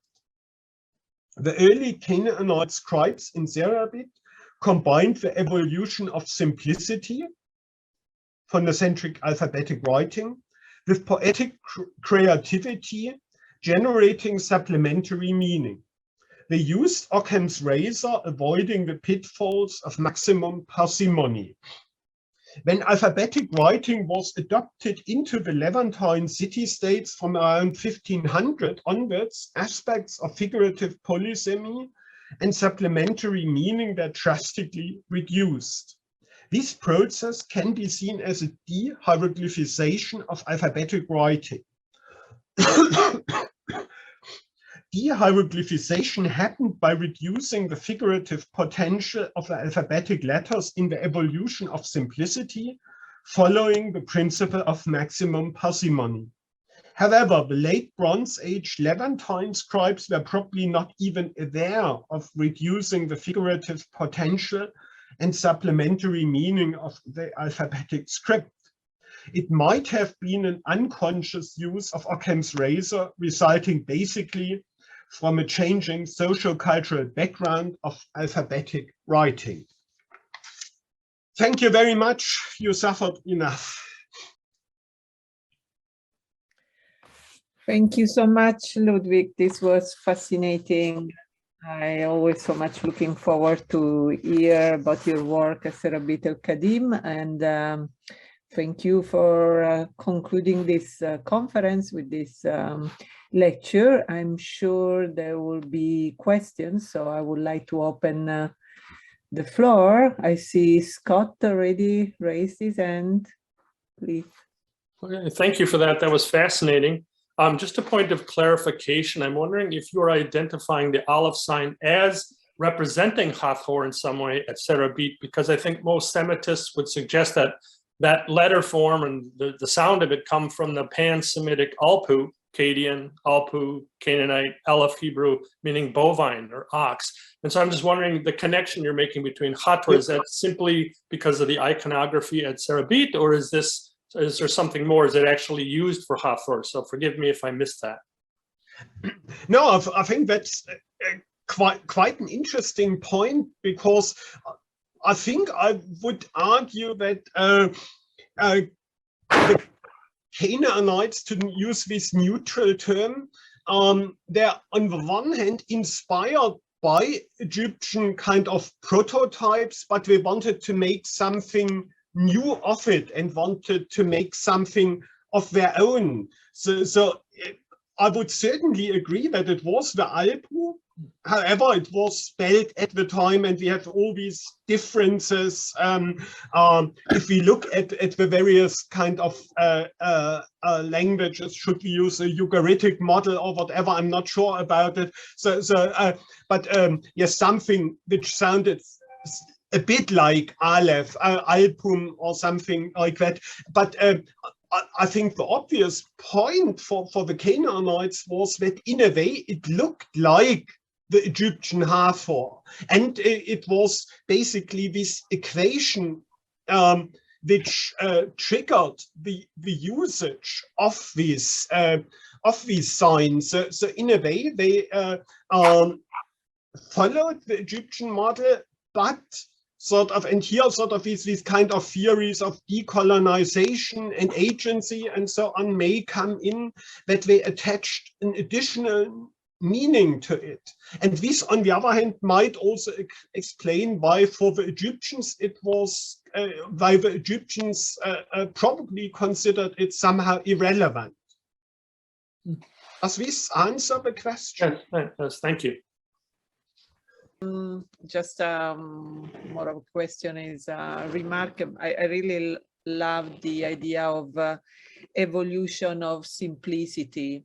And I wonder if you think that this is something that we could also apply to other ancient Egyptian production beside the writing. So okay, that's a tough. I mean, my impression is that, say, over the last 20 years in, say, archaeological theory, this idea of evolution of simplicity became quite popular. And in a way, one could argue that this alphabetic writing is a good example for it. But for me, it was really the interesting thing that two things which really do not fit together, at first sight at least, this evolution of simplicity and conspicuous communication, that they go together. And I mean, for me, the point would be to say a bit paradoxically, that the early alphabetic writing was indeed hieroglyphic,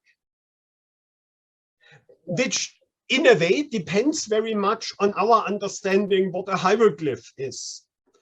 Here I would sort of basically refer to a joint paper by Andreas Stauder and Steve Houston on what is a hieroglyph. So a Mayanist and an Egyptologist,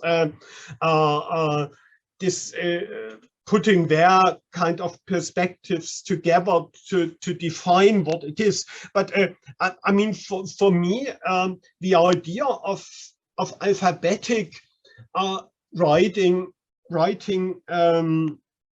expressing cultural identity in such a strong way is something which is probably kind of unique, and it's in this in between hieroglyphic writing and then sort of the newly developing system, which in Serabit in a way was probably very, let's say, provincial.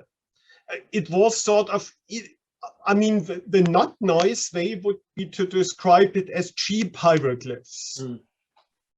I mean, in a way, cheap, I'm saying cheap hieroglyphs for two reasons, because first of all, sort of the forms are really don't look that nice. I mean, I started to like them, but probably this is something personal. And the other point is that these usage of just sort of monoconsonants was always possible within the Egyptian writing, and this simplification was probably not out of, say, specific systematic thinking, but first of all, I mean, people had no formal training.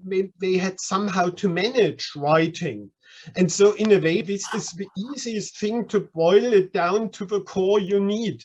And I think this enormous potential, this new style of writing or this new habit of writing had was probably not kind of intended by these scribes. They wanted to write sort of what they considered really important, and they wanted to do it like Egyptians, but with their own kind of cultural identity.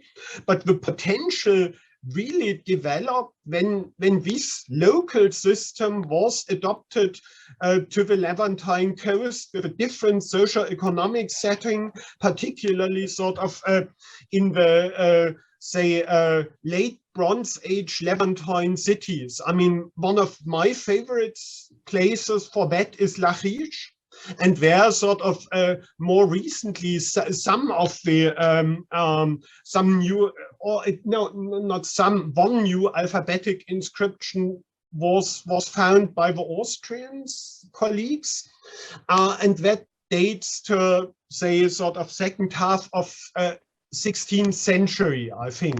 So in a way, I think this was the place where also writing was used for different perspectives. The Bedouins didn't need any administrative, didn't need writing for administration. They were very small groups.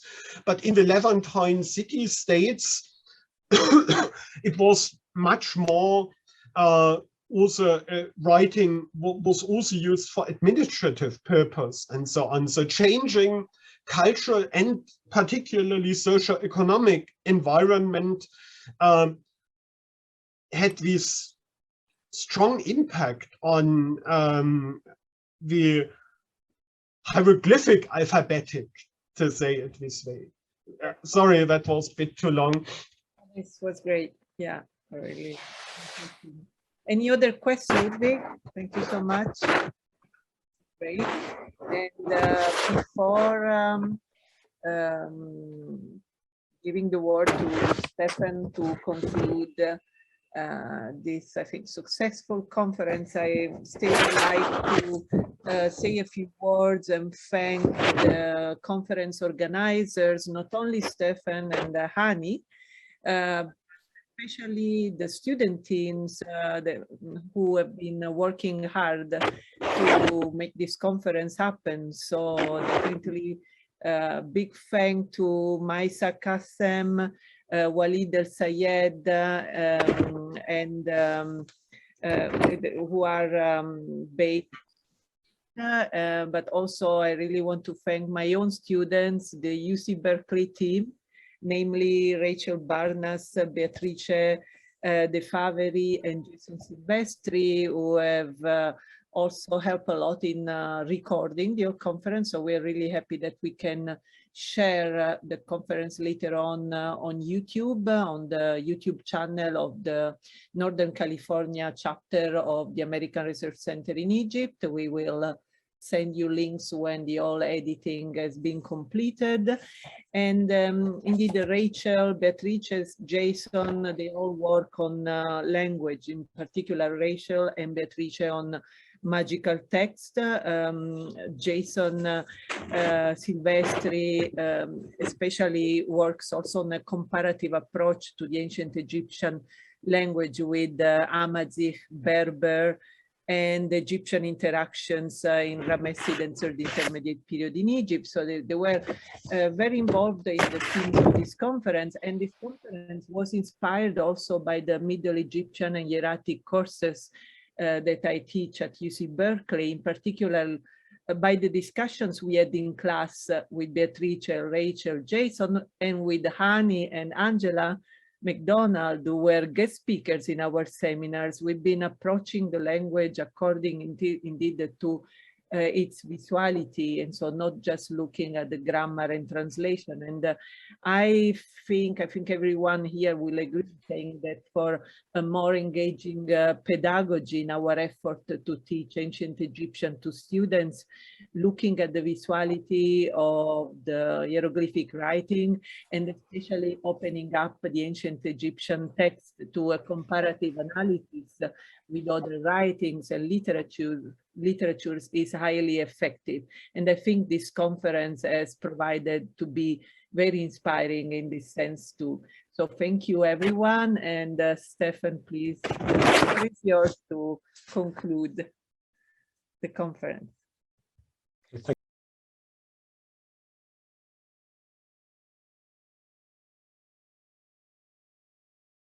Rita, I promise everyone I will not give a kind of any long kind of speech, but I did want to pick out a few things, and also don't want you to have to just look at my face while I'm going through it. So I have, I'm going to share just one last time. There are only 5 slides here from 2 of the most beautiful objects, I think, in the production of ancient Egyptian writing. So this was the image that in fact we used for the conference call. Seems an awful long time ago now, but the way that everyone has risen to this is for me very dynamic. I should say there are 2 lions in the room for me in terms of my own inspiration about thinking about the way we can move forward.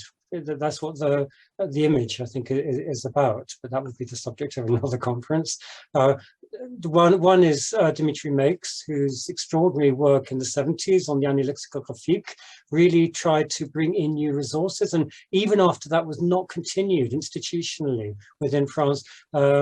Professor Makes continued throughout these decades to build up this really remarkable resource into something like an anthropological encyclopedia, relational database, which we do very much hope in the Francophone countries will be made a reality, will come.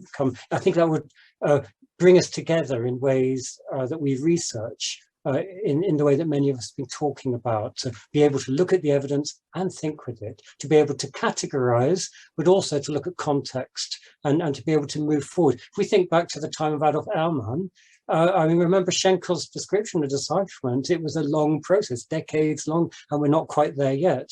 And the transliteration system we devised for transforming it into some kind of European alphabetic-based system, it was an accident, and it was purely pragmatic. It was so that Ehrman could produce a Wörterbuch, it could produce the dictionary. We need these tools, but we mustn't hold them back. We mustn't get stuck in that sludge of positivism that doesn't allow us then to do the creative thinking ourselves. So for me, this conference has been a wonderful realization of the potential all of the speakers have really brought through in these different ways with entirely different approaches and conflicting and contrasting approaches, which is what we need in research. We need to move forward exactly in that way. So the second line, I think I have to say, is Hany Rashwan in his own opening of the discussions of the ancient Egyptian writing to that vast treasury of the language of the contemporary country that we've also seen today in the final session, that Arabic itself was not made a scientific language of Egyptology for all the reasons of Turkish-speaking ruling family in the 19th century, the time of decipherment, a nominal position within the Ottoman Empire, and then the rather brutal Franco-Anglo takeover of the country's finances, and then the British occupation in 1882. I mean, all of that held back something like the incredible dictionary project of Ahmed Kamal, which would have been another resource, and which is wonderful to see the Ministry of Tourism and Antiquities and the Bibliotheca Alexandrina focus on something for the future. So looking forward to the future, I think that will be one part of where we're going. And the two lines for me are also potentials and risks. They bring, so this is my other favorite papyrus of moving from Hunefa to Nestaneb Isharu, and this will be the last objects that I show you, but I want to show you a couple of images. The lines on the horizon, of course, they belong within that initiation, which we've heard of, that training, that apprenticeship of the mind that Assmann has described in so-called chapter 17 of the Book of the Dead. And there it is on the left with its full written content. But then it also floats free on this papyrus into its own image space. So we do have this special potentiality that we were hoping you would build on, and which you've all built on in such creative ways in trying to reach out to this mundus imaginalis and to this creative landscape where it can be the stars and the astronomy, and more than nommi maybe, the naming, the deacons that we heard of, or the entire landscape of the body of Akhenaten. There's this pulsating idea of the hands. I've never noticed quite before how when the hands are doing things like making offerings, they can't touch you. They've got to hold things. And the hands, when they come close to Akhenaten's body, I hadn't really noticed that before, so that was just one little point during the conference, which allowed me to think about these two worlds of image and word, and the way that hieroglyphs delivers both, which does open the question from our original aims. We asked all these questions: special graphic features, that presence of the image, creating and generating an intended message, and for the indigenous receivers. And as also for Hooven stressed at the beginning, many of you have stressed in your talks, the receivers are ambiguous. Is it Thoth and Ra'ah? Is it these are the words of the gods for the gods? Is it the human entering that space? Or in other areas, is this an entirely different set of communication, and how does that change? So I will take away from the conference many thoughts, most of my notes on this area of if you like, the social environment. That includes things like the plants, the dogs, the divine forces around us, and the things they don't show, the mosquitoes, think of Fish Elford's work on the more cryptic parts of some rituals where you might have the praying mantis, but you have insects they do not normally like to talk about. So it's not that they're trying to record, document. Their encyclopedism has a different direction, and we can engage with those messages in, I think, an open and dynamic way. And again, throughout these 3 days, it has been really exhilarating to see how everyone has looked at particular corners and ending then with the world outside from the Nile Valley perspective, which includes us, of course, as non-native speakers, as Ahmed Hossein said, but we can look at the impact outside, as people have also mentioned. And I would like to think further about that, think about these who's that people have talked about, the gender, the ethnicity. Nestor Nabdishuru herself, she may have written this role. We don't know. It was an idea thrown out in the publication of her papyrus, which was in the name of Wallace Budge. But of course, we know there's a lot of pseudonymy. You have to decode our writing, as Runa was saying, as well. He was head of department, and the convention was anything produced by the department came under the name. I think it was only Vivian Davis who put an end to that. It might have been Harry James in the late 21st century. So that it's difficult to know who spotted this particular feature that she's called the worker of the scrolls, Ra. Does that mean she's penning this? And then what is she conveying? Who is she? She lives at the time, Janssen Winkel has pointed out, it's the people from the Sahara who flooded into the Nile Valley again. It's rather loosely in Greek terms called the Libyan period. So she may belong to the Lady of Ishiru, the goddess Mut, but she has this different range of possible personae. I think that's so exciting for us to engage with within her own time, as all of you have stressed, the time specificity. But thinking, we need to think more about region as well. These things were all mentioned, but where you are along the Nile Valley and in the Delta, and within the profile of the Valley and Delta, are you near a desert or further away? And how far are we rereading all of that landscape as funerary, simply because that's where we see it in the archaeology of Egypt? So how far is wrapping, going back to Christina Riggs' book on unwrapping Egypt, all that textile we threw away, is that what they want to tell us? The textile that they're wearing, that they're wrapped in for eternity, is the most important thing. So while we're busy decoding our messages, we may be missing a lot. And that's why I think we need to look out not only to the who, the social, regional, time, gender, and ethnic differences of their times, their multiple times, but also our own. The fact that we are in this conference Anglophone, monolingual, and that the European tradition of Egyptology has been closed, as I say, to not only to the Arabic-speaking population of Egypt, but also outside Egypt. It's directed to particular people. Doesn't always include everyone who's interested. So we need to replenish our energies with Afrocentric approaches to Egypt. We need to think in different ways. One of the wonderful things is the way, although we didn't manage to make it prominent or dominant, that sheer cosmopolitanism of all the things you're talking about. So I can jot it down from Maori, Mesoamerican, Chinese, and upper Egyptian contemporary life and into the contemporary Egyptian Arabic. There are social dimensions and global dimensions which we have to make work.